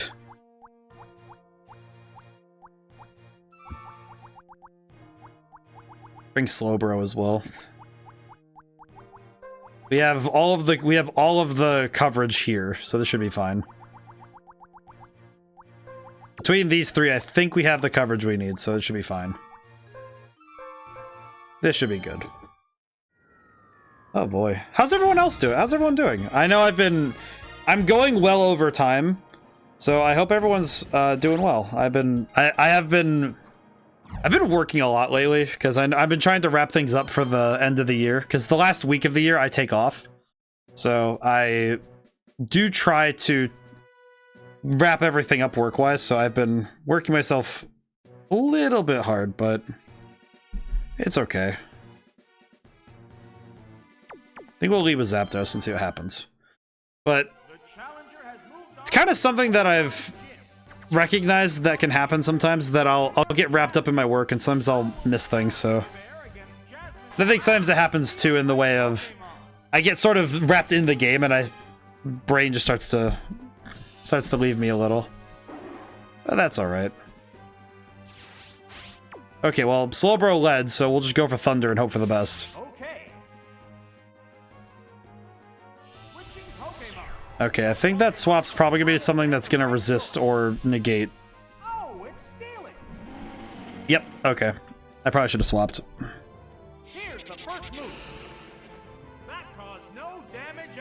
Okay, we're gonna swap to Slowbro and then spam Surf.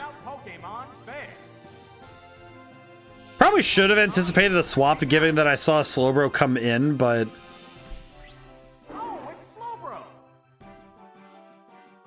Guess the trouble is that I wasn't sure if it was going to be an instant swap or if it was going to be, you know, one of those survive and try to go for Thunderbolt kind of things. Because they do have items, so I wasn't sure if this was going to go the way I thought it would. Ow. Okay, let's hope that Surf works. Okay, that is a lot of damage. Hey. I hope everyone's doing well. I'm running overtime because, honestly, I feel like it's been a while since I've planned out ahead for longer streams, so I thought it'd be fun.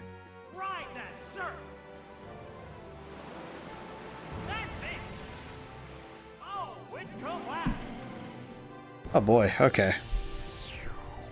We've taken out Steelix. So I think Steelix is probably the biggest problem Pokemon on her team. I'm being honest. I don't think there's any other Pokemon that are going to be really detrimental to me trying to get through, but So I think wait, should I sack? Doing good. I'm looking to get into some actual jobs, but I need to figure out what would be viable for editing. Like, if I work with someone video editing their YouTube videos, could I also support a Fiverr page for editing on the side? Those kind of questions.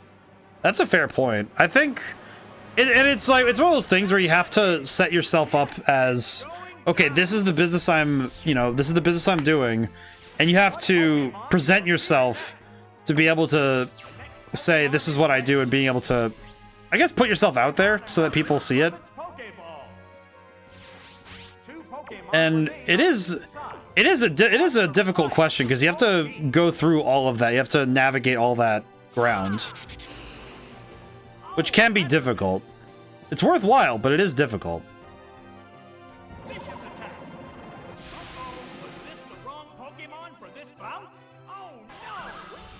Oh. You gotta be kidding me. Thinking about that meme of SpongeBob where he pops and goes, you gotta be kidding me. Oh boy. I'm gonna go for Roar and just see if I can stop this from happening. It went first. Why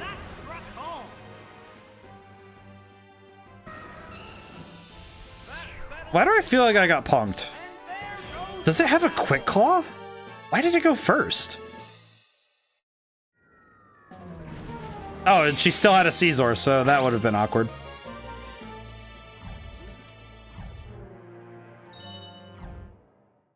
I see. Well, let's try that again, but... I almost feel like I should bring Houndour instead, but I need the damage. I need the deeps. But we'll try again. I'm gonna try leading with Zapdos this time and see what happens. I'll lead again.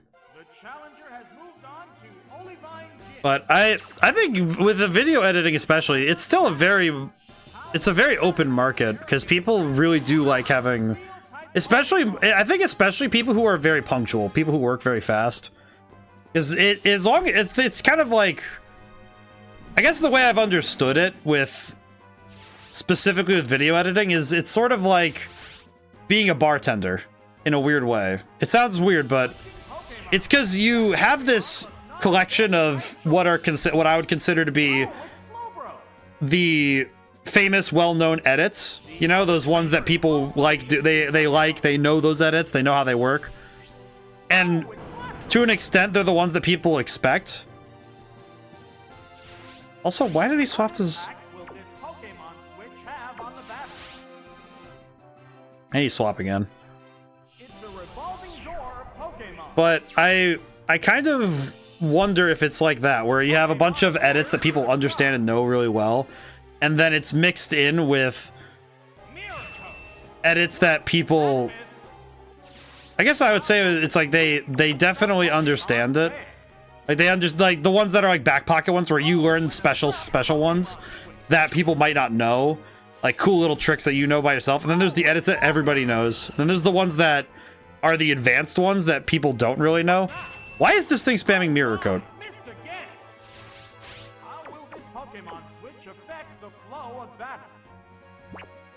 Kind of feel like I'm just swapping everywhere, and I could just probably could reasonably just not do that, but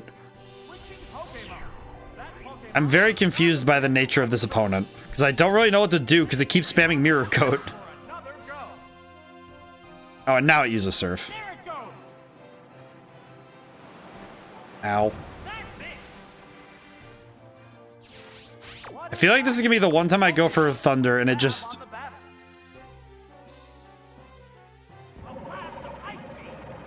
Yeah, it's kind of like people for a quick serve to each customer, yeah. You know what? This team just is fundamentally not working. This is not working. This is not working. I brought legendaries because I thought it would be a quick fix, but this is not working. This is just fundamentally not doing it. And I'm recognizing that. No, I'm forfeiting because this team is not doing it. Yeah, this team is... No. Okay, I need to bring something that works for me.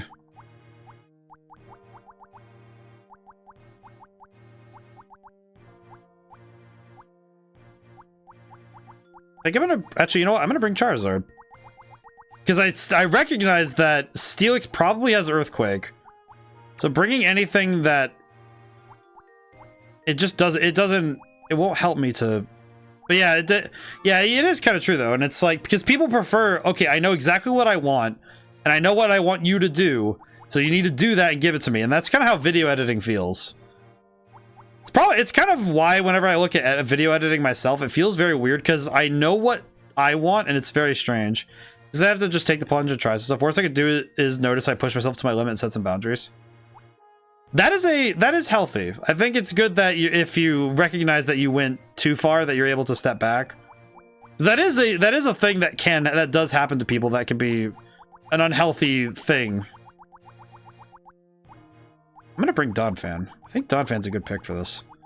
I think it's also good to know that when something goes, like when you recognize that it's going not well, and also that, hey, I've pushed myself too far, having both the understanding and the foresight to recognize that is very important. Actually, we're gonna give Donphan the berry. Then I think bringing Zapdos is still good as our electric type, but I don't trust it. Or I could just bring Wobbuffet. I mean, what's gonna happen? Fusion. Just lead with Wobbuffet and hope for the best. I think it's good though if you're uncertain. I think it's good to just take a crack at it and see how things happen. Because the worst that really happens is that you learn that what does and doesn't work. And that's still an important thing to learn.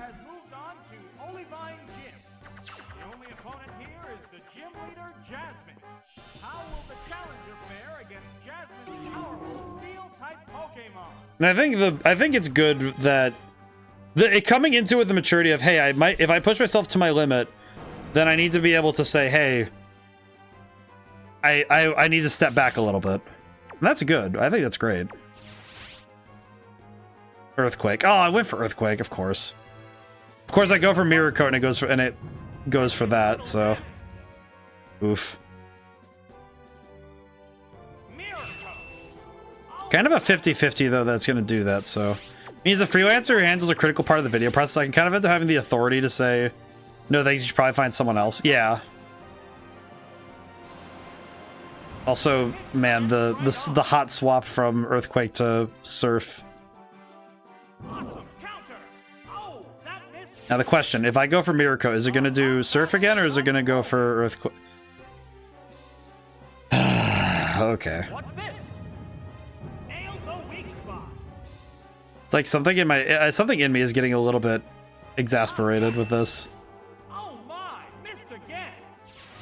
I'm gonna take that L and try again because this one counts. I'll count that one. However, I'm tired of it.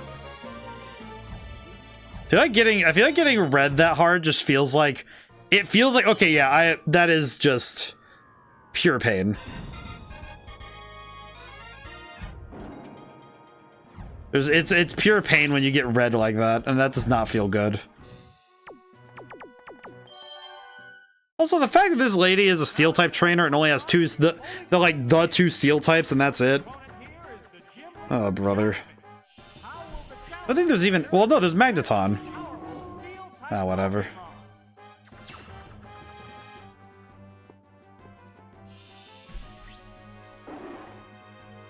Okay, well, I know this one can't lead with any physical moves, so that's fine. But that's actually the truth of it, though, with freelancing, is that if somebody tells you, hey, I think this is how you should be doing things, and then you say no, it's like, what are they gonna do? Because you have the authority to say, hey, I don't think I'm a fit for this job, and they just have to deal with it. I think that's kind of why I like where my job is right now, because I do have the authority over all of my projects to say, if I personally don't find something as exciting to do, I can just not do it. You know, like, oh, if I find that there's a part of the job that I don't want to do, I can just not do it. Oh, I flinched. You know, I appreciate that Jasmine in this game is very cute, but also It really bothers me whenever she's like, oh, I see. It's like, really, dog? Thank you. Oh, and it missed. I'm in pain. I'm in Spain without the A. I'm just lost in the spin.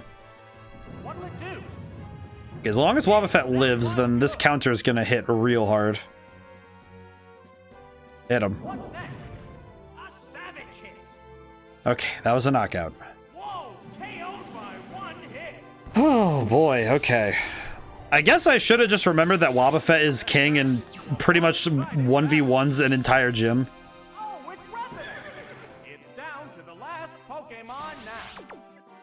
I'm gonna go for the Destiny Bond, but I know it's not gonna land. It did not. Okay.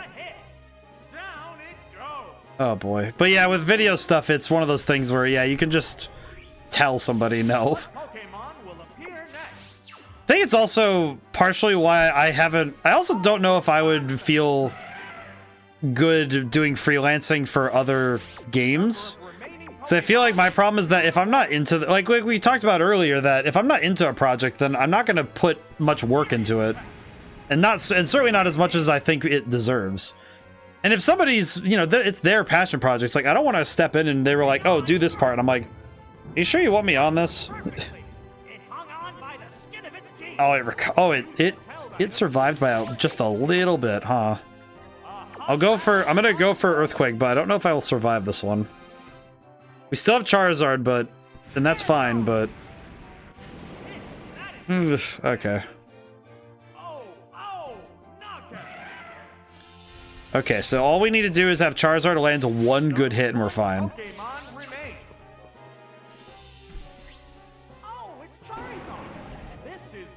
Okay. We just need to land Wing Attack. Just one Wing Attack and we win. Oh god, please don't get flinched. Please don't get flinched. I know it's possible. Don't get flinched. Okay, cool. Thank goodness. Okay, we won. Thank God. But I do know that that is something that... But it also does mean that with the trouble with freelancing, of course, is you give up freedom for security, because not having a consistent job to work on that front is something that's like, okay, well, how do you keep it going? Which is sort of how I feel about a lot of things, because I know my work is very much in the air very often. And it can be difficult at times. It can be difficult at times not just to do the work, but to keep going. So I think that can be difficult. Okay, now I have to figure out what to choose for battling Team Rocket.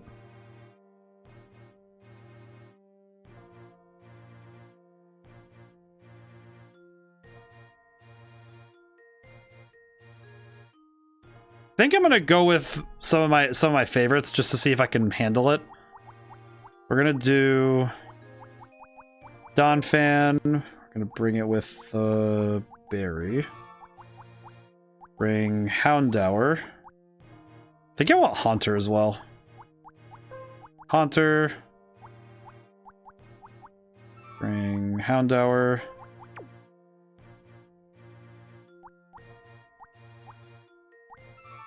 But I know that with...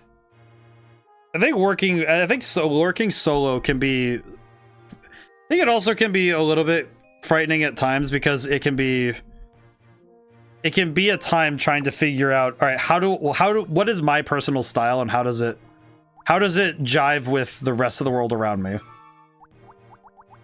And it's not always clear, and that can be a little bit scary at times when you're trying to figure out, okay, what is my style and how does it work? I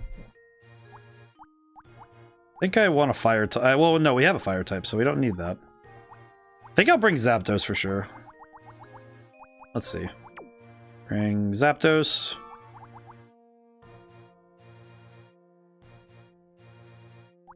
Oh, I could bring Kabutops. I think I remember from last time. Why does it have no rock type moves? That seems silly. Could just bring Lantern. You know what? Yeah, let's bring yeah, let's bring Lantern. Let's bring Lantern because I know Lantern's good. I remember that this guy is the one who constantly uses explosion. I remember. Yeah, yep, it's the one. Yeah, it's him. Okay, so I do know how to deal with this guy though. We lead with Donphan, Haunter, and then probably Kadabra. Yeah, Kadabra. This will work. I remember this guy well. Team Rocket has suddenly burst onto the scene. How will their unexpected raid affect the challenger's quest for glory? I'm kind of thinking I might just get to... I think if I beat Team Rocket, then I'll do one more I'll do the Pokeball Challenge Cup and then call it a night. Okay, now if it's going to explode, it's going to be right away, so I'm going to swap to Haunter and hope for an explosion. Oh, an abrupt Pokemon switch. Oh, it's Haunter. Oh, I went for Ice Beam, really? Okay, that's perturbing.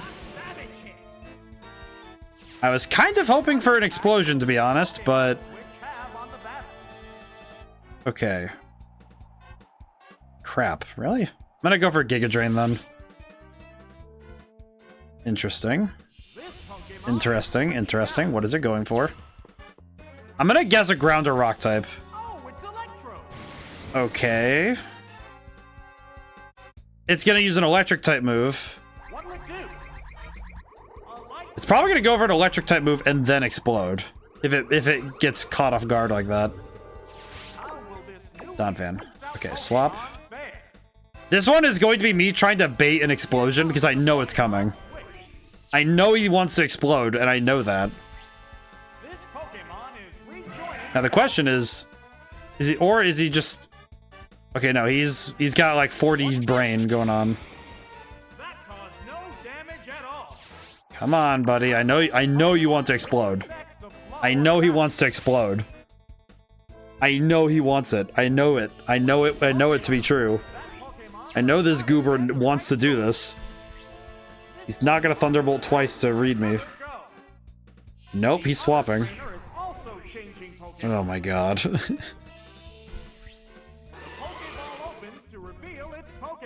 Okay, and then it's gonna go for Ice Beam again. Which sucks because I have to swap into Kadabra for this one. What is happening? What is happening right now? This dude is... He's cooking something for sure. I just don't know what. At this point, I have no idea what this guy is trying to do. The other trainer is also changing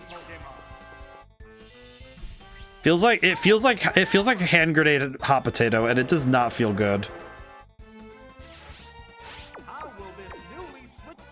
Okay, I'm gonna go for Donphan and see if he's either going for Thunderbolt or Explosion. I want him to explode. I know he wants to. I know that this ding dong wants to do the explosion meme. Mirror Coat, really? Really, Flight Simulator RP is a thing? Yes, I am weirdly aware of that. It's kind of a bizarre thing. I am aware of that one. Of all things, I'm aware of that one. Because they have the, because there are people who get really into the Flight Simulator thing, you know, like landing and you know, doing all the proper, I don't really know what to call it, the proper, signaling, all the proper, like, flight work.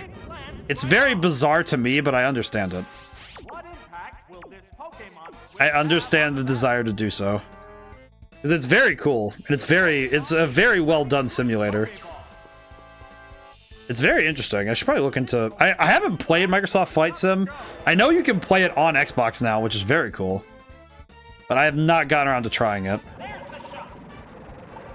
Ow. I feel like I'm getting toyed with in a way, and I don't know how to feel about it. Oh, I should have gone for Psychic, or Thunder Punch, but... He keeps swapping, so maybe I can pigeonhole him a little bit here. I might be able to force him to stop by using Psychic. Yeah, that did a lot of damage. Oh boy. Okay. I'm gonna swap to Donphan because I'm pretty sure he's just gonna go for Thunderbolt again.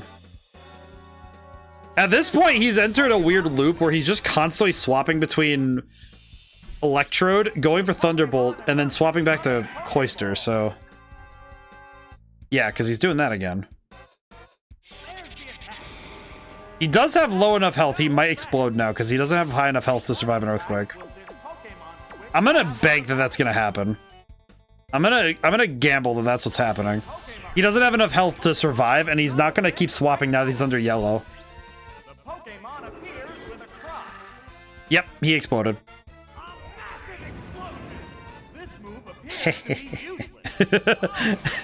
I feel very I feel like my efforts are finally vindicated, and I still feel like an idiot. I still feel the fool for trying it. It's like I brought Haunter specifically for this purpose, and I feel like the fool for doing so. Okay, Wheezing is still worrying. Okay, I'm gonna swap to Donphan. I would like if the best case scenario is I trick him into exploding a second time by using Earthquake, but we're gonna see if that works out. Psybeam. Interesting choice of move, to be honest. Okay, go for the Earthquake. Either hope for a one-shot or... What is happening? This battle feels like the rough equivalent to just... This feels like the most confusing dance. Okay, it's in the yellow now, so I think it's below the health. So if I swap to Haunter... I think if I swap to Haunter, it's gonna explode. Because it doesn't have enough health to live any other move. At least I don't think. I'm really hoping I was correct. Nope, it went for Ice Beam. Crap. Okay, well now, unfortunately, if it does decide to explode, then I know that Kadabra's about to eat it. So, that's gonna suck. Okay, if I go for Thunder Punch, it'll kill, though. This should be fine. I wonder, would people actually be interested in a flight simulator stream? Just me flying around the planet or something? I feel like simulators are something I haven't really touched much in game design. Despite the fact that I actually have worked on one, technically. And it was more of a mission sim, but it still is a simulator nonetheless, but... I did actually do some work on some other stuff, so... I don't know, it's like... Because simulators were one of those things that I remember they were one of the key inspirations for me being in game design was... Because when I was in middle school, there was it was a US Army mission simulator. Like, as in one of those things, it's like one of those big things with the fake guns and the big LED, the big screens. And it was at an air show, and I remember playing it and realizing, oh yeah, this is using the same stuff video games do. And being floored by the concept of, oh, video games are being used for more than just entertainment. This is being used for training. Like, that is wild to me. And that concept is still fascinating to me, you know? It's like, that is still a very cool thing. But I haven't touched many simulators since I've started streaming, and I don't know why. I think it's mostly the availability of them, because a lot of them are... Some of them are memes, you know, like certain simulators are just kind of memes or jokes. And some of them are a little bit too granular for me to be able to understand. I think Farming Simulator is a great example of, I don't know how to deal with this. So I'll have to think about it.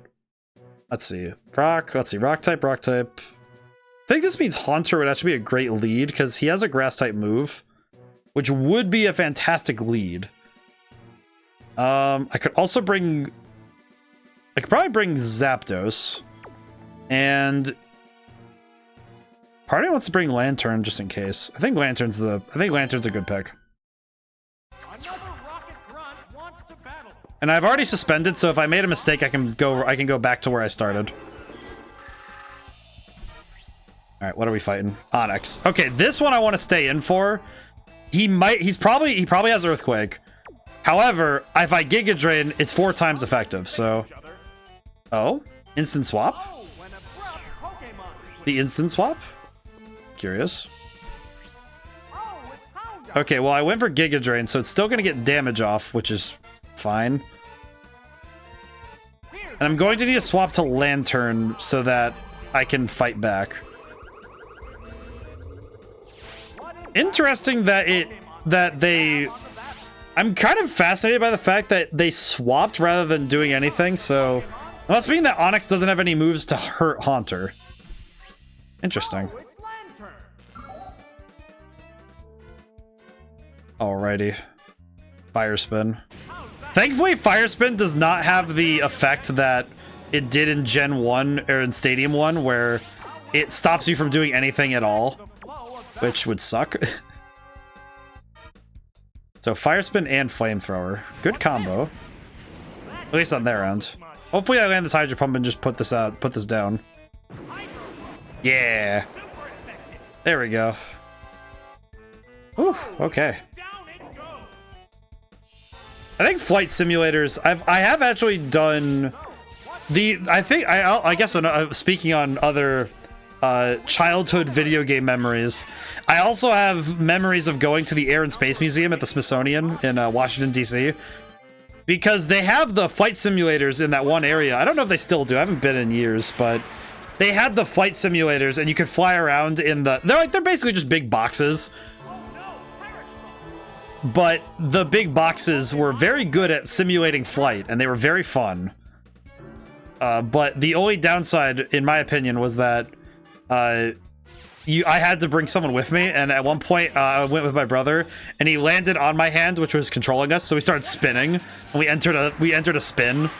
It was very funny, but afterwards it was funny, but as a kid, it's like, oh god.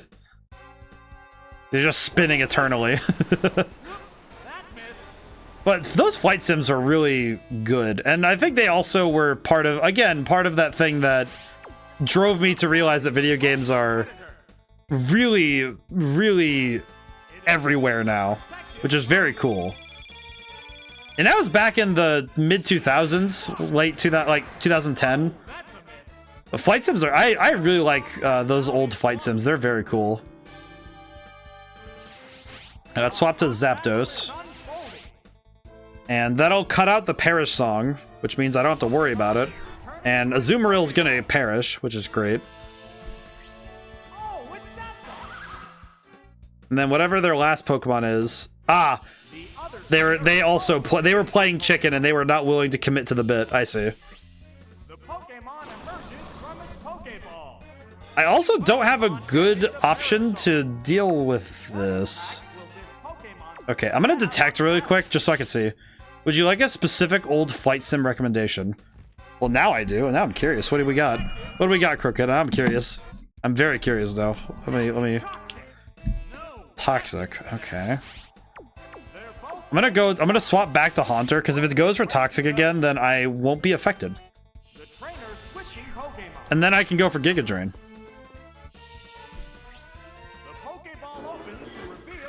But I like the flight sims. I know a big chunk of why flight sims fascinate me is also because Jane's World War II Fighters was my dad's favorite to play. I had some turns on as a kid. Jane's WW2 Fighters. I know there was some game I had I had a disc for it. I'd have to find it sometime. I had a game that was you're flying around with these World War II fighter planes, and your goal is to take down enemy bases. And I remember getting lost in the map many times because I didn't know where I was going. I need to find some of those older games because some of them are relics of the past and they're very cool. I might need to check that out too. I have some stuff. I feel like I might need to check out some of the... I might need to make like a list in the Discord or just in paper and see if I can put together a list of things that people from people's favorite childhood games or things that we could check out and just do like a month of just checking it out on streams. Mainly also as a way of checking just checking out the history of gaming in other pockets, but also just genuinely getting to see some new and interesting stuff. So I think that would be a fun one, is like grab stuff from not like, oh, your favorite video game, because not stuff like Sonic or Mario. I mean like those weird PC games from 2007 that require like a small degree of like a college degree in computer science to figure out, or like just those ones that are just out there, you know? Like I would say Jane's World War II Fighters counts in that regard. Like that would count, because that's like, okay, I have never, like, what is this? Like, I think if I were to choose one, it would probably be either my World War II one, or the other one I had that came to mind was this Pokemon. It was a Pokemon, like a CD-ROM thing. And what it had on it was it had like themed like browser games basically for Pokemon. Like it had Spinda's Mahjong or something, like some really weird ones, you know, like just kind of bizarre, but also really funny. Like that would be my pick, would be like the Pokemon. I need to get a disc reader for my PC though. I don't have one. I have to like hook one up, but that would be fun. Let's see. I need a water type, so I guess I'll bring Lantern. I guess Kadabra, Zapdos, Lantern. That'll work. But it really does feel like that would be a... I feel like that would be a really fascinating thing too, because it would let us revisit these things as adults, because a lot of these games, we don't often get to see them as adults. We just kind of, oh yeah, we haven't seen it in ages. And then we finally see it again, and it's like, oh wow, holy crap, really? Remember that was also how I felt replaying. I loaded up Roller Coaster Tycoon 3 for the first time in, I think, upwards of a decade. Oh my god, that almost killed. Okay, go for Psychic. I think, if I'm remembering, I think Stadium Poison doesn't deal damage if I kill. I don't remember if that's true or not, but we'll find out. We'll find out real fast if that's true. I think it skips that step because we're no longer in that phase. Yes? Yes, okay. So as long as I can knock out the next Pokemon, I will survive. Macargo. Okay, I don't know what it's going to go for, so I'm going to go for Lantern. I don't think it's going for Earthquake, though. It's probably going to go for something like Flamethrower or Rock Slide or something. Yeah, I think just thinking about it, older games that I haven't played in decades, I think the other one would be that I Spy Halloween game. See if my my eyesight is any good. I just got new glasses too. They're just like a slight change to my prescription, but it makes me laugh though. It's like, do my new glasses make me able to see better? Okay, it's a Pokemon Switch, but I'm gonna take a wild guess, say Victory Bell. Yep, it was Victory Bell. Okay.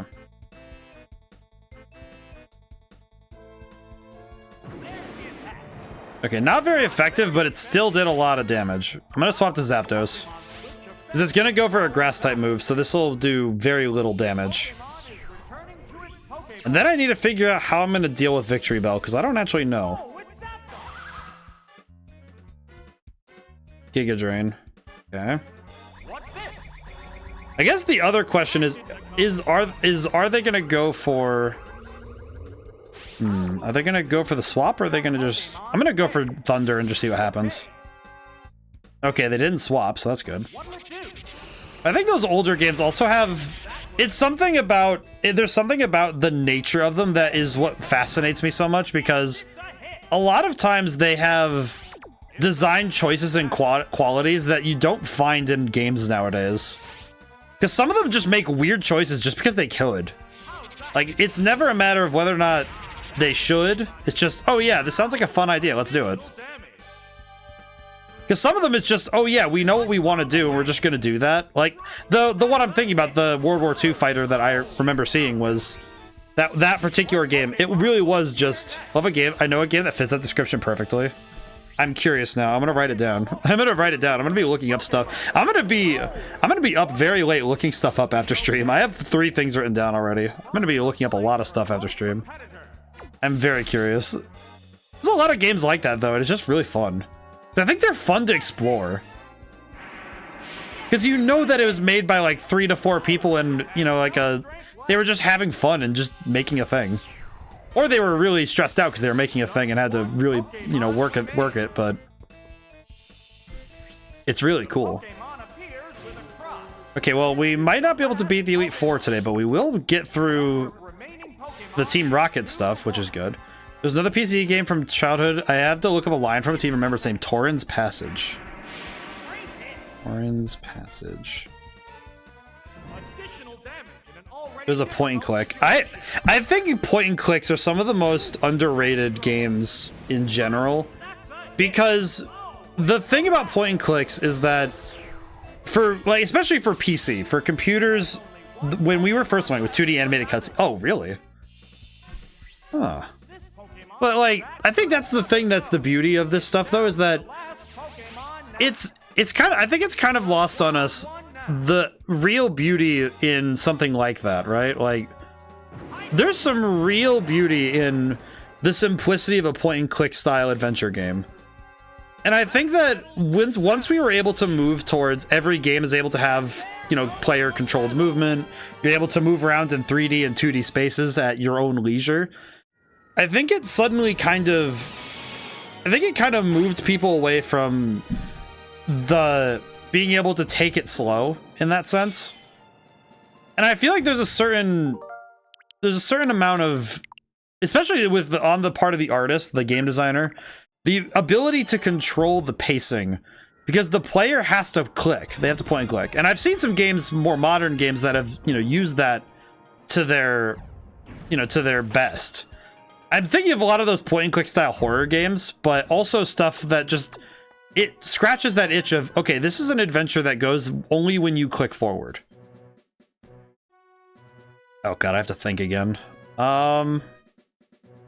Okay, water type, psychic type, psychic type.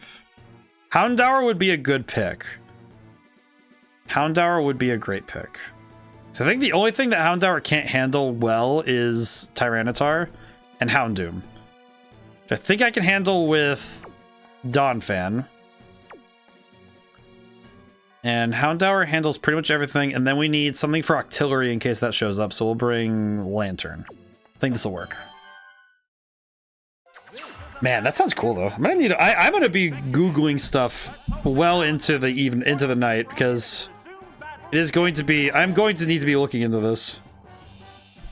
Also, I guess just as a, I guess I need to talk about this a little bit. Crooked, when you sent the message Gongaga in the Discord, this is not a meme. I just find it very funny because in my head I was like, you know, I do understand.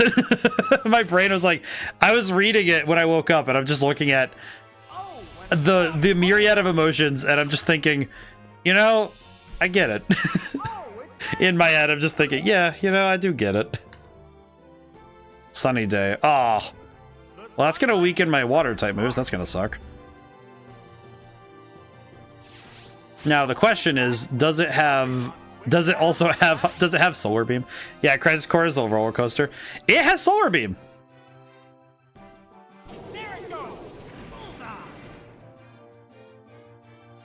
Again, I feel like I got punked. Yeah, I really need to check. I need to check out some of the stuff like that because that just sounds fun. Okay, Solar Beam is. That sucks a lot. I'm gonna swap back to Houndour. I thought I was getting out of the way of something awful by swapping to Lantern, but this is bad. Yeah, but I really need to play. There are some games I want to play for memes' sakes, and there are some games I want to play because I find them fascinating. I played FF7, right? Oddly, okay, so here's a weird thing. I know the story of FF7. I have never personally played FF7. I did, well, no, that's a bit of a white lie. I did play through at the beginning of Midgard, and that is about what I got through. That is about the extent of playing FF7. I got through Midgard, and that's about it. Also, I just realized I lost, so I'm gonna back up real quick. Continue. I just realized I lost because it's gonna Solar Beam Donphan, and then immediately Solar Beam Lantern. Okay, I need to lead with Donphan, and I'm gonna bring, I think I'm gonna bring the same Pokemon, I think. Do Houndour and Lantern. I think it still works. Yeah, it's kind of fascinating because of all of the like major games that I thought I would be very into, I thought that Final Fantasy VII would live up to the hype, and for some reason it never did, and I don't know why. it's kind of confusing to me personally because I don't really get why it is the case that I never got super into 7, which is bizarre because I played Final Fantasy 13, which I also genuinely find a bit hilarious when I think about it. If I think about it a little too hard, it does kind of concern me, but it's very funny. Since I watched Christ Corp and digging deeper into the rabbit hole, yeah. It's very bizarre because I understand the story of 7 pretty well, and I understand what it is. And Sephiroth is one of my favorite characters of all time, but I do not have the mind to go and actually play Final Fantasy 7. I just know a lot about it, which is very bizarre. But it's interesting to me because I wouldn't get into the gameplay, but the lore has me invested. Yeah, because the world is very cool. I think the world of Final Fantasy 7 is very cool. It's very hard to not be interested in the world of it because I think it's very cool, but it's very the game. Like I played original 7, right? And original 7 has some interesting mechanics, some fascinating stuff. But I also find that maybe this is definitely going to be where it confused. What?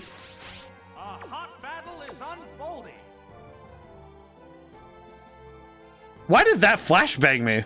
My brain just read that, and I had to double take. Like, wait, no, that didn't just say it confused. All right, wait, no, wait, go back. Wait, go back. I want to go back. What? They're eyeing each other warily. That said what I thought it said, right? It said it confused. It did not say it's confused. It said it confused. Oh no, with attacking them. Whoa. I'm so confused.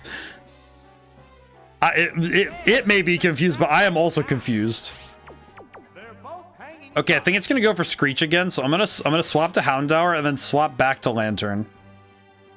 It might be a bit of a waste, but I also don't feel like being confused anymore. Oh, it's Houndour. It also might go for I might be able to. Oh crap, baskets. Ride that, sir. Well, that sucks. Okay, well, I was hoping to avoid this situation, but oh, the poor thing. Oh, shut up, you. But it's weird to me because I think the most like sacrilegious thing I can ever say about Final Fantasy is that 7 and 13 have the same combat, and nobody can tell me that I'm wrong. Because 7 and 13 do the same thing. It's you wait for a bar to fill up, you attack somebody. That's the whole thing. That's it.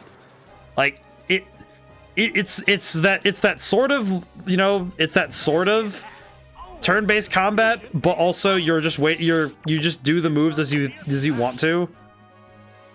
And it's very cool, but also like I get it, but I don't know why people it's like I don't really necessarily understand why people dunk on 7 and on 13 when 7 does much the same. But we remember 7 more fondly because the world building was very unique at the time. Also, losing this battle to Octillery is somehow justice. Because I'm pretty sure Donphan... I don't think Donphan gets to win the speed tie here. I don't think Octillery is that slow. Unfortunately, I do not believe Octillery is that slow. Alright, go for the Earthquake, but I'm pretty sure Donphan... I'm sorry, buddy. I do not believe Donphan wins this matchup. Nope, that's a... I think that's a loss.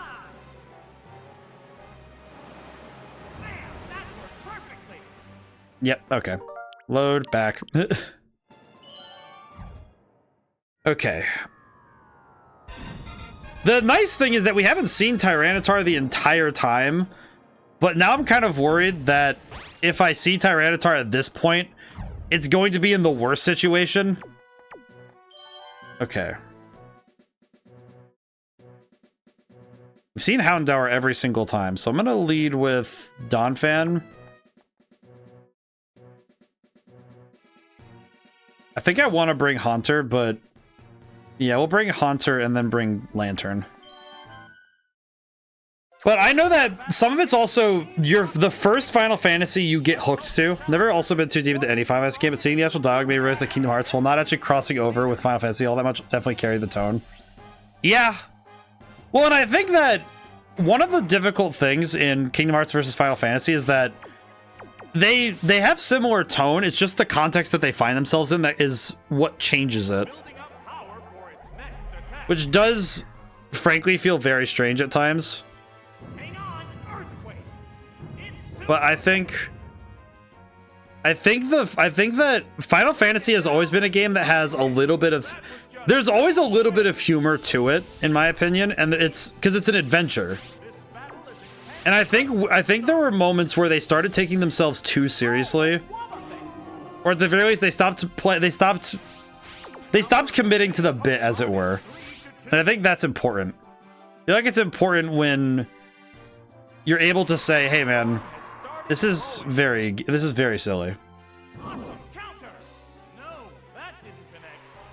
Okay, I have a bit of a stupid idea for this. I'm gonna stall out Wobbuffet because I know he can't. I know that Wobbuffet he doesn't have any attack moves, so all I have to do is just stall him out. So all I have to do is just not hit him. All I have to do is just survive. But I think with Final Fantasy, especially, if it depends on what's your first Final Fantasy, I think. Because I think when somebody's first Final Fantasy is 7 is the game they hold to as the main standard. And if your first one was one of the earlier ones, then you're older, and that's fair. But I think there's something to be said that with Final Fantasy, because every game is different, it really does matter which one was your first one. Because I know that with my first one, I played 13. I played the original Final Fantasy 13 as my first Final Fantasy, and it's one of my favorite games of all time. And there are a lot of people that disagree with that notion. And they're not wrong. But I recognize that it also comes with that territory of your first Final Fantasy. If Kingdom Hearts was also your first game, it kind of also affects how you look at Final Fantasy, because it really does feel different when you compare the two. Which is fascinating, and also a very interesting point of study. What now? Oh my, missed again. Sandstorm finally quiet. Okay, well, this is a very, very slow method of dealing with Wobbuffet. But it does tell me that if he had a better Pokemon to deal with me, he would have brought it out already. So I'm keenly aware at this point that that whatever else this guy has, it is not good against Donphan. Do you feel a little bad that we're basically I am burning so much of stream's time with this. But I also think that, again, every game is someone's favorite for a reason.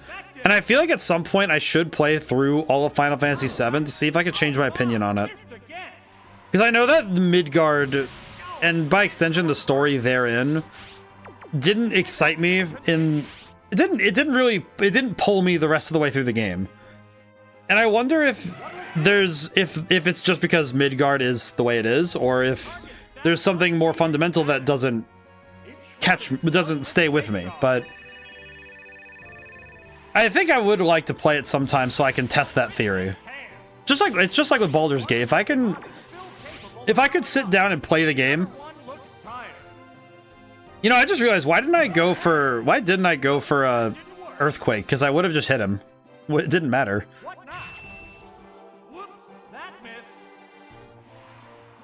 He gets knocked out. Yeah, he gets knocked out here anyway, but okay, well, it's down. But I think that it's still the truth, though, in my mind, that because every game is someone's favorite, that I think that if I really sat down and figured out, okay, what about 7 is people's favorites? Why is it this way? I feel like I probably would find it out very easily. Did he just hit it? Did he just hit the most... It confused. It does say it confused. That is one of the most perturbing things I've ever seen. It just says it confused. Okay, I'm gonna go for Earthquake again, but down on the field. There it goes.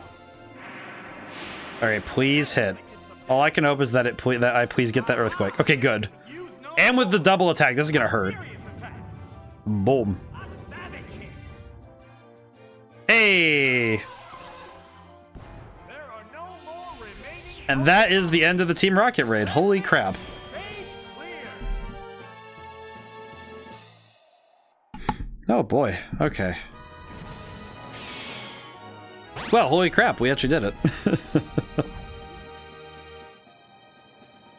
I am thoroughly impressed that we were able to beat that. Okay. Okay, so that means we have done... So we did everything up to... From Whitney all the way up to here, which is stream ending soon. We have technically 5 to 6 minutes. Barring that somebody raids me in the next 3. Unless I get one, which that's my usual rules. If I get raided, I add an hour to stream, which is, oh yeah, extended stream today. Yes. But I still hold my rule to that I will extend. Okay, I will not be able to finish the ice type gym quickly.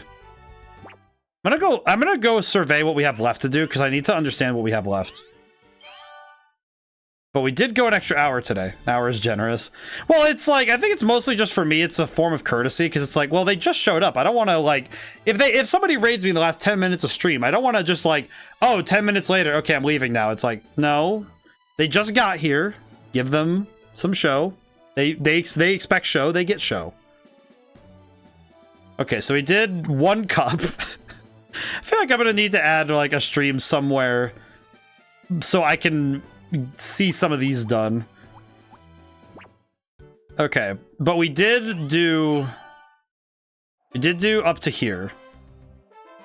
Though some part of me realizes I should probably be at... I guess now the question is, do I think I should be at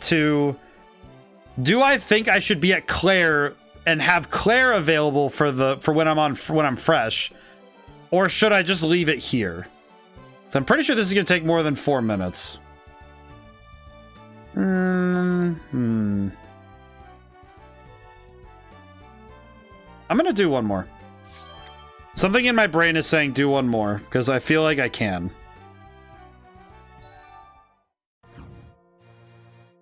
Okay, so this is the Ice-type gym leader. And for some reason I'm remembering that I had a real nightmare of a problem with him last time. But that's mostly because having a good team to deal with the ice type guy is oddly difficult. And I'm not sure why it was. My brain is not recalling that information well enough, which is kind of concerning. May I have a raid for us to do later tonight? Stream I know is doing a subathon. It's on a pre-recording of Tunic right now. Streamers in there, but it's still a good watch. Ah, I see. Should tell you, we could probably do that then. That would probably be a great idea. Let's see. I think that would be fantastic. I'm gonna grab, let's see, Hitmonlee. Is Kadabra?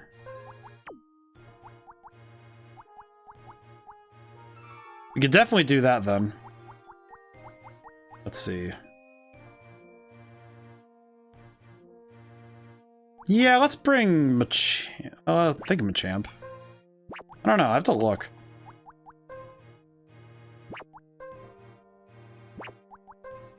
Oh, you know what? Magmar is a great choice. Grab the Mint Berry. We need 3 other Pokemon. I'm probably going to actually need all 3, so this is going to be... Oh, Steelix. Let's grab Steelix. Yeah. Yes, I remember. Grab the Burnt Berry.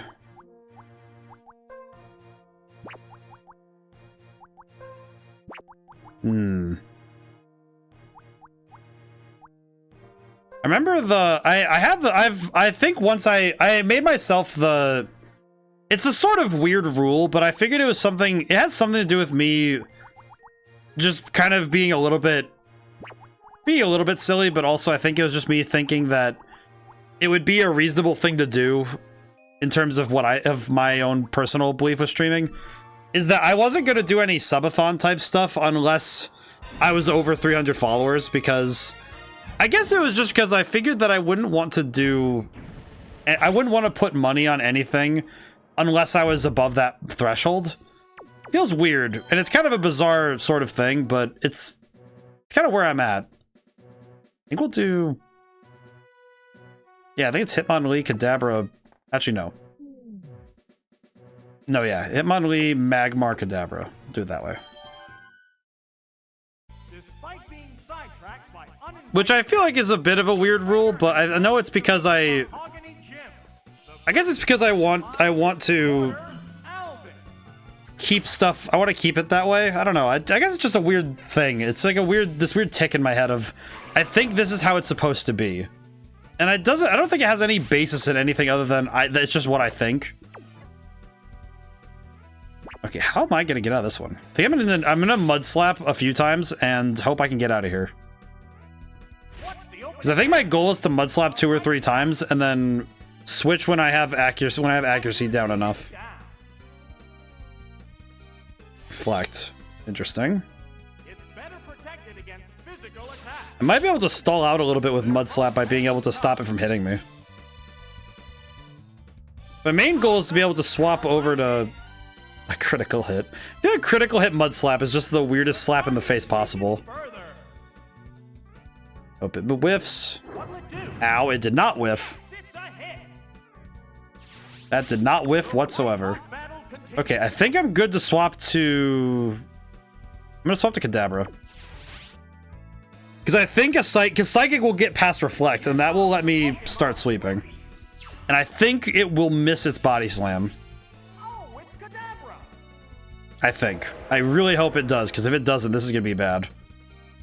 Please miss, please miss, please miss. Oh my god. Oh. Never mind. I somehow pulled a smart. I don't know how I did that, but I was 3 steps ahead, I guess. Somehow I was actually 3 steps ahead. For once. Unless this kills, then never mind.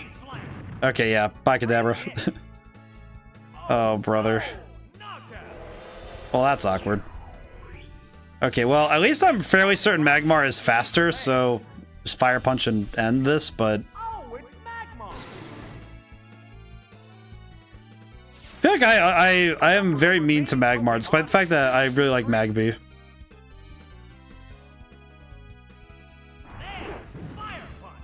I feel like the crit was excessive, but okay.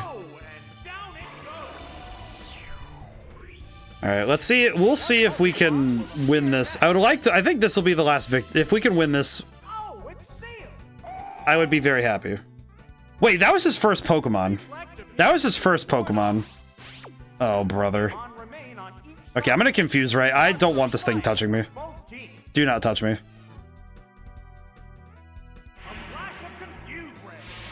Okay, hit him with the Confuse Ray and then start spamming Fire Punch again. Encore. Oh, for the... Well, I can swap out. I can swap out. Oh? I see.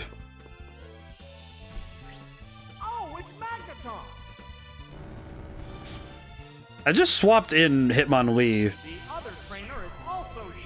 Oh no.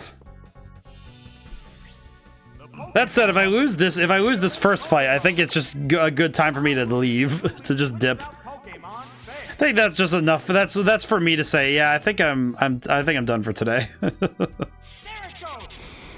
Ow. Okay, let's see if Mud Slap will save me. The power of the slap. I feel like Mud Slap is becoming my signature move. It's just, okay, yeah, I'm gonna use this to get myself out of these situations. It's not a good move, but it does help.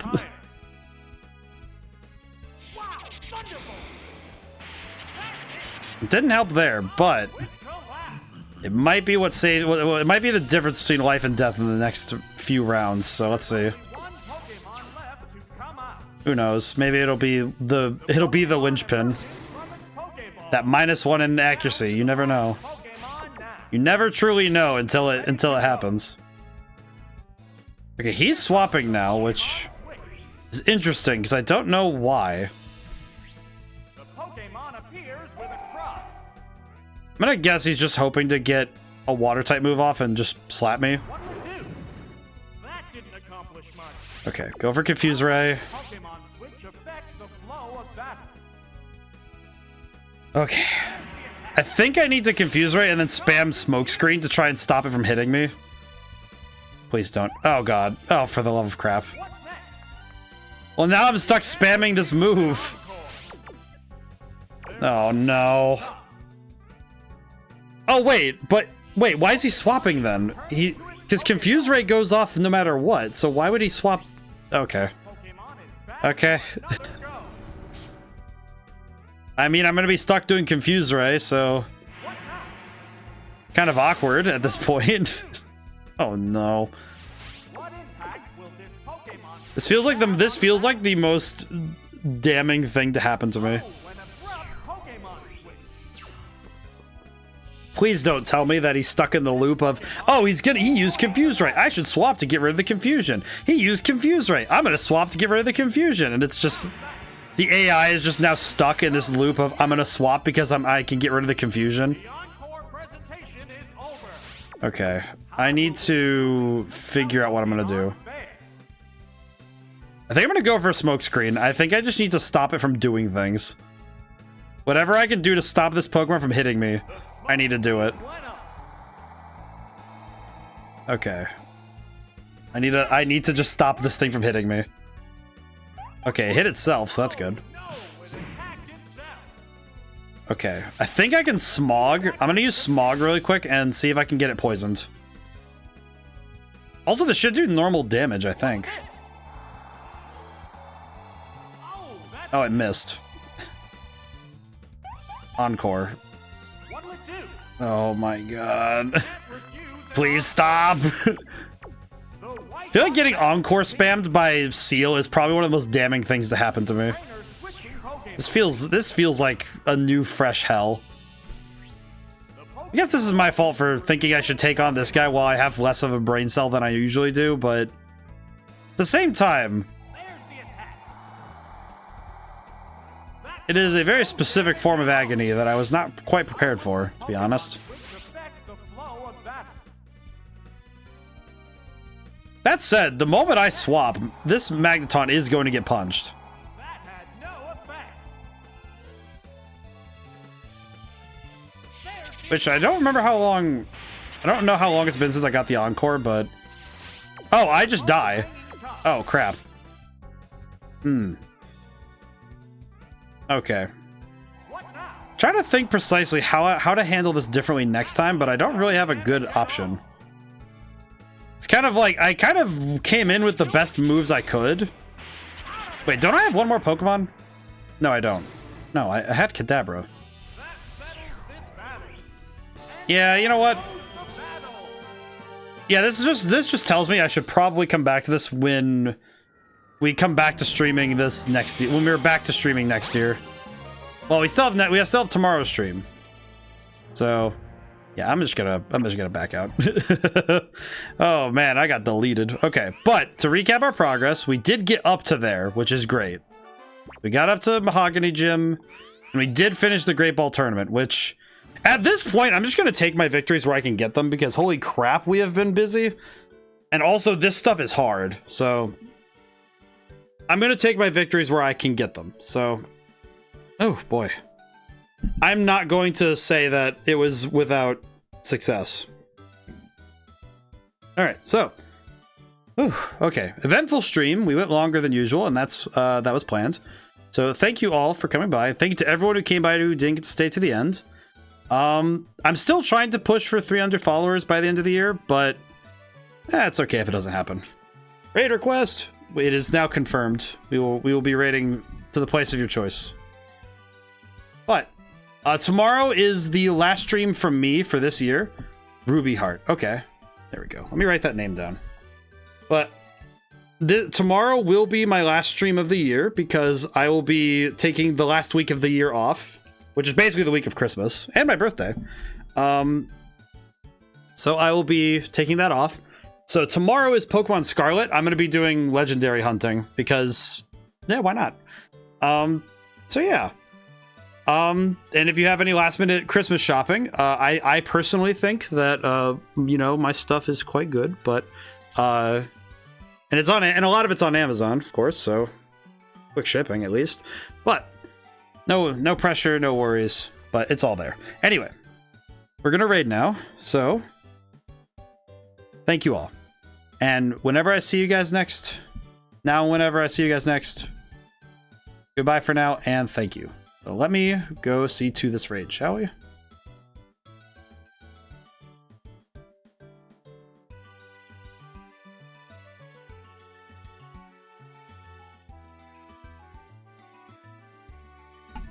Oh, I had accidentally turned on my screen blocker. Okay, I think I have the right one. Yeah, playing Tunic. Let us raid. Alrighty, see you guys there.